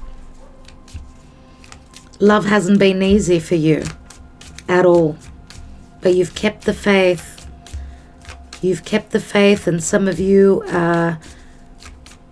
with the cross, this is, you're feeling as though this is your conviction.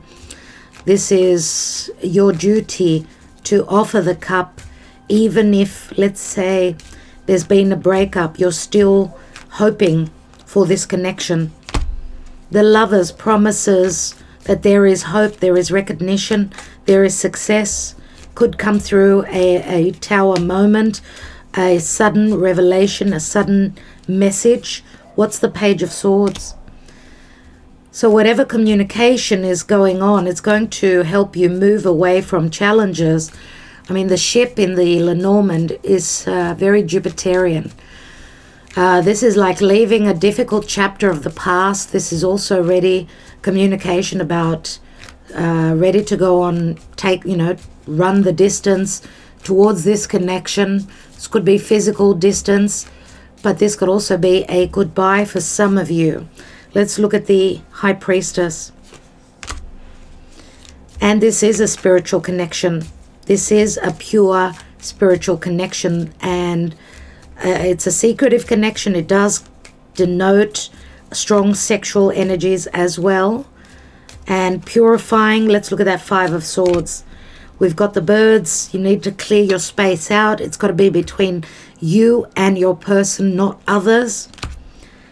There we go. We've got the snake. This is what you need to do. Shed anything pertaining to gossip, anxiety, and fear. This is maybe you sabotaging the possibility of a rebirth here. And you're feeling blocked here.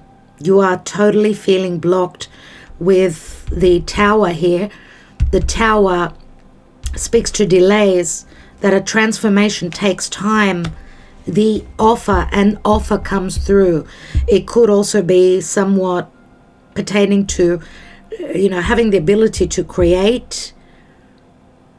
For those of you that are closing a difficult chapter of the past, right? There's new love coming in here for sure. For those of you that are, you have been challenged by a difficult chapter in your life, needing to fend, to fight for an important connection. Some of you also know that someone has stepped out of your marriage or relationship. Maybe they've promised that it will never happen again, but you feel as though there's, you've been going around and around in the same cycle. Someone promising something that is not happening. Those of you will be literally closing the door. Let's see what this ship, where is this ship heading? To something stable and long term. Hoping to maybe moving to a new place, starting from scratch, setting down anchor at a physical distance.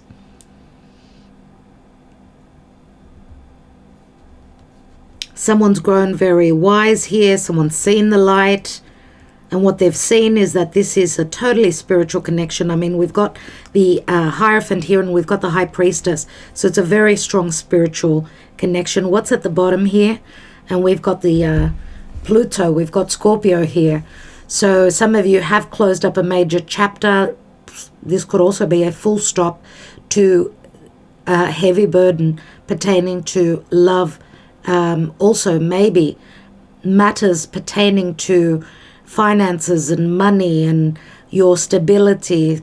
Even when relationships end, it's as though we're out in the cold pertaining to our finances, as well as there's a splitting up of the assets. It's not easy.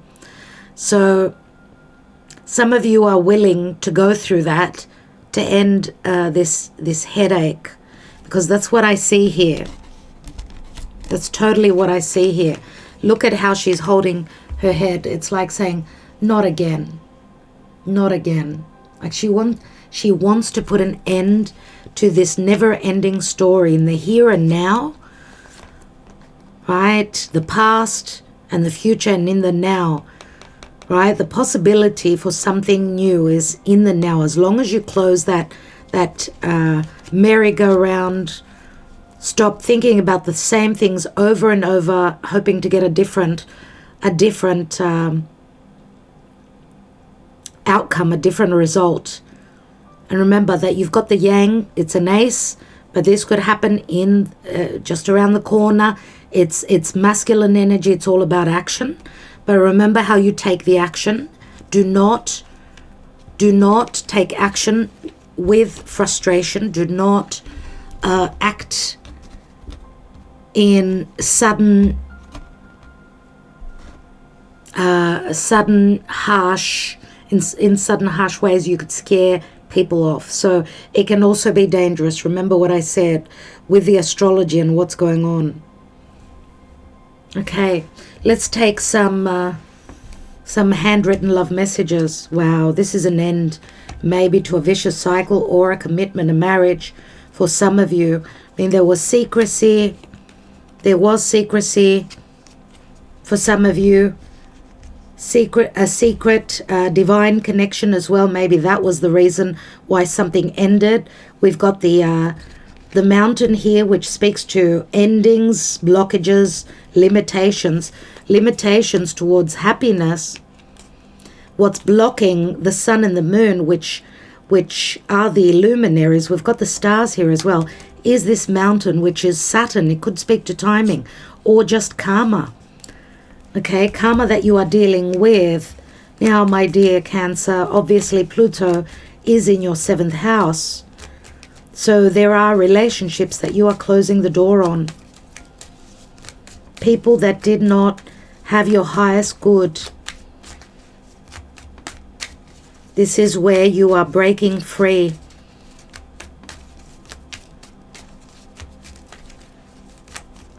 Remember, the snake can also speak to the forbidden fruit. Some of you maybe were trying to save your marriages, and you had the knowledge that your partner may have been breaking out, having love affairs, and you tried to save this marriage. For some of you, it's not salvageable. For some of you. And that's why if you've gone through this over and over again, what is it telling you? It's telling you that there's something better in the distance. It's something that is trying to close up for you, for something better to fill in its place. Win or lose, I'm going to take the chance on love or chance at the casino. Some of you may have been dealing with someone that was just spending all your money, gambling away, taking chances on love, taking chances on your happiness. Are you the one? Someone is asking themselves. They don't know if they've met the one. You've got a couple of 3s here. I'm ready to take the next step with you. I prefer to be friends. Our families will never accept this relationship. I can't stop thinking about you. I'm only breathing, not living without you. We've got very small numbers here, which says, obviously, there's a steep climb for you still. I prefer to be friends. That's a slap in the face many times. If someone is telling you that, it's time to look elsewhere, dear Cancer. Anyway, my darlings, I do hope that helped you. I hope that all works well for you in the end.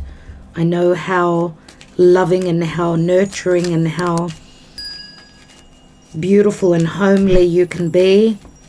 But it looks like with Pluto in your house of others, right across from you, seriously saying that you need to start rebuilding on your relationships. Your relationships, whatever type of relationships they are. It's saying, let them go, let them transform. Can they be salvaged? No, then let them go. And Pluto can also speak to riches in your house of partnership, which says you may be meeting someone very powerful, someone who's got a very important position in the world, someone who can fill you up with monies and riches, and your life will be transformed when you connect with a Plutonian partner. Very transformative, very intimate, very deep. Oh, Guess who's next? We've got Leo the Lion. Leo, just give me a second, will you? As I'm talking to you. Dear Leo. Dear Leo. Leo, you are a fixed fire sign. You are being obviously forced, bullied, pushed into changes from spirit. You need to go through changes. It's a time of fated changes. That means that the clock is saying you need to change things up. Fixed signs don't like change, so maybe there's been stagnation for you. It's a time of change. Changes are always meant to be for our own good. And the changes for you, well, this full moon in Virgo is happening for you in your second house. So the changes are pertaining to your money matters. So if the moon is in, which is a culmination and ending, in your second house, the sun is in your 8th house. Both houses speak to money. The sun is transiting through your 8th house, which is huge amounts of money coming through from other sources, but there's a change there. There's a death and a transformation, a change pertaining to those riches coming into your life from other people, from the bank, whatever, from your partner, shared resources. This full moon is happening in your second. It's what you own. It's what gives you a sense of security, dear Leo. Now, if Virgo is your second house, some of you work 2 jobs. You work very much to provide a sense of security for the ones that you love, right? Now, after this full moon, we've got the spring equinox, so the sun will move from your 8th to your 9th house. This is long distance travel, it's spirituality, wisdom, your truth. It's very adventurous, the 9th house. It's got to do with teaching, other cultures, other beliefs, and I want you to take care. There's a lot going on for your relationships. Venus and Mars and Saturn are in your 7th house of relationships, other people that you deal with.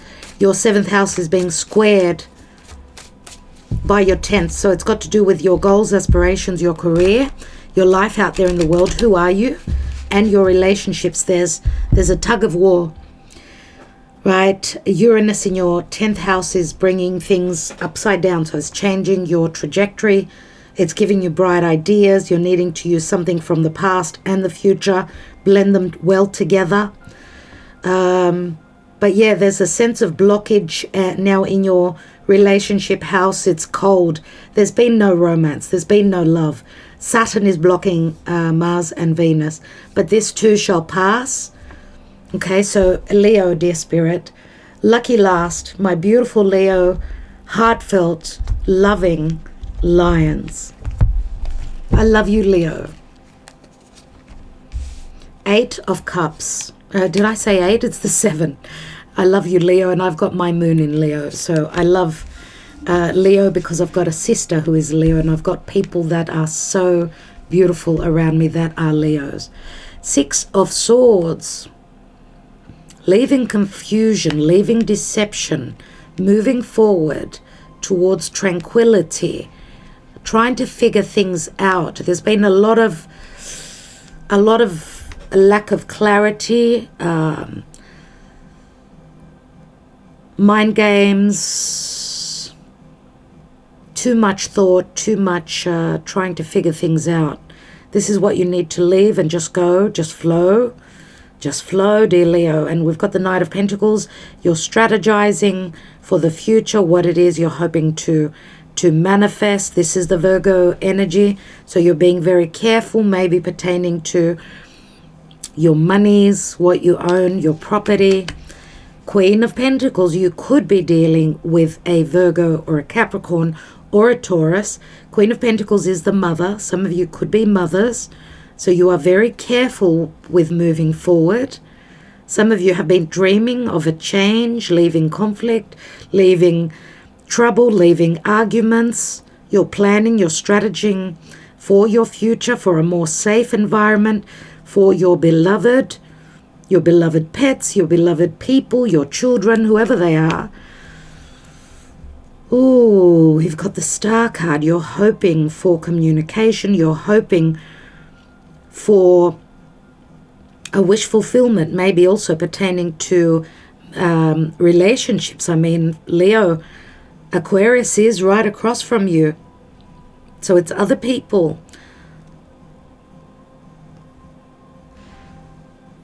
So we know that the wish card, I mean, the Star is a card of hope and healing, and it's something to do at a distance. It could speak to social media, being part of a group, but taking the leadership role within a group. I mean, we know the Queen of Pentacles is very good with her money. She's very stable. She's very good with her mind, right? She's very intelligent, very nurturing. We know the Queen of Pentacles is very much the Empress in the Minor Arcana.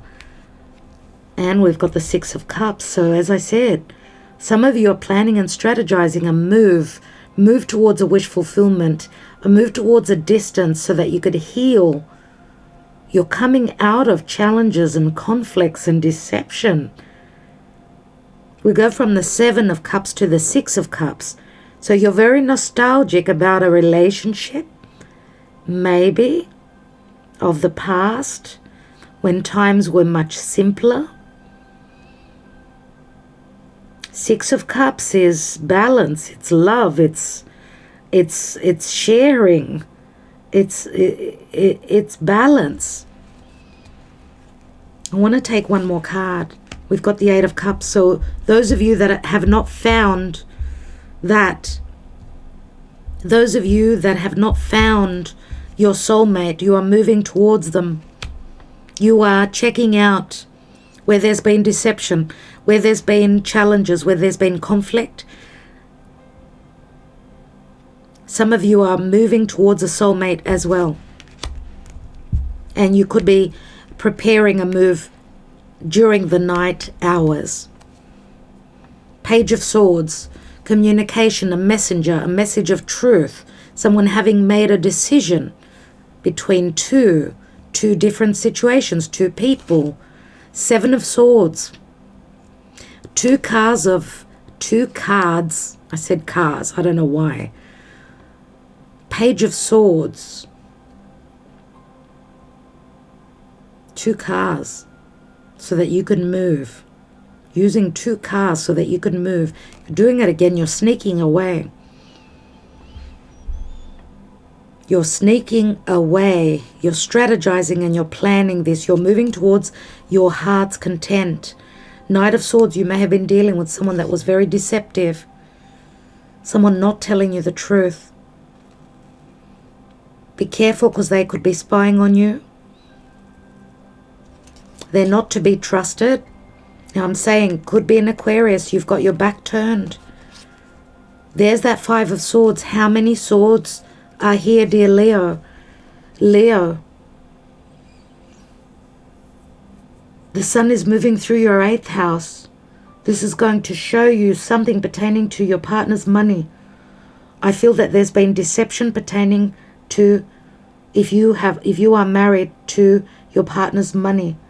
There's stealth here. Where there's been deception, illusion, Jupiter and Mercury are coming together in your 8th house. They will give you the truth of the deception that's been playing out with this full moon. And by golly, that Saturn, that limiting, that Saturn can be really cold. He can be really restrictive. Now, Saturn is the ruling planet of Capricorn and Aquarius. So far we've got Aquarius here. So you may be dealing with an Aquarius. Love is blocked. The Lovers, Venus, Mars, they're blocked because of Saturn. So some of you are restricted by time, by karma. You need to work hard, overcome this challenge. And your social standing is being squared. Uranus is Tower moments. This is how the world will see you. This is who you will be. This is your goal, what you aspire to change your social standing, your goals, moving forward towards the future. Four of Cups, you haven't been happy. You haven't been happy.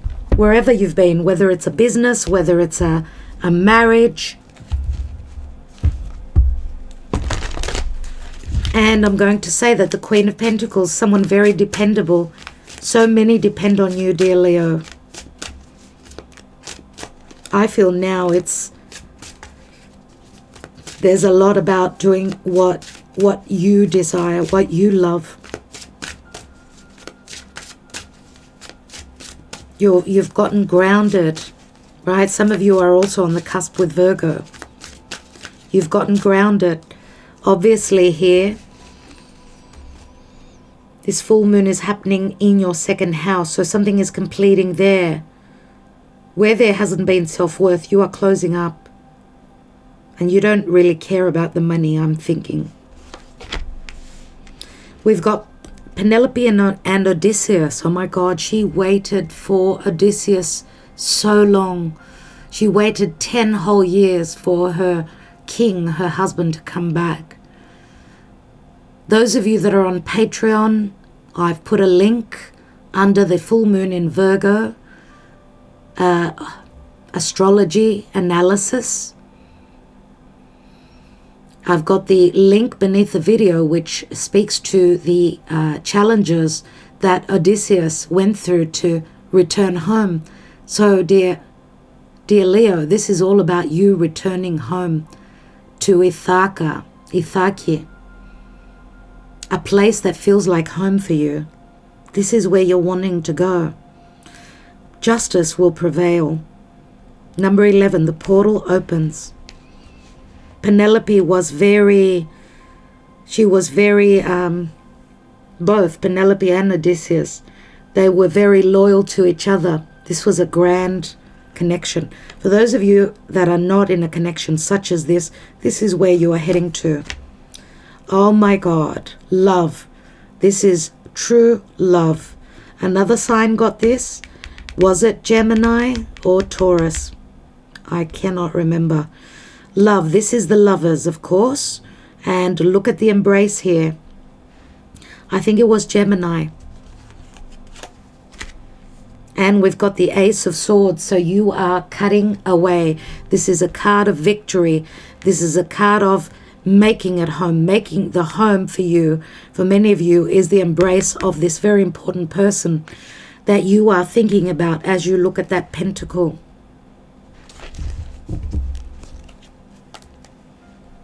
Eight of Coins.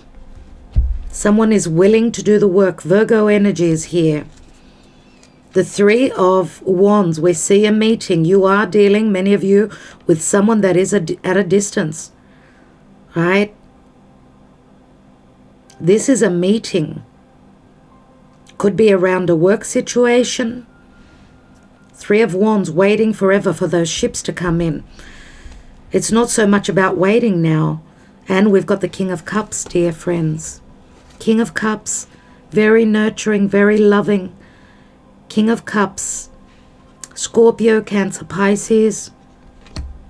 Someone that's ready to offer their cup to you.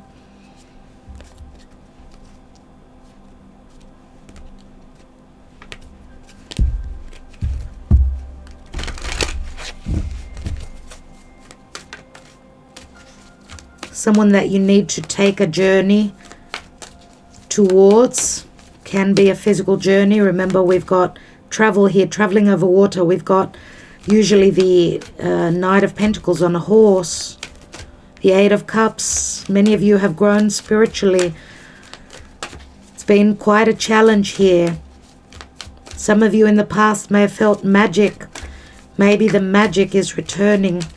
We go Seven of Cups, Eight of Cups, Six of Cups. Leo in the full moon of Virgo. We've got unfinished symphony.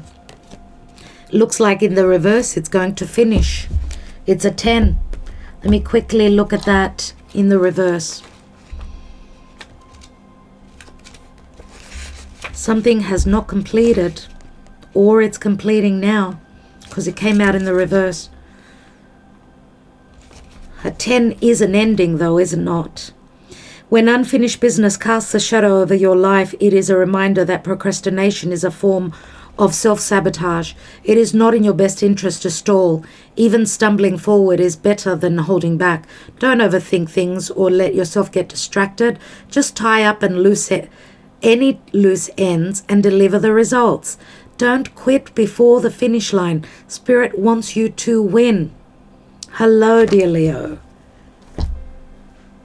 Let's take more messages and see what's going on. What's that Seven of Cups about? Leo, some of you have been dreaming of creating something magical. You've been hoping for this wish fulfillment, and it's connected to a soulmate. The soulmate could be a friendship, could be a sibling, could be a lover.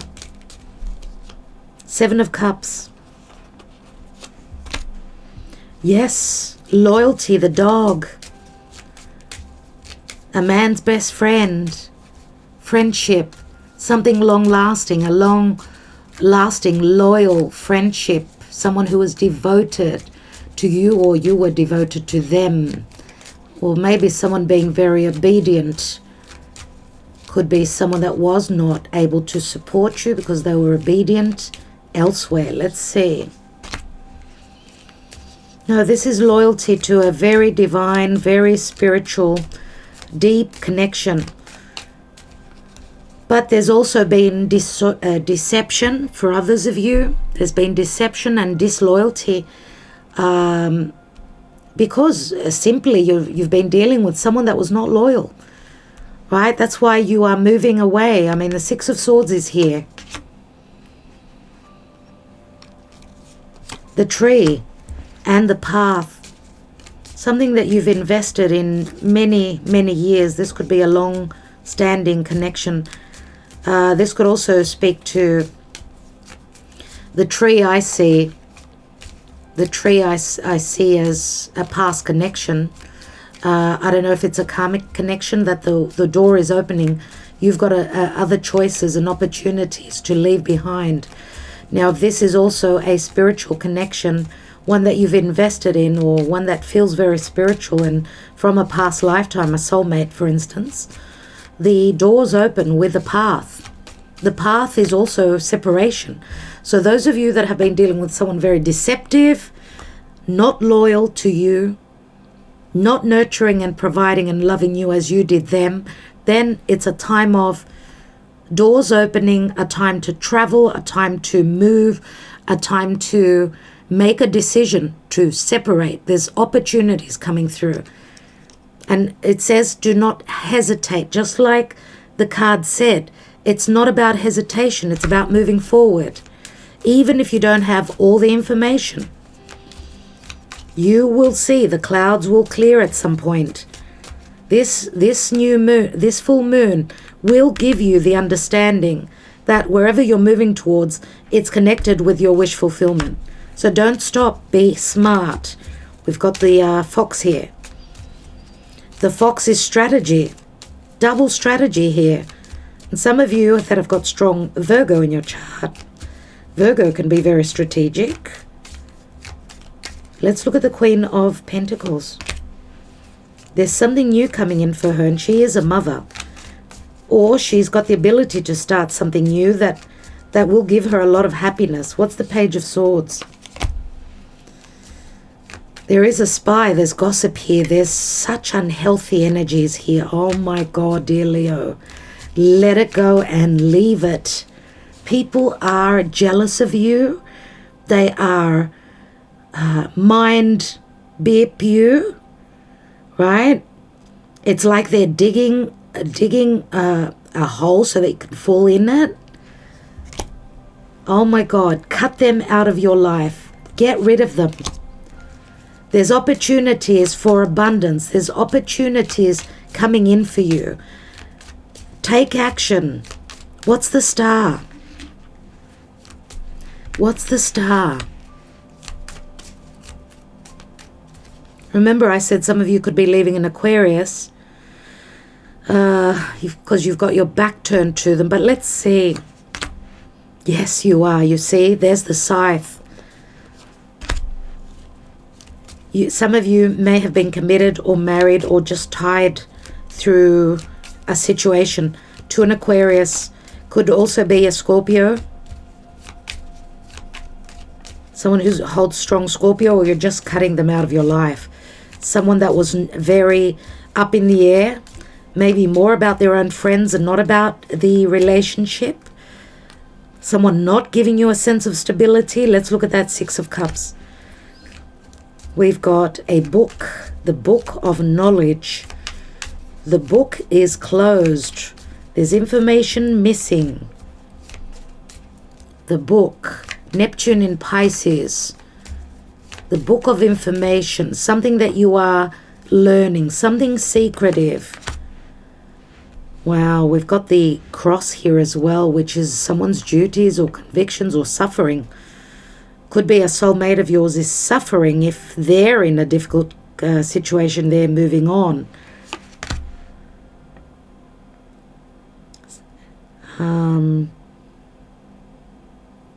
The bear.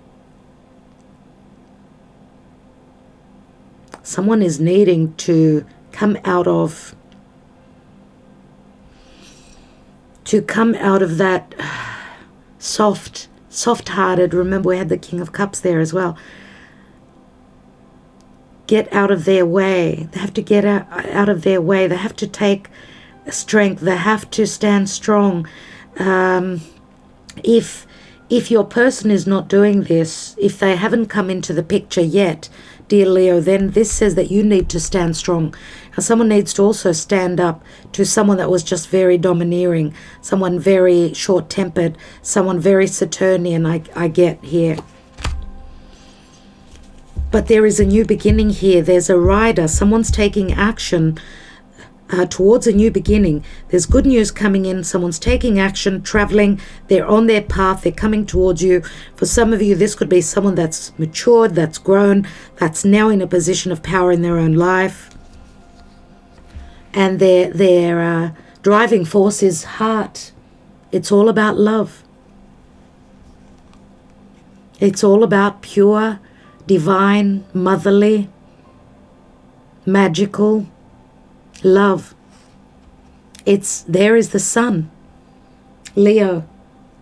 We've got the Leo Virgo card here. So this is your energy, no doubt. There's abundance. There's been a lot of deception, a lot of lack of clarity. As the sun comes through, the sun passing through Pisces, as the sun will leave Pisces and ingress into Aries, which will be for you, it will be for you your 9th house. So this could speak to long distance travel. It could speak to a spiritual connection. It could speak to wisdom, your truth, you growing spiritually, you seeing what is your truth. There is a divine masculine that we've got here. Someone may be looking for a resolution pertaining to information, legalities, and their home. Also connected to money, heart. Wow, Leo. Wow. Look, there were restrictions in the past, but there's some sort of a resolution.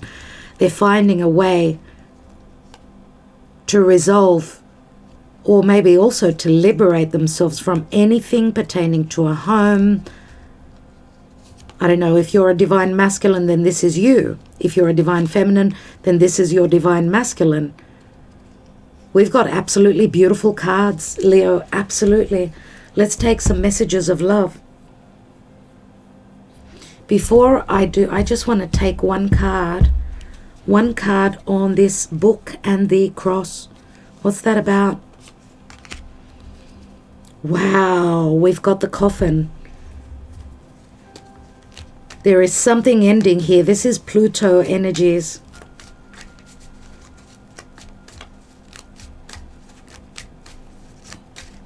And this could be your energy as well. As the sun is moving through, you've got Jupiter, Neptune, Mercury, and the sun moving through your 8th house. That's the house of death and transformation. This is holding on to the belief that your life will transform in a very positive way.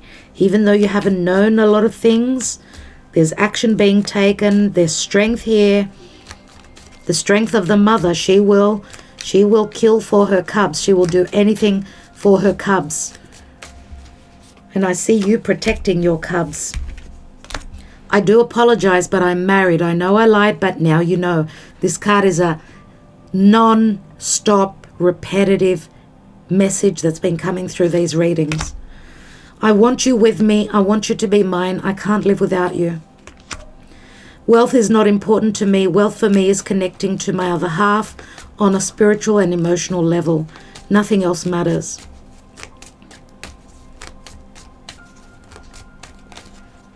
This card jumped. I have loved you from the moment I met you, but the problems in my life don't allow me to follow my heart right now. It won't be fair on you either. The timing is not right. Maybe tomorrow. Maybe tomorrow, as long as we know it's tomorrow, right?